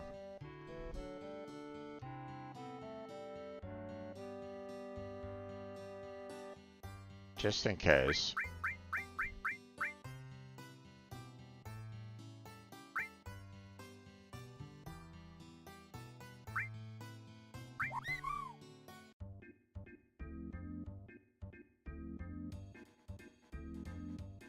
Yep, nope.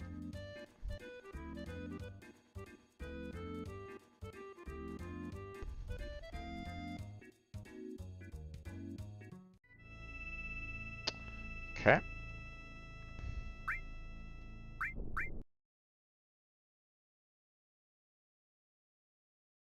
Unfortunately, I didn't save it right before that last attempt. So...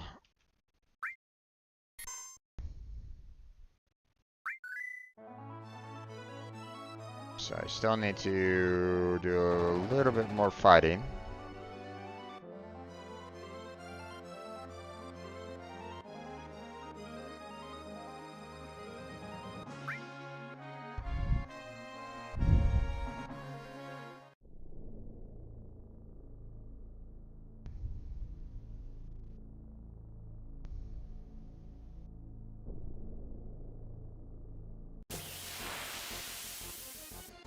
I think I did like, what, 2 fights after that? And I was able to get the, get them to breed.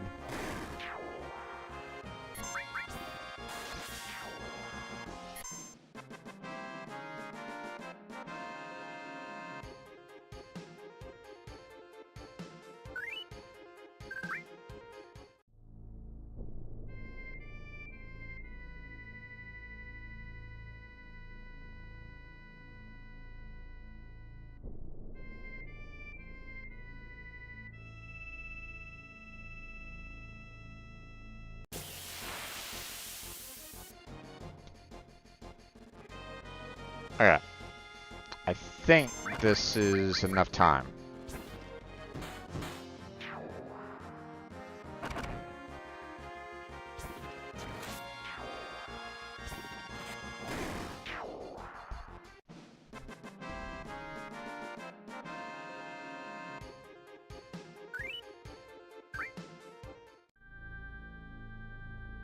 Okay, so we're gonna go on in here. We're gonna save it. We're gonna do the high wind again, right there.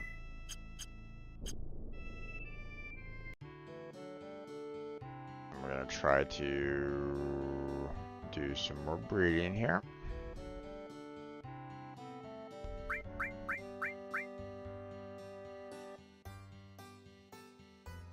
Choco.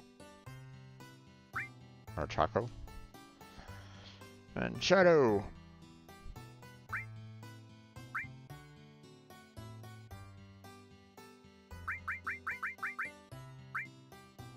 Yes.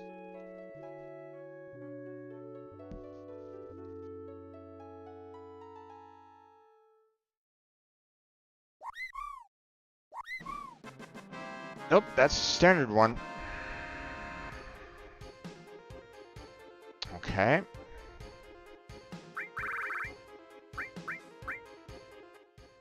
Not quite sure why we are suddenly getting standard chocobos right at this moment in time, but we're going to go ahead and restart it. Um, get ourselves into another battle, come back in, try another breed, or try another breeding session. So one more fight, then we'll save, and then we'll breed.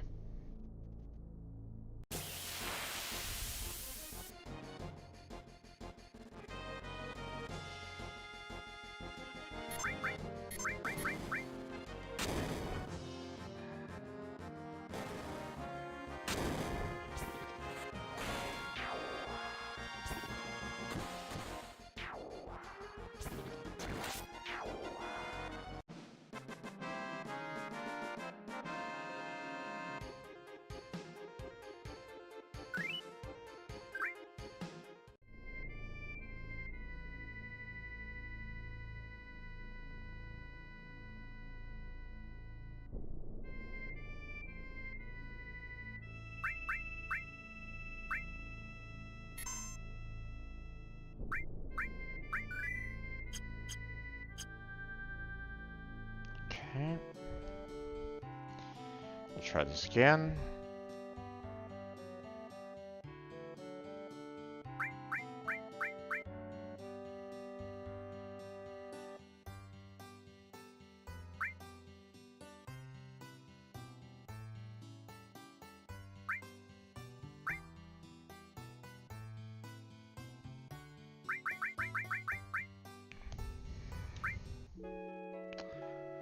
Come on now.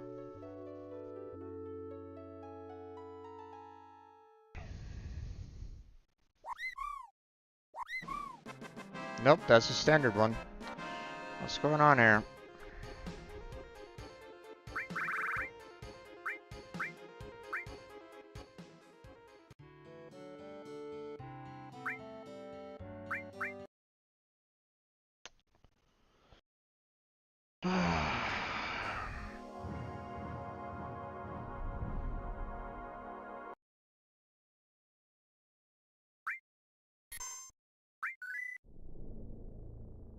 Okay, what's going on? Uh,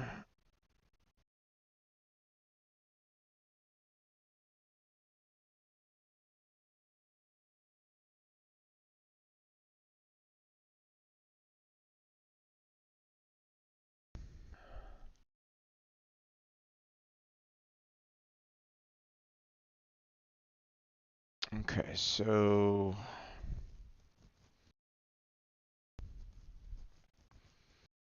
I mean, I'm doing all this right. I need to breed the black chocobo with the wonderful chocobo and have the zero nut as it. But let's go back to some of the other guides that are out there, and you know, maybe I'm missing something for some reason. Uh,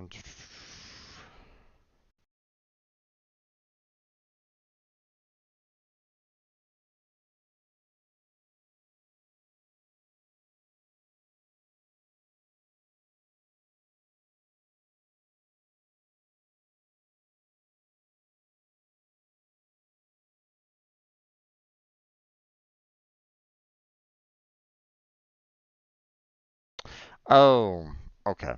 I see what's going on here. I get you. I get you. I get you.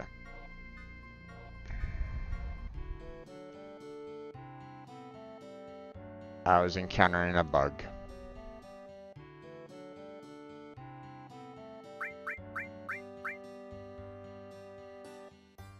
So you have to select the black chocobo first, and then the other.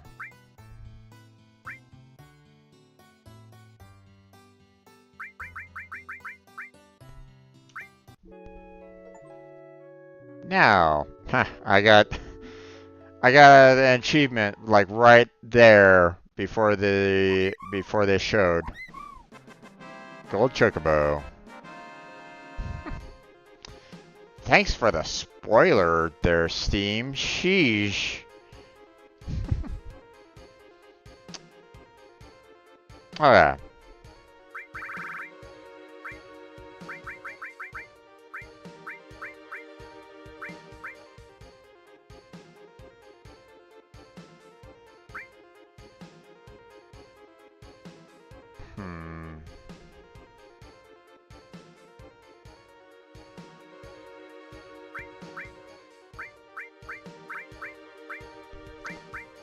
I'm probably gonna get a lot of confused looks on the on this, but Melvin.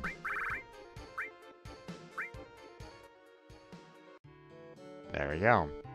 Now, I would imagine, you know, even with, you know, we'll do the inspection, but most likely, you know, Melvin won't have like the best stats right now. Oh, Melvin is already higher than Chaco. Okay. Most stamina. Susan still beats out Melvin on stamina right at the moment. And Rob still beats out Melvin on intelligence. Interesting. But, you know, for overall speed stats, Melvin has the fastest runner, who's currently stats at, you know, 117. And that's without giving any greens to him.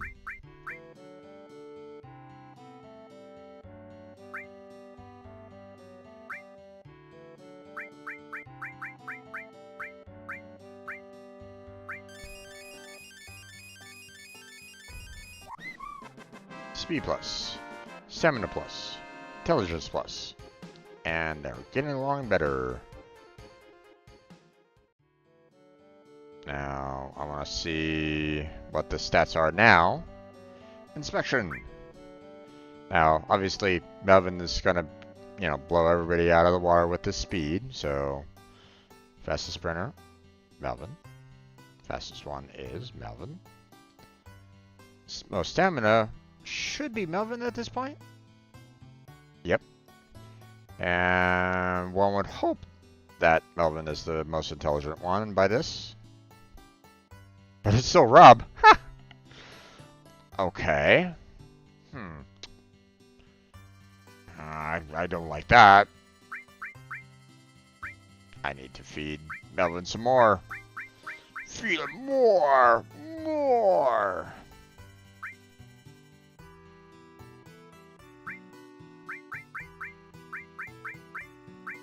There we go.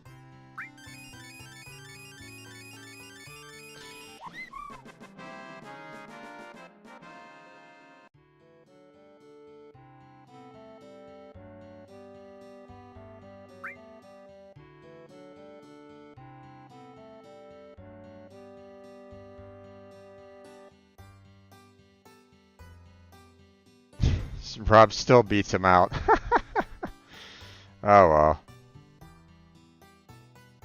Oh, and just to kind of show you what Melvin can do.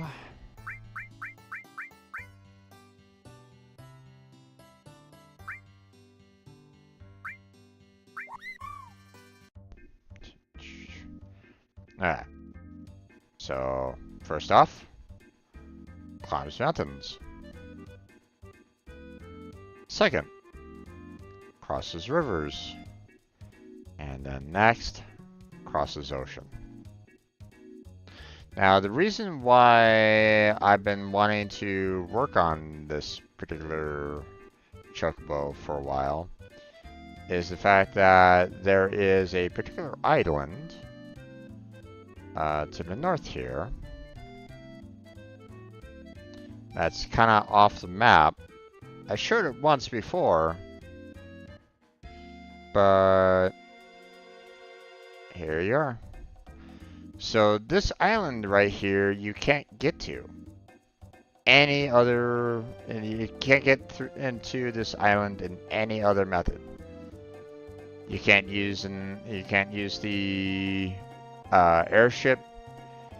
You can't use any other chocobo. You have to have the gold chocobo in order to get to this particular island. So, but we'll handle that in just a second. What I want to do is I want to see Melvin's overall stats. So in order to see his overall stats, we're going to need to go do some racing.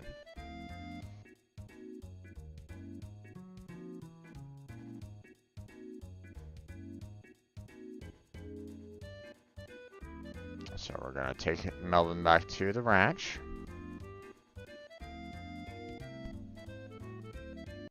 There we go.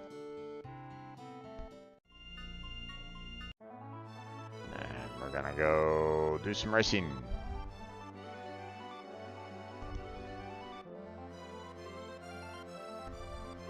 Now, obviously, there are other things that I can get, as well as, what's kind of locked in that island, but, that island is there for a reason, so.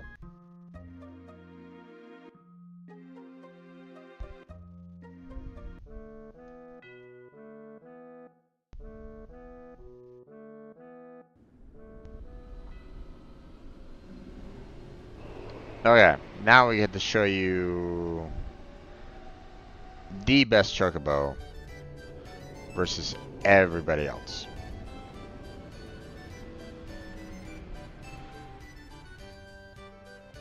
Even the pro. Because we'll be going up against the pro as well.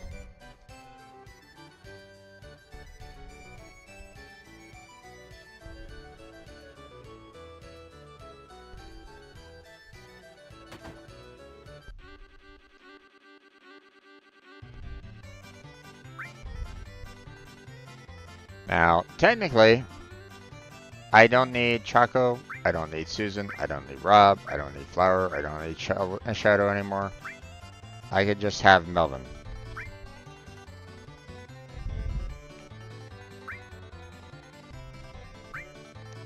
We're gonna do a long, so I can show you how badly I'm gonna be beating the Chocobos in rank C.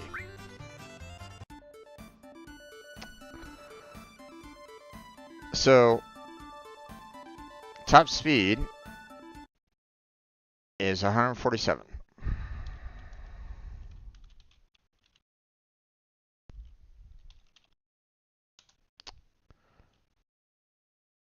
Hold on. Hold on.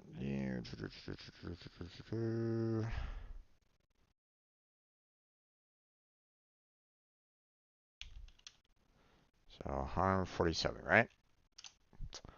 Stamina is 814. So just to compare, the fastest speed that I had with Chaco and Shadow being at the same speed, they were 117. Melvin's 147. Now, bear this in mind.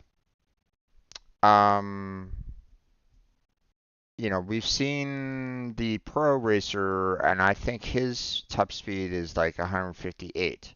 So right now, Melvin is still slower than him, which is kind of unfortunate because you would think that, the gold would, blow him completely out of the water altogether, but oh well, it is what it is. The Now when it comes to stamina, however, Susan had the best one with 552 there, folks. That's 250, ish. I can get the math right if you really want to, but I mean, I'm just pointing out how much higher Melvin's stamina is in comparison. Is ridiculous. So,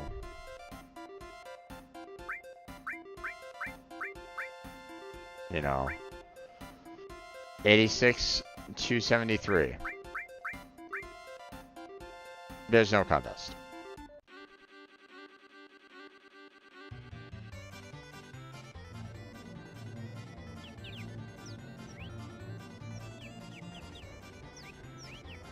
We are pretty much going to be done by the course by the time they get probably 1/4 of the way.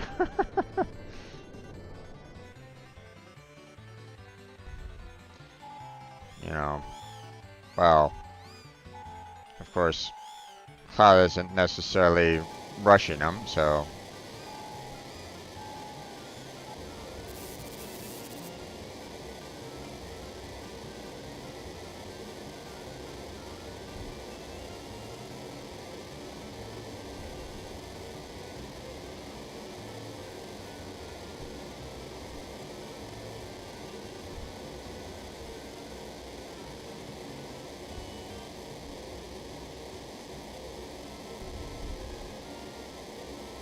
Okay, there you go. Yeah, I guess I was a little too exaggerating on the 1/4 of the way, but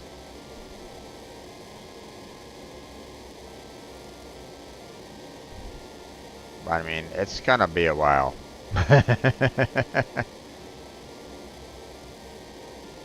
I'm gonna go ahead and shut off the headset audio for you, so you don't have to hear the waterfowl sound effects.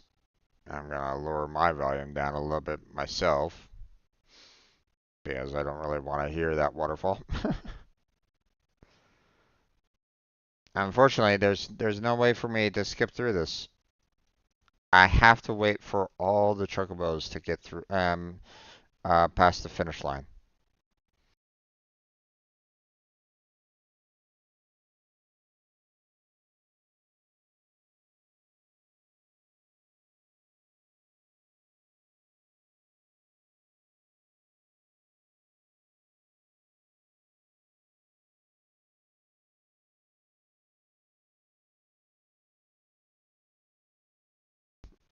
Kind of wish that there was a way to kind of bypass a lot of that, but all right.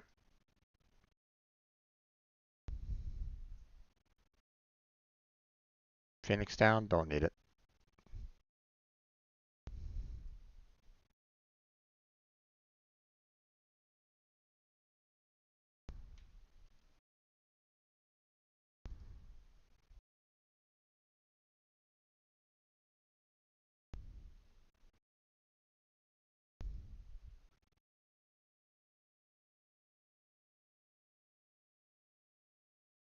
Just making sure that what's his name isn't here.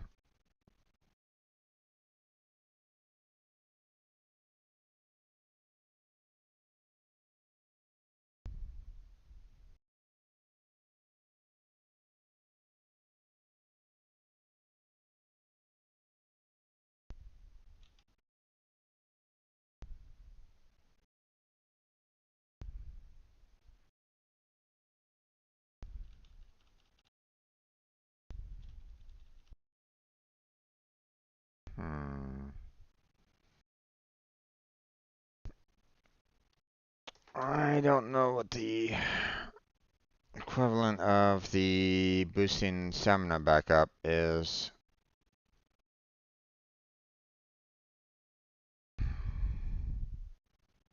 On keyboard. I tried reading up on that just to see, but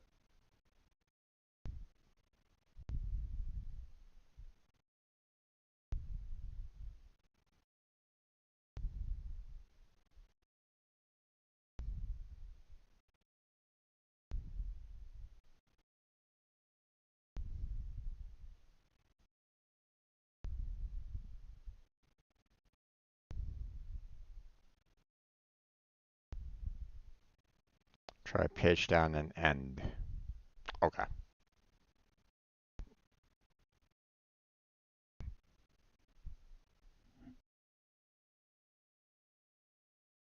Also, the original assignment for switch is insert, and I don't blame you all for changing it.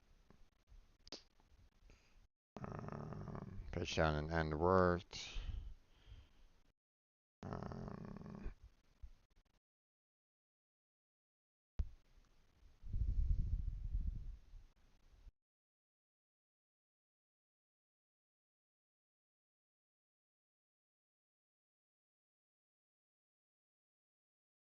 Now, if I'm not mistaken, there are some checkable racing rewards that, aren't available out in the regular world. So,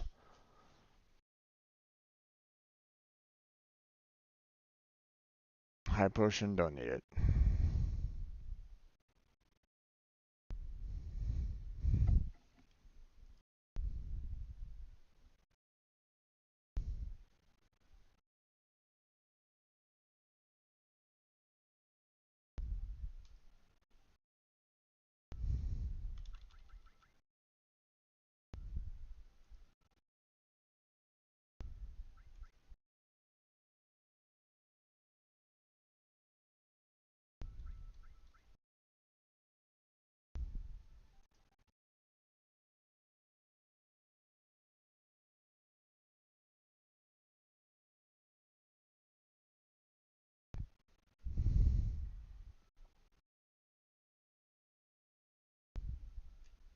Okay, pitch down and end. It does raise up. Okay.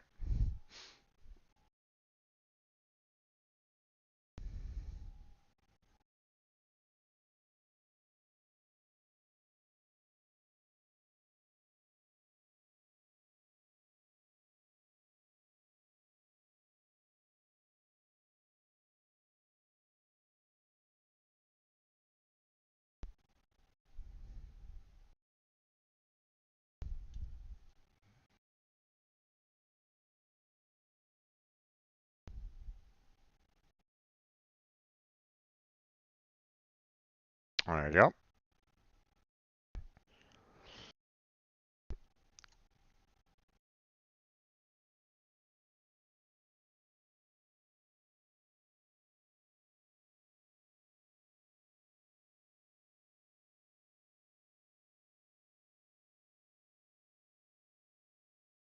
So I guess more 1/3 overall for the other racers. They're like 1/3 through the track.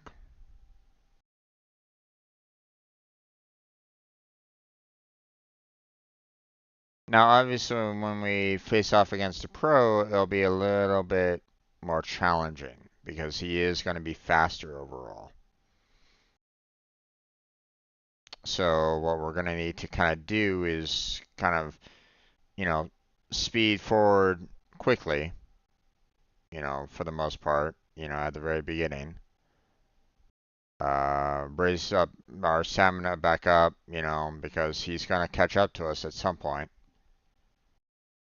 And then,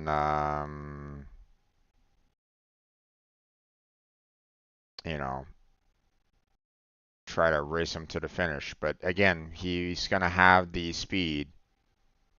So,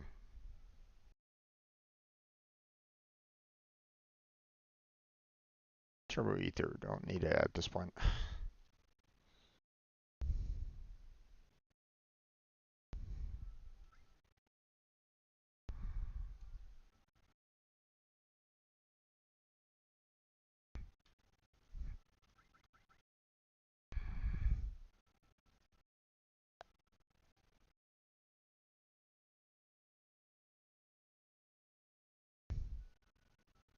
Okay.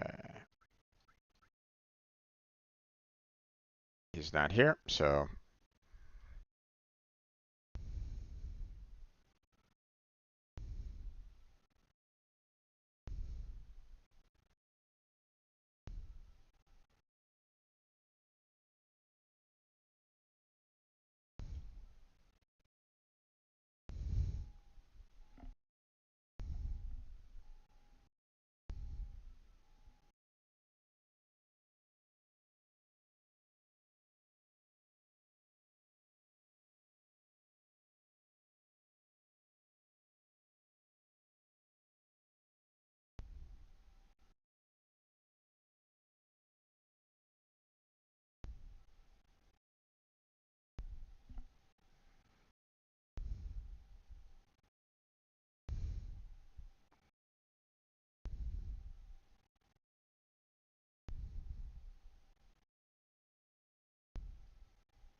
No, obviously, as the chocobos will get, as we increase our ranks and stuff like that, we're not going to be leaving the other chocobos behind as much.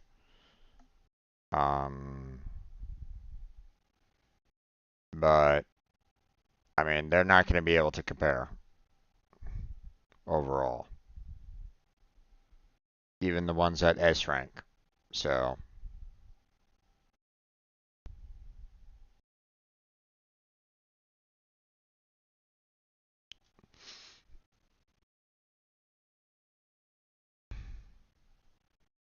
nope, don't need it.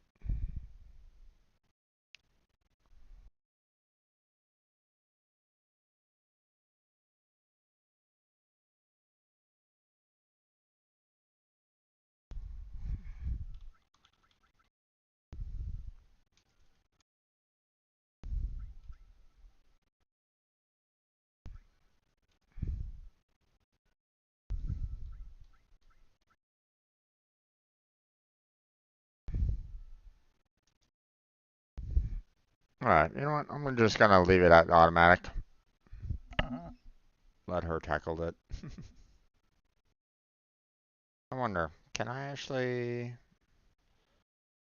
I can boost up her stamina even in automatic. Okay.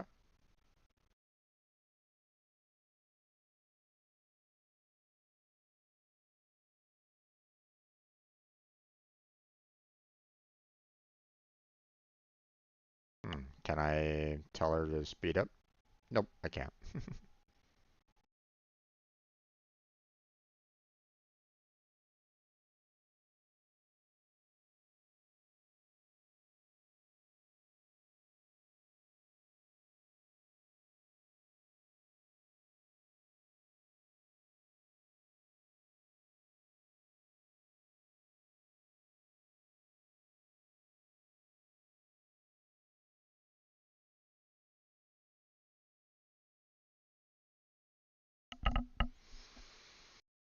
Ugh.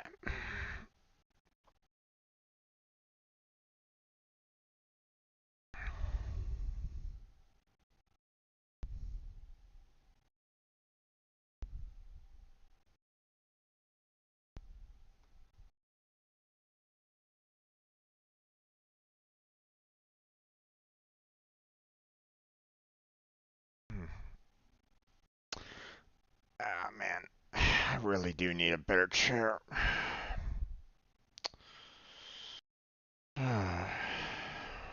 Maybe Santa will bring me one this year.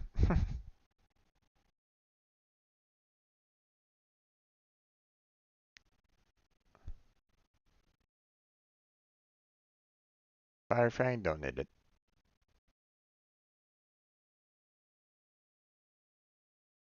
Matter of fact, I didn't really need any of those on the rewards, so.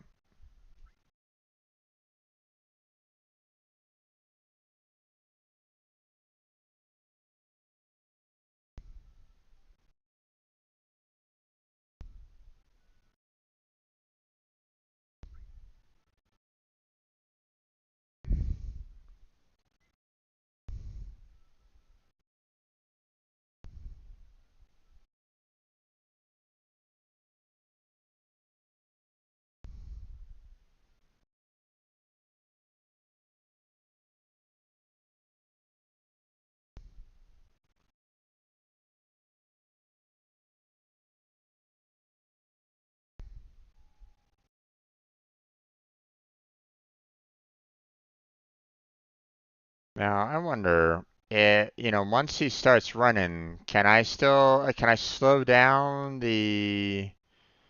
um the stamina loss by holding the buttons for stamina regeneration? I wonder. Well, let's find out. Okay, I'm seeing a little bit of like, it kind of trying to go up a little bit, so I can raise it up even more now.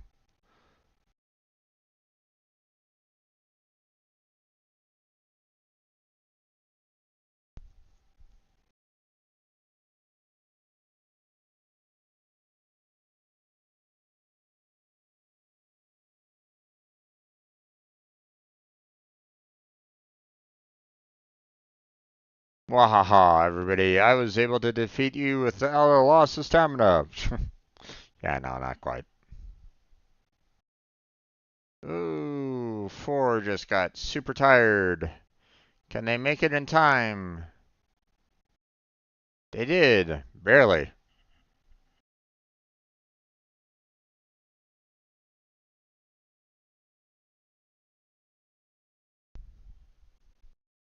Don't need ice crystal.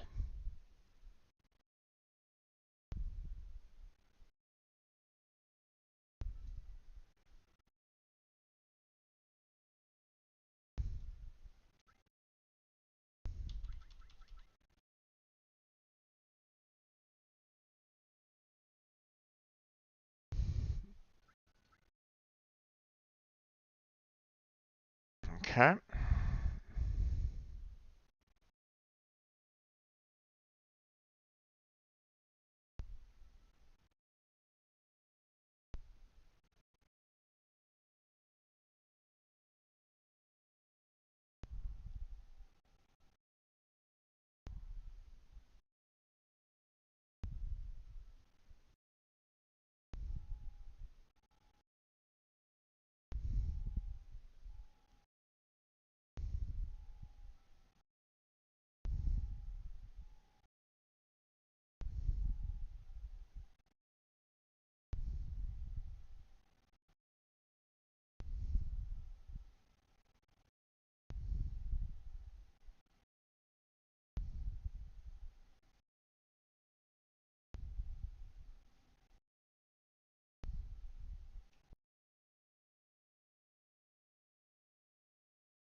Okay.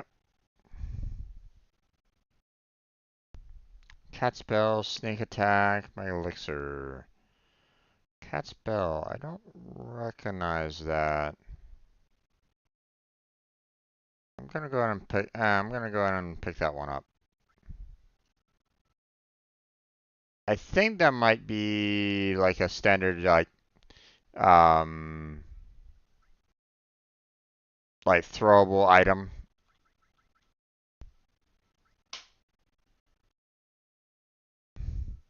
But I'm not like 100% sure about it, so.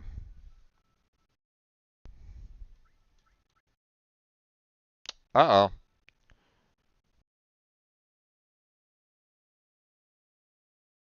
Look at this guy.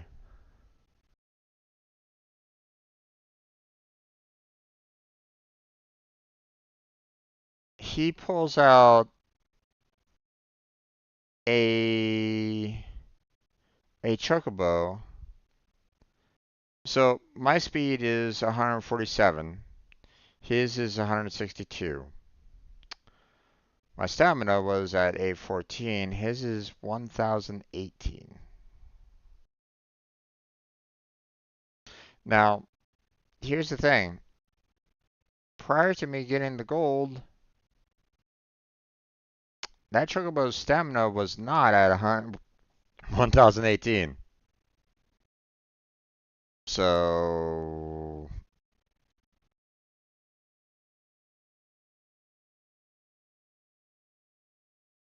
yeah, it's looking like I don't beat him at all.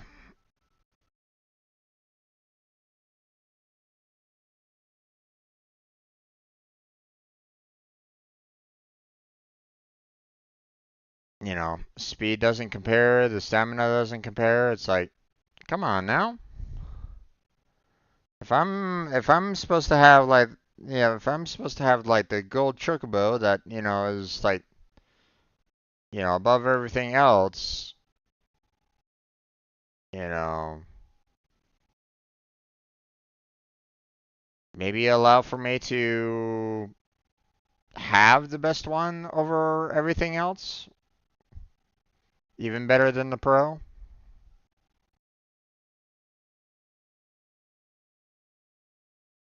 There's no way that I can actually catch up to him or beat him. So,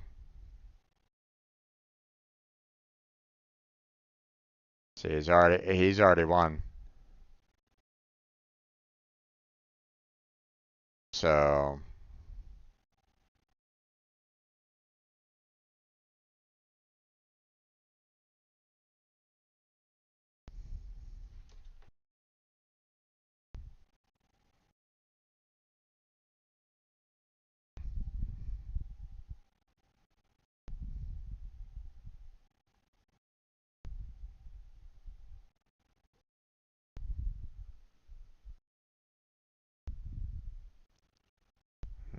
and you ever have a chocobo that is better than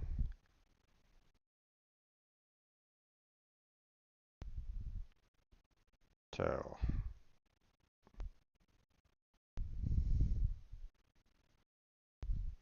Toe is no more or less difficult to beat with any chocobo of any speed. The only exception is if your chocobo is slowed down in the areas of the racetrack that toe isn't.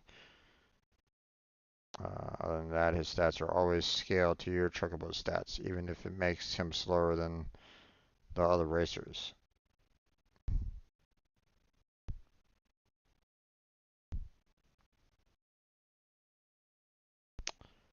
Best way to beat Toll is to simply make better use of your stamina than he does. He's very predictable in his strategy. He only sprints near the end of the race, so you can easily beat him if you build up enough of a lead so you cannot catch up during the end of the race.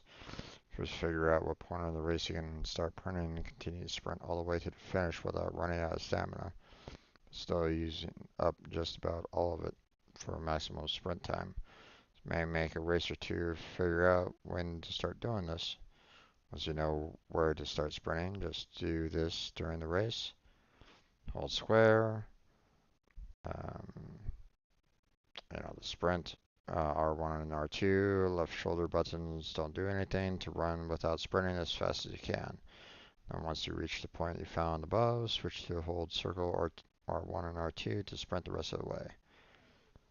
If you can't beat toe with this strategy, then it means your stamina is too low and forcing you to wait too long before sprinting, so he's able to catch up. Easily fixed by feeding more grains, preferably sekis.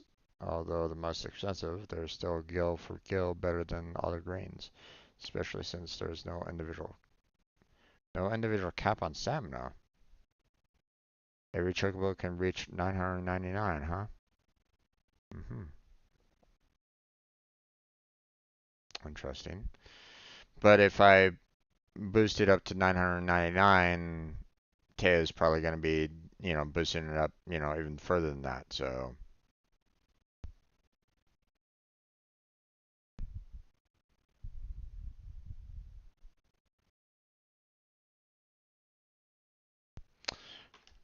but yeah, um,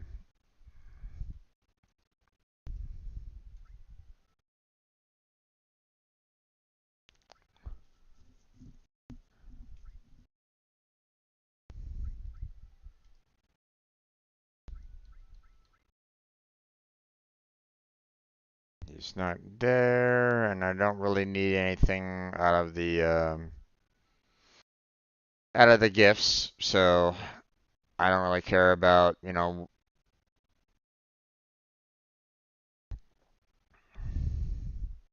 but at the same time, what I should do is see about the um,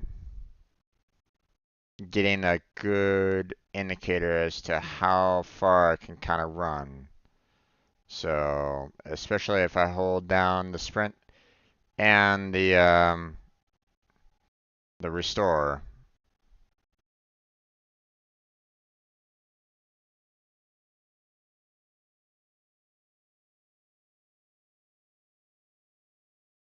Okay, too soon.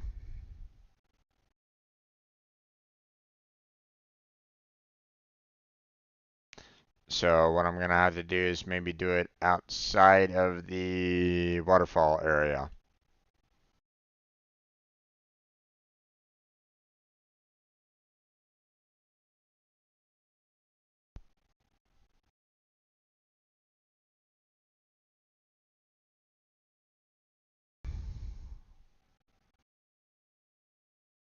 See what that marker is.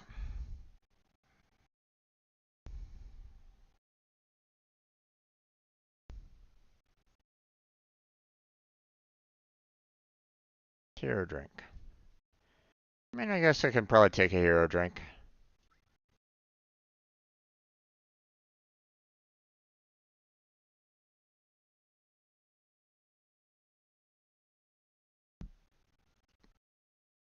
Long. Ice crystal, tranquilizer, hero drink. Don't need any of that. Okay.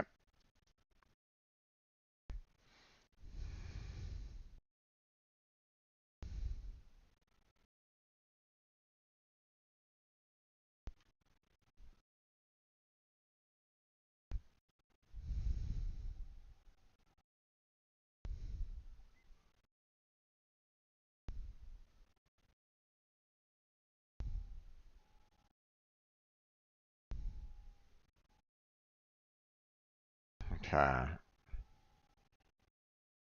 And there we go.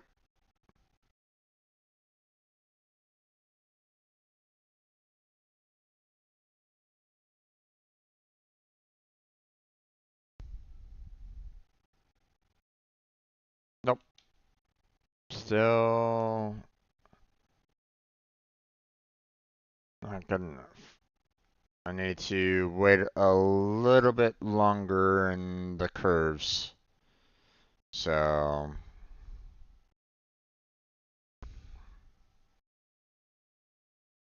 like maybe right at the very top of that mountain and go down.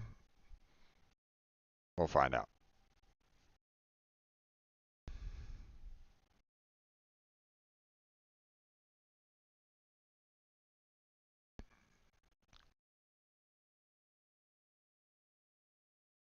Ice crystal, no thank you.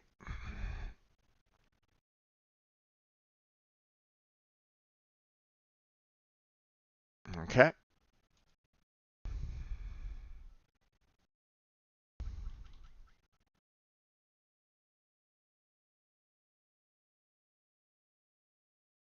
Okay, Swift Bolt, Cat Spell, Sprint Shoes. And, he's not here. Interesting.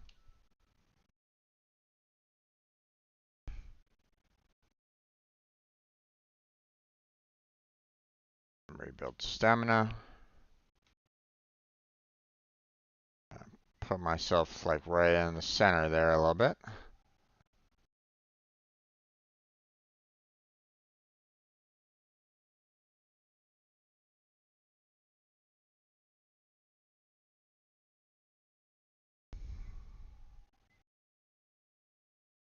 Okay.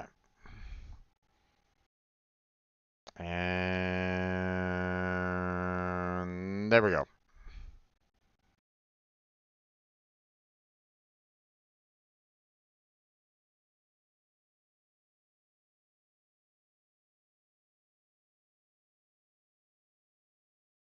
Nope, not quite. I mean, I was like right there, but still. I mean, if he's like catching up to me quickly, then I'm gonna need to make sure that um,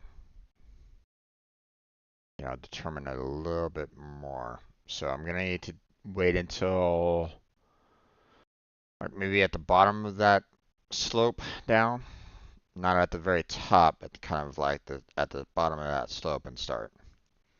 So Swift Bolt, I have no idea what that is. So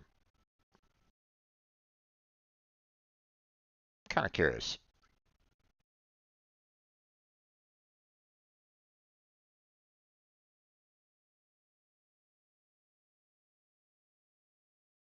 Okay, here's the hero strength. Raises ability once during battle. Protects against transformations.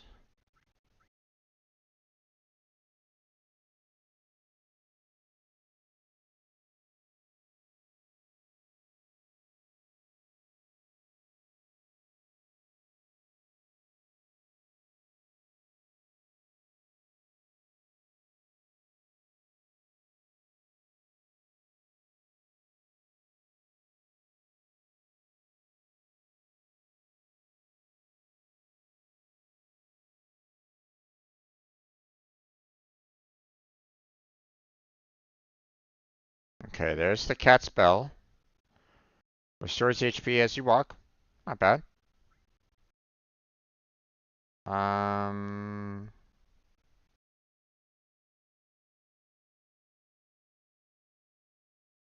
Wait, what?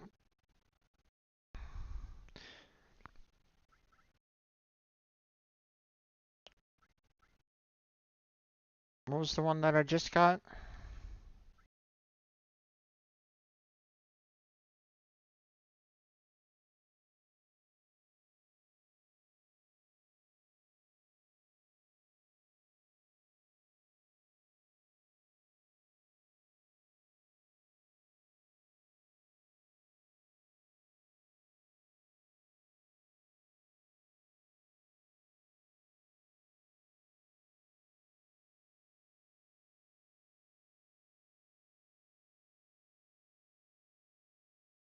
Oh, I think it was Swift Bolt. Right.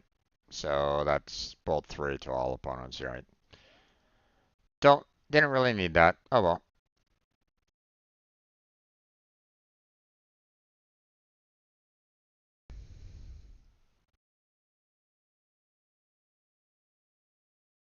Okay, Swift Bolt don't need, Cat Spell don't need, Magic Counter, that's something that I'd like to have. And okay, we don't really have any major competition in this one. As you can see, top speed of all my competitors are greater than me. But at least the stamina is better than all of them, so.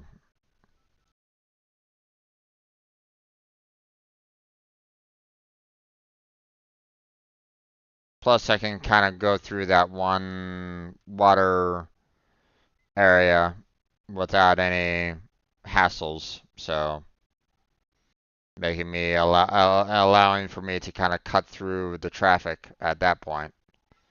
So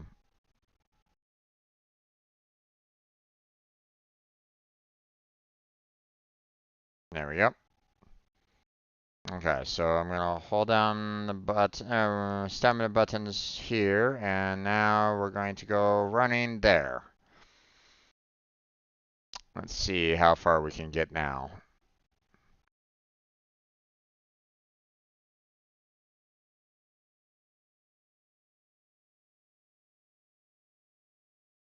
Oh, I mean that's good, but not the greatest. So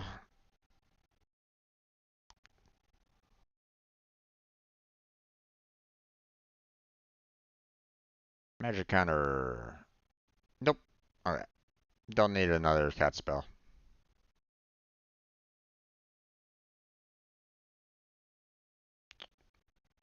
Or I could put 3 on.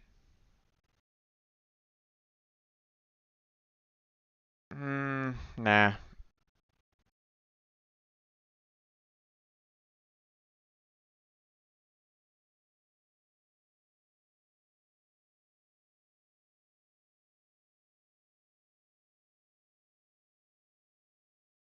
Okay, so um, I'm gonna need to kind of push it a little past those torches. So I started at like the left torches. I don't know if the right torches were a little bit further. So okay, so we got enemy away, which I don't think I've heard about. I think that's a materia. And Precious Watch, I believe, is an item or like an equipable item. So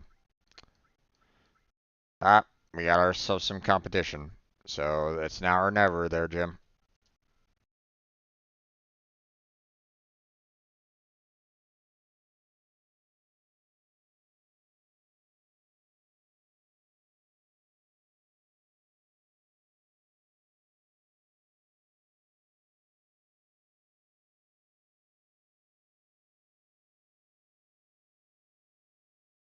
What's funny is the fact that, our friend here hasn't really pushed himself ahead any further than before, so now he's going.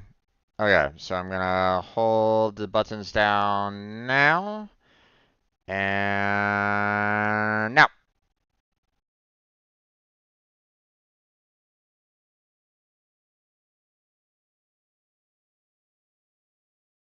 Oh, nope. Even with all that, yeah, I'm still not fast enough.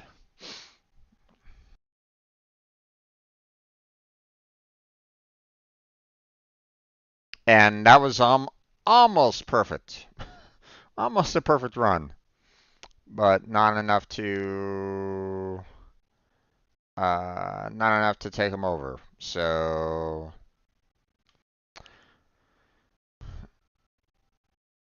let's see if we can fix that. Okay, hold on. Let me turn on the music for you guys. There we go.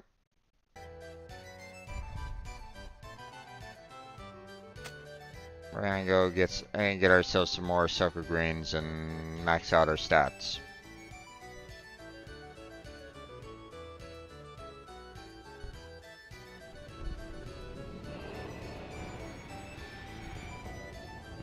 Now, how many it takes to max out the stats, I don't really know.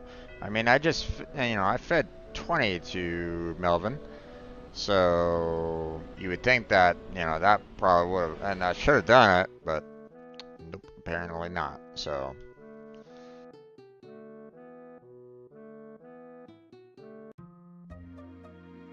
what we're gonna do is we're gonna go there and get ourselves probably a good, I don't know. I'm thinking like 30 more greens.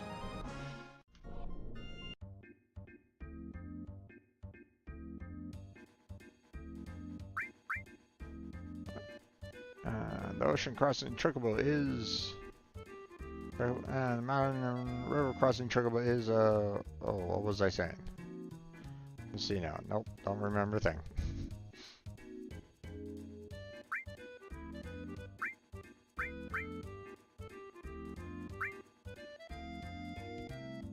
We're gonna spend that much. We're gonna go back to the stable. We're gonna feed Melvin 10 more. Then we're gonna see what that did to his stats overall.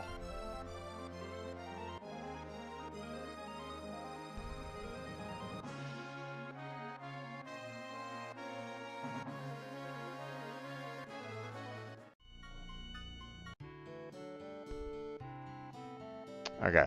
I'm also gonna go ahead and get rid of everybody else. So I'm gonna let everybody else go because I just want to select Melvin and Brace. So we're gonna go ahead and release everybody else. So Chaco, thank you, bud, but you can go.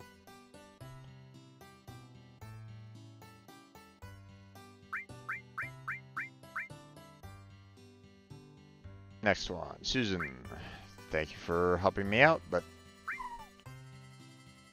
you can go.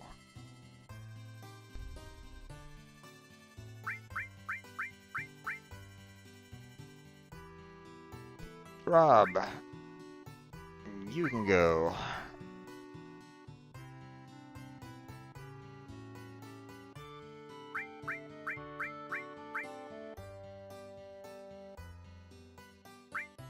Flower, you can go.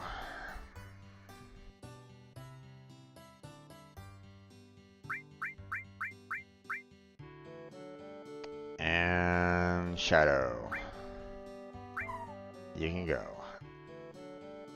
And that's it. So now we're gonna go ahead and feed Melvin 10 more.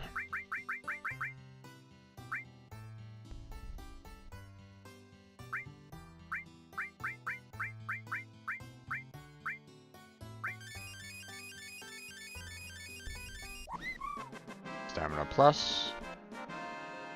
Okay. Now I don't really have anybody to compare Melvin to anymore, you know, so I don't really know if he's smarter than Rob, but it doesn't really matter. Okay, we're gonna go ahead and save it real quick because it's been a while since I've saved.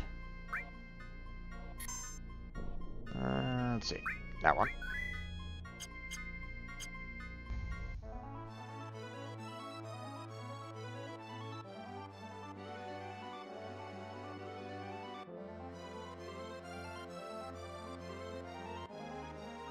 We'll see how much of a boost that 10 did to Melvin.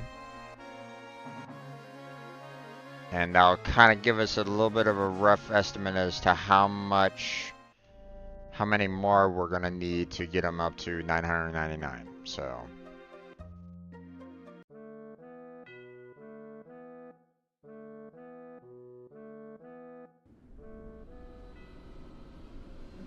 Now,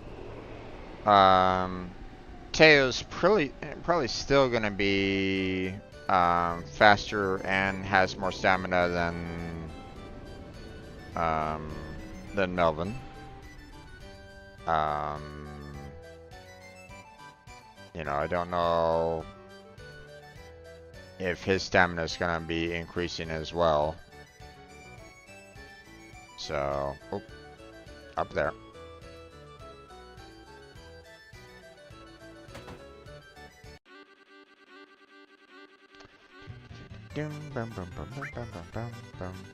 Melvin. Yeah. Long. Sure. Oh wow. Okay, so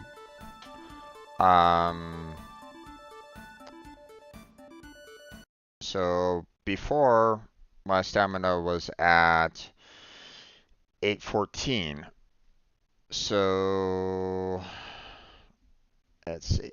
That's 182. Or no, not 182. Because 14, that's 8. That is 78. So 178 points for the 10. Wow. Okay. So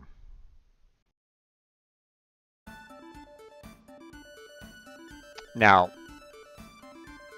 I mean, I guess I could probably give 10 more, but it might be a waste if the max stamina is 999. The top speed didn't increase, unfortunately. Kind of wish that it would, but because I mean, I see all these guys with like 170 speed, and it's like, god damn it. Okay, so Teo's top speed didn't change, but stamina is god awful. So now I might be able to push, from further back. So like I might be able to try like at the very beginning of that waterfall, or not at the very beginning of the waterfall, but maybe at the very end of the waterfall. Because, I mean, I gained like 178 stamina, so...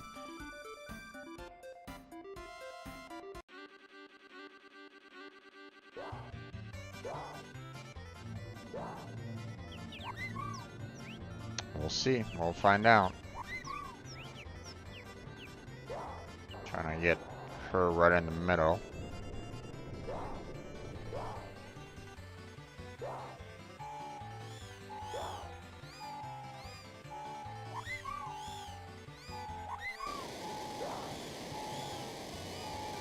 Okay. Activate and running.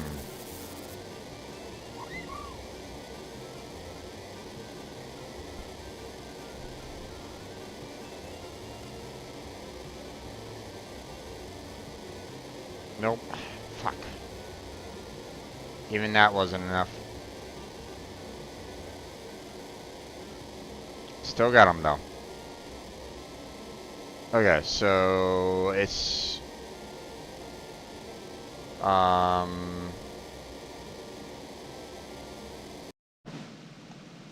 so I'm gonna need to do. Okay, cat spell don't really need.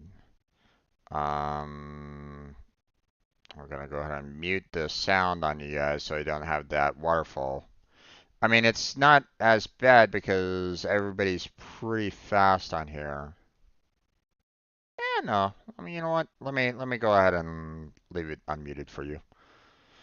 You know, hopefully you won't mind the, you know, the irritating sound that is the waterfall, but you know, we'll see.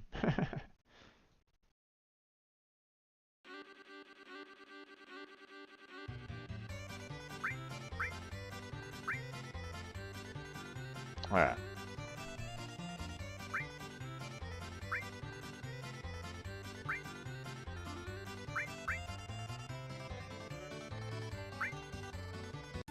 Okay. We'll try at the very top of that hill. We'll try that. Oh, we got this in the bag.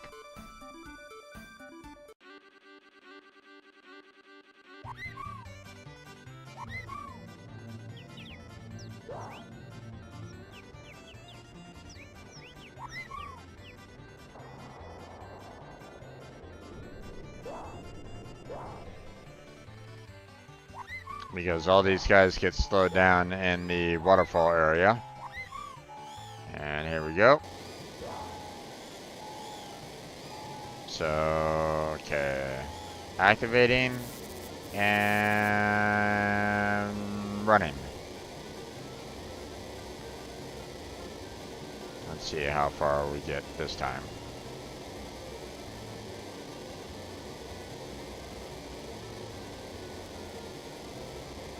Not quite.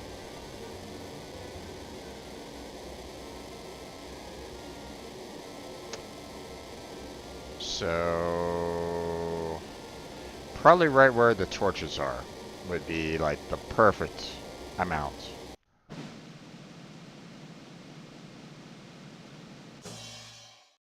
Another cat spell, don't need it.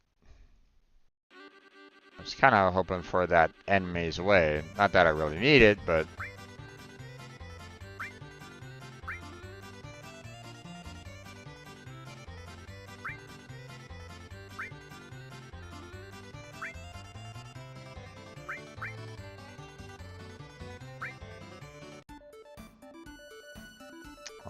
Swift Bolt, oh, none of these are really needed, except for maybe, and you know, I'll take the Mega Elixir, but... Okay.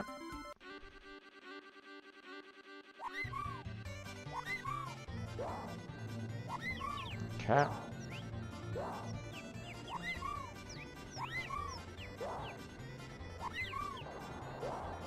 So the aim is right around the torches area. And we'll start running.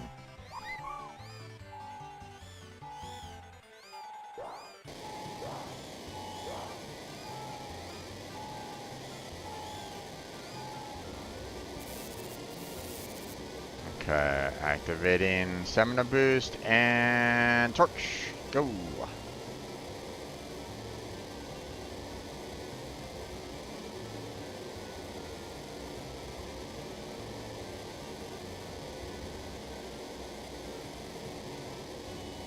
Oh.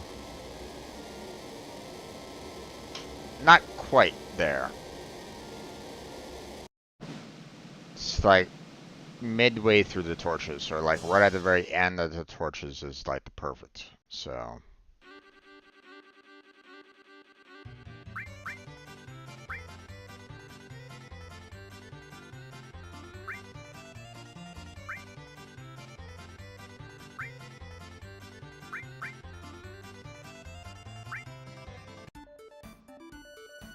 Let's see, sneak attack, magic counter. Both of those. Well, sneak attack, we already have one, and it's like meh. Might be kind of useful.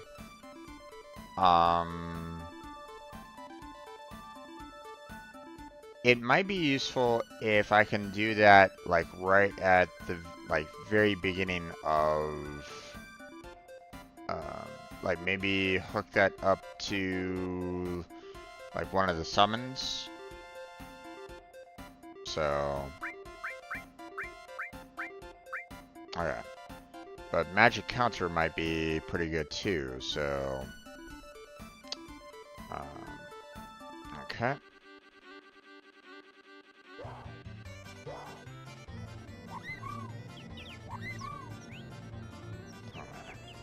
Raise up stamina. There we go.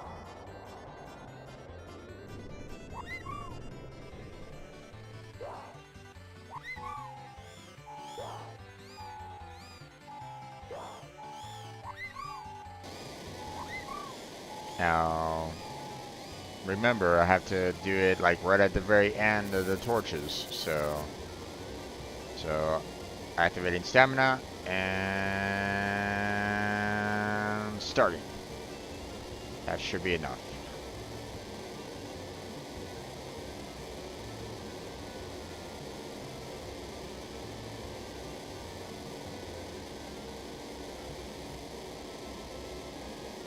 Actually, I could probably do about halfway through it because I still have slightly more stamina there. Let's see, magic counter? Nope, sneak attack. So I'm gonna take those sneak attack materials because if I can get 3 of them on each of my, you know, every single person, raise it up to max level, you know, the possibility of them doing the sneak attack like right then and there is going to be fairly high. Now, it's going to burn through their mana, especially if they're like casting, you know, like Ultima and stuff like that. But I mean, let's face it, you know, if I'm getting like mega elixirs and stuff like that, I think I'm good. So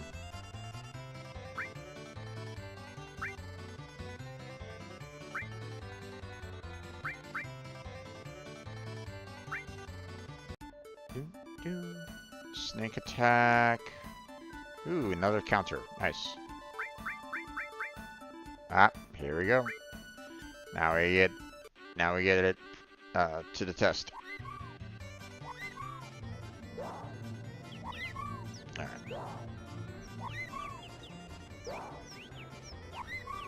So halfway through the torches is what I'm kind of aiming at right at the moment. So like right at that curve.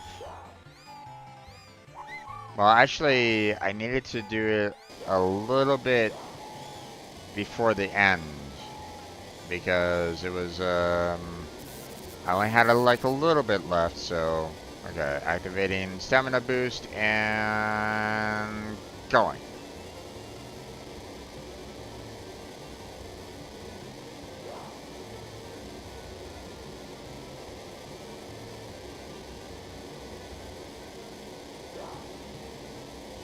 Oh my gosh. Still wasn't enough.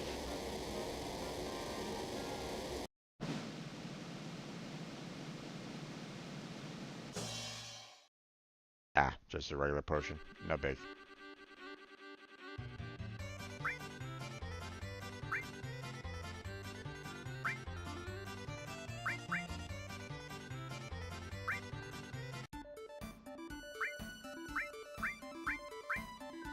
Oh my gosh. Enemy was really the only thing that I have any interest in that one, so... Okay, we're right smack dab in the center, so that's good.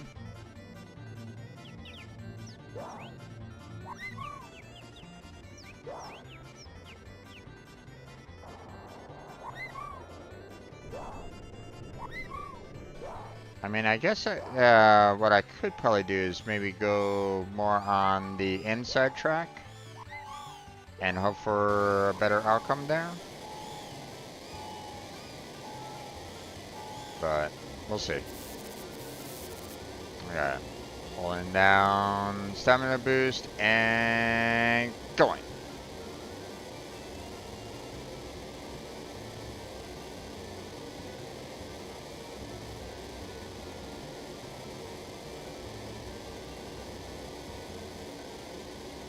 Got him.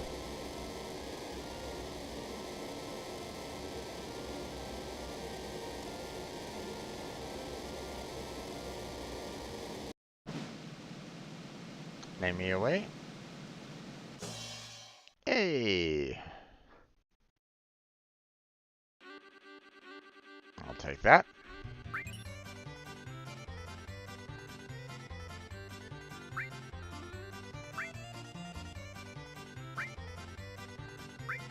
Oh, shit.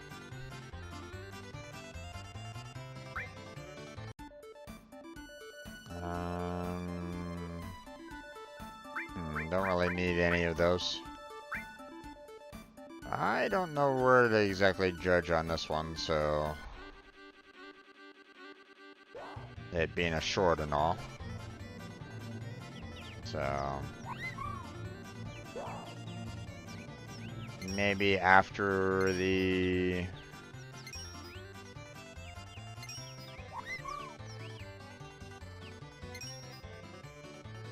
Maybe here.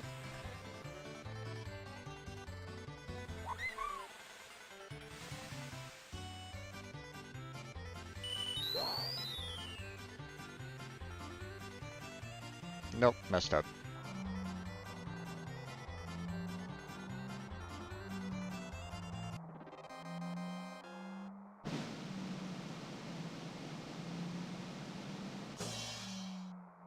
That's okay.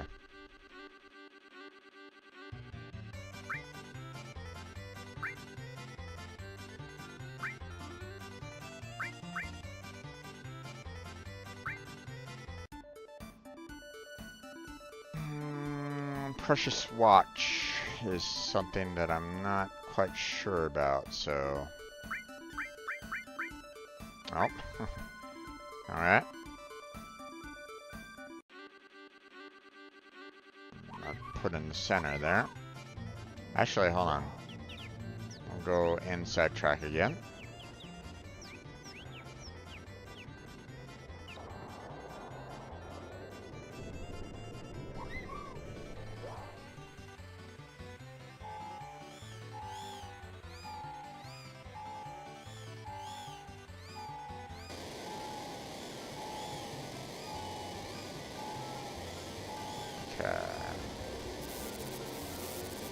And stamina and going.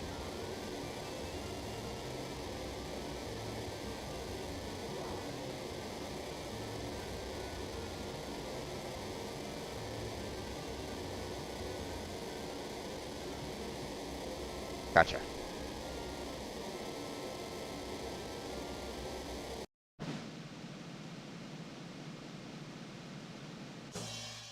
Ah, just a potion.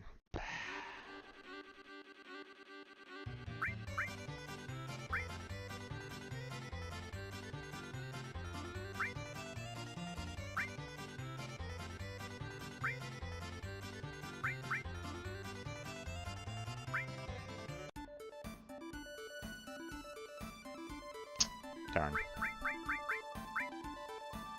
Okay, well.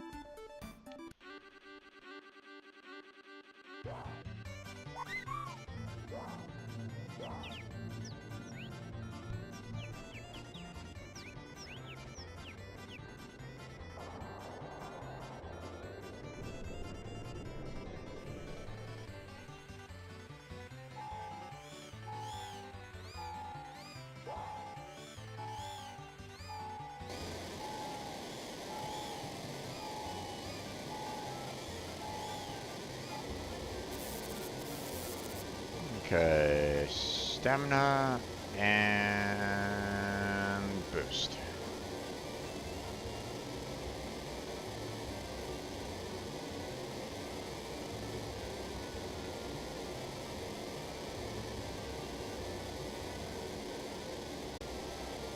judging it nicely.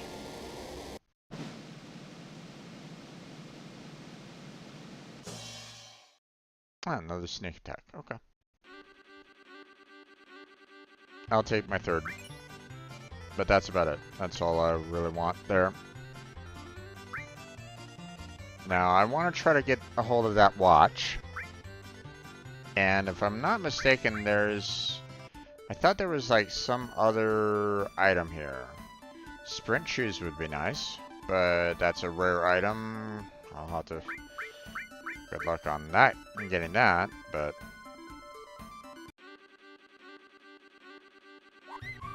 Okay. Moved over to the inside track there.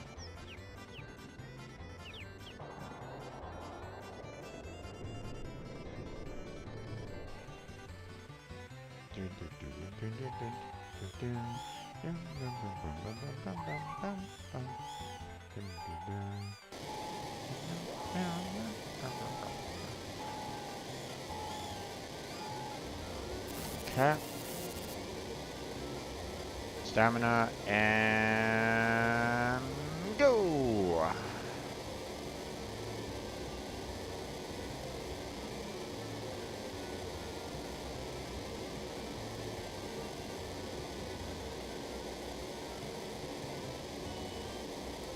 Haha, gotcha. Sprint shoes? Nope. Damn. Cat's belt, don't need it.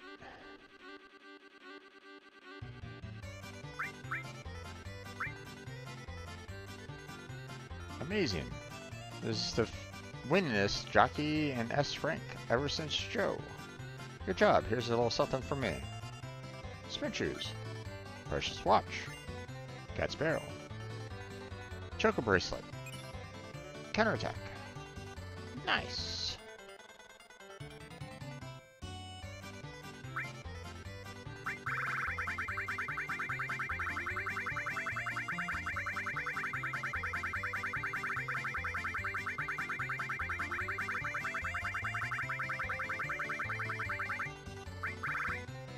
So, precious watch. It's a gorgeous watch.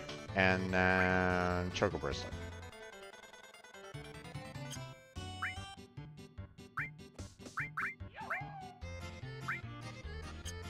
Okay, so they're, you know, armor. So, oh god. Yikes. No defense whatsoever. And only 8 slots that have no connection whatsoever to them. Yuck. No thank you. And Choco Bracelet. Again, pretty horrible stats. 4 normal slots. Growth normal. Ugh. No thank you. You know, I'd rather go with the Wizard's Bracelet than those two.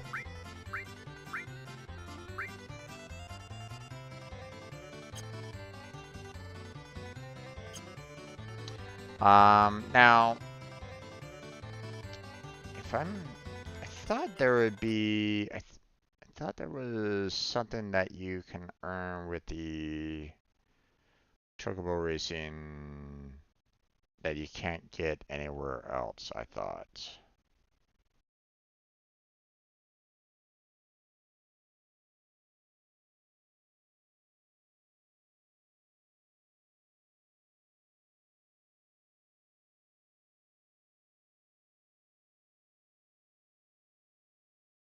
Hmm.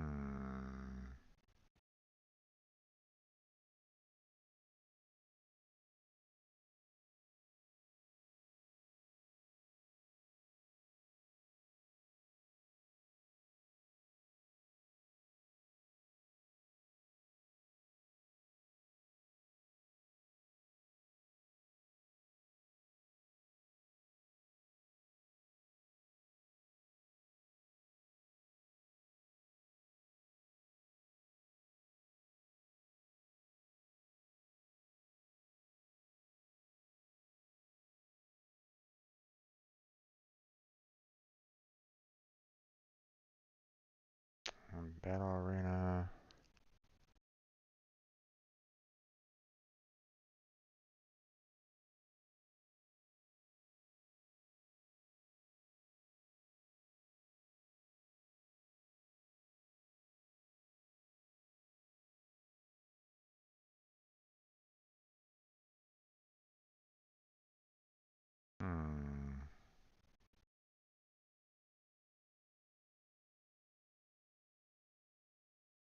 Okay, strategy guide isn't necessarily telling me everything there. Let's see. Turbo Racing best items.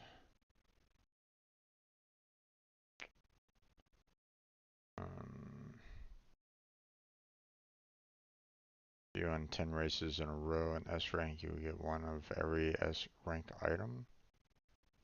No.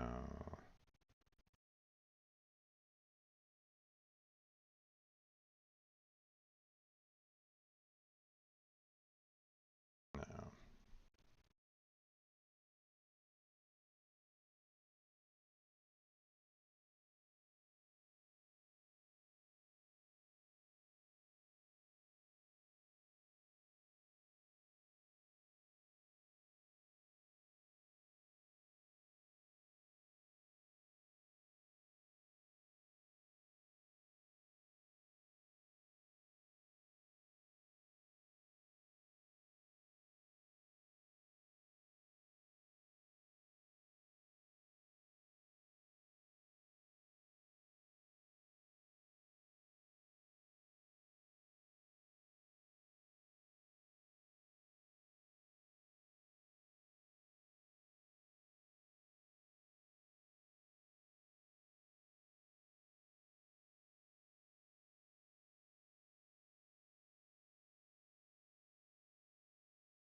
Let's see.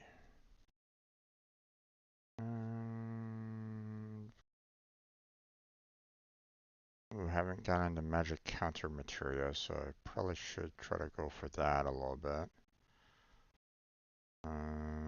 We got enough sneak attack materia. I don't remember getting the sprint shoes either.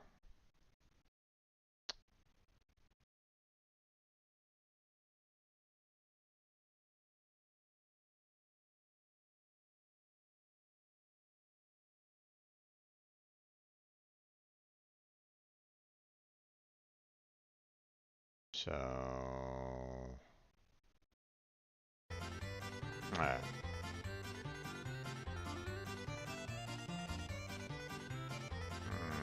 We're about 4 hours in there, folks. You know what I think I'm gonna do? I'm gonna save this for next time. We're gonna kind of save a little bit of that for next run through. Now, I'm not gonna bother saving here.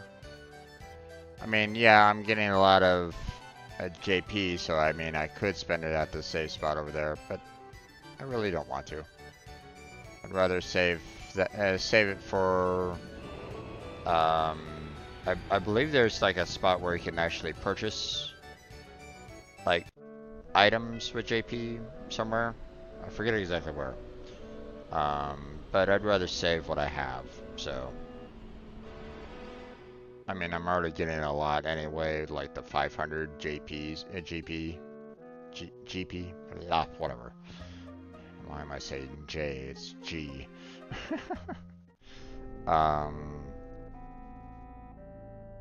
But I think that's where we're gonna go ahead and call it. So, alright, let's go ahead and quit. Oh, quit. There we go. Alright, so next week we're gonna continue working on the racing. Keep on working on that. Get some more, uh, see if we can get some more of the items that I have not gotten yet. They said something about like if you beat the Black Rider, total, um, a number of times in a row, you'll get some good items as well. I don't know if that's true or not. I can't remember. But we'll find out about that next time. Okay. Um, yeah, I can't really remember. But what after that, we'll see about trying to collect some of the items that you can get with the gold chocobo. Um, I want to see what items I can get with, um, one of the things that we have to kind of be careful about right at this moment in time is um, limit breaks, or or tier four limit breaks. Uh, I think all of them are still like earnable like whenever. I think, but I'm not 100% sure on that. I have a sinking suspicion that uh, one of one of the individuals, I think Cat Sith, is back in the tower in um oh gosh, it's been a while. In Midgar, I think. In the Shinra Tower, maybe. Not 100% sure on that. But that's something that we'll explore next time. So hopefully I'll see you again next week on this. Still a lot more to cover in Final Fantasy VII. Hope you're enjoying it. Again, I state, I've already played through this. I know what's going to happen for the most part. There's some things I remember, some things I don't. Um, but you know, just know, please don't spoil anything that's going to be coming from the future or anything along those lines, okay? Because there might be some people that have never played the game. Let them, either, as I've suggested, it's best to play the game themselves so they can have all the fun in the world. But if they're wanting to watch me and experience it firsthand as well, please no comments about future episodes or, nothing in the chat or anything along those lines. Let's kind of keep the spoilers not there, okay? Now, if you want to chat about everything that I've done in the past or, any other, conversations like, um, ooh, well, let's try to stay away from the rework as well, if you can, because I haven't played the most recent edition that they did with Final Fantasy VII, and I didn't finish off the the first part either. So no spoilers on that. Um, I'll I look forward to seeing how they did the rework. So it's not a redo though. It's not um, they changed the storyline. So and I didn't really like what they did in that regard, but when I get some money to pick up that game, then I will. Then I do plan on playing through that as well. Okay. Um, but again, no spoilers on that. So, or about that. So, I will delete comments if that is the case. Um, so please do everybody a favor. No spoilers. But yeah, that's gonna be it for tonight's Final Fantasy VII playthrough. Uh, Today we're coming to the very end of the poll on my Discord. So if you want to get in your vote for the game that I'm going to be playing tomorrow, now's the time. There's not much time left on that poll. It will shut down after, I think I set it for like around noon tomorrow. So make sure that you have your votes in on that. Otherwise, um, you know, it's whoever voted, and so far, well, I only got two so far. So, um, but again, if you want, in order to find it, if you're watching this, well, technically, if you're watching this video on YouTube later, um, it's already been closed. But if you're watching my stream like right now, the best way of getting to the poll is go to my Discord. I have a I have a topic, just for polls, right at the very top, for important information.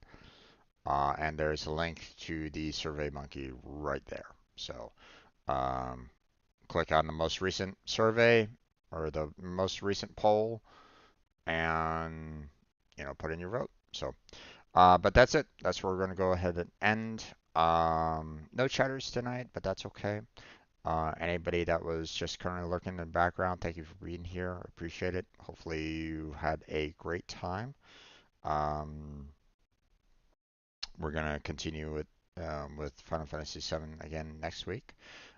Check out the description for social media links, links that help me out directly, or any links that might help you out directly. you know, check all of them out and see if there's something that might interest you. Um, and yeah, help me out with the YouTube algorithm.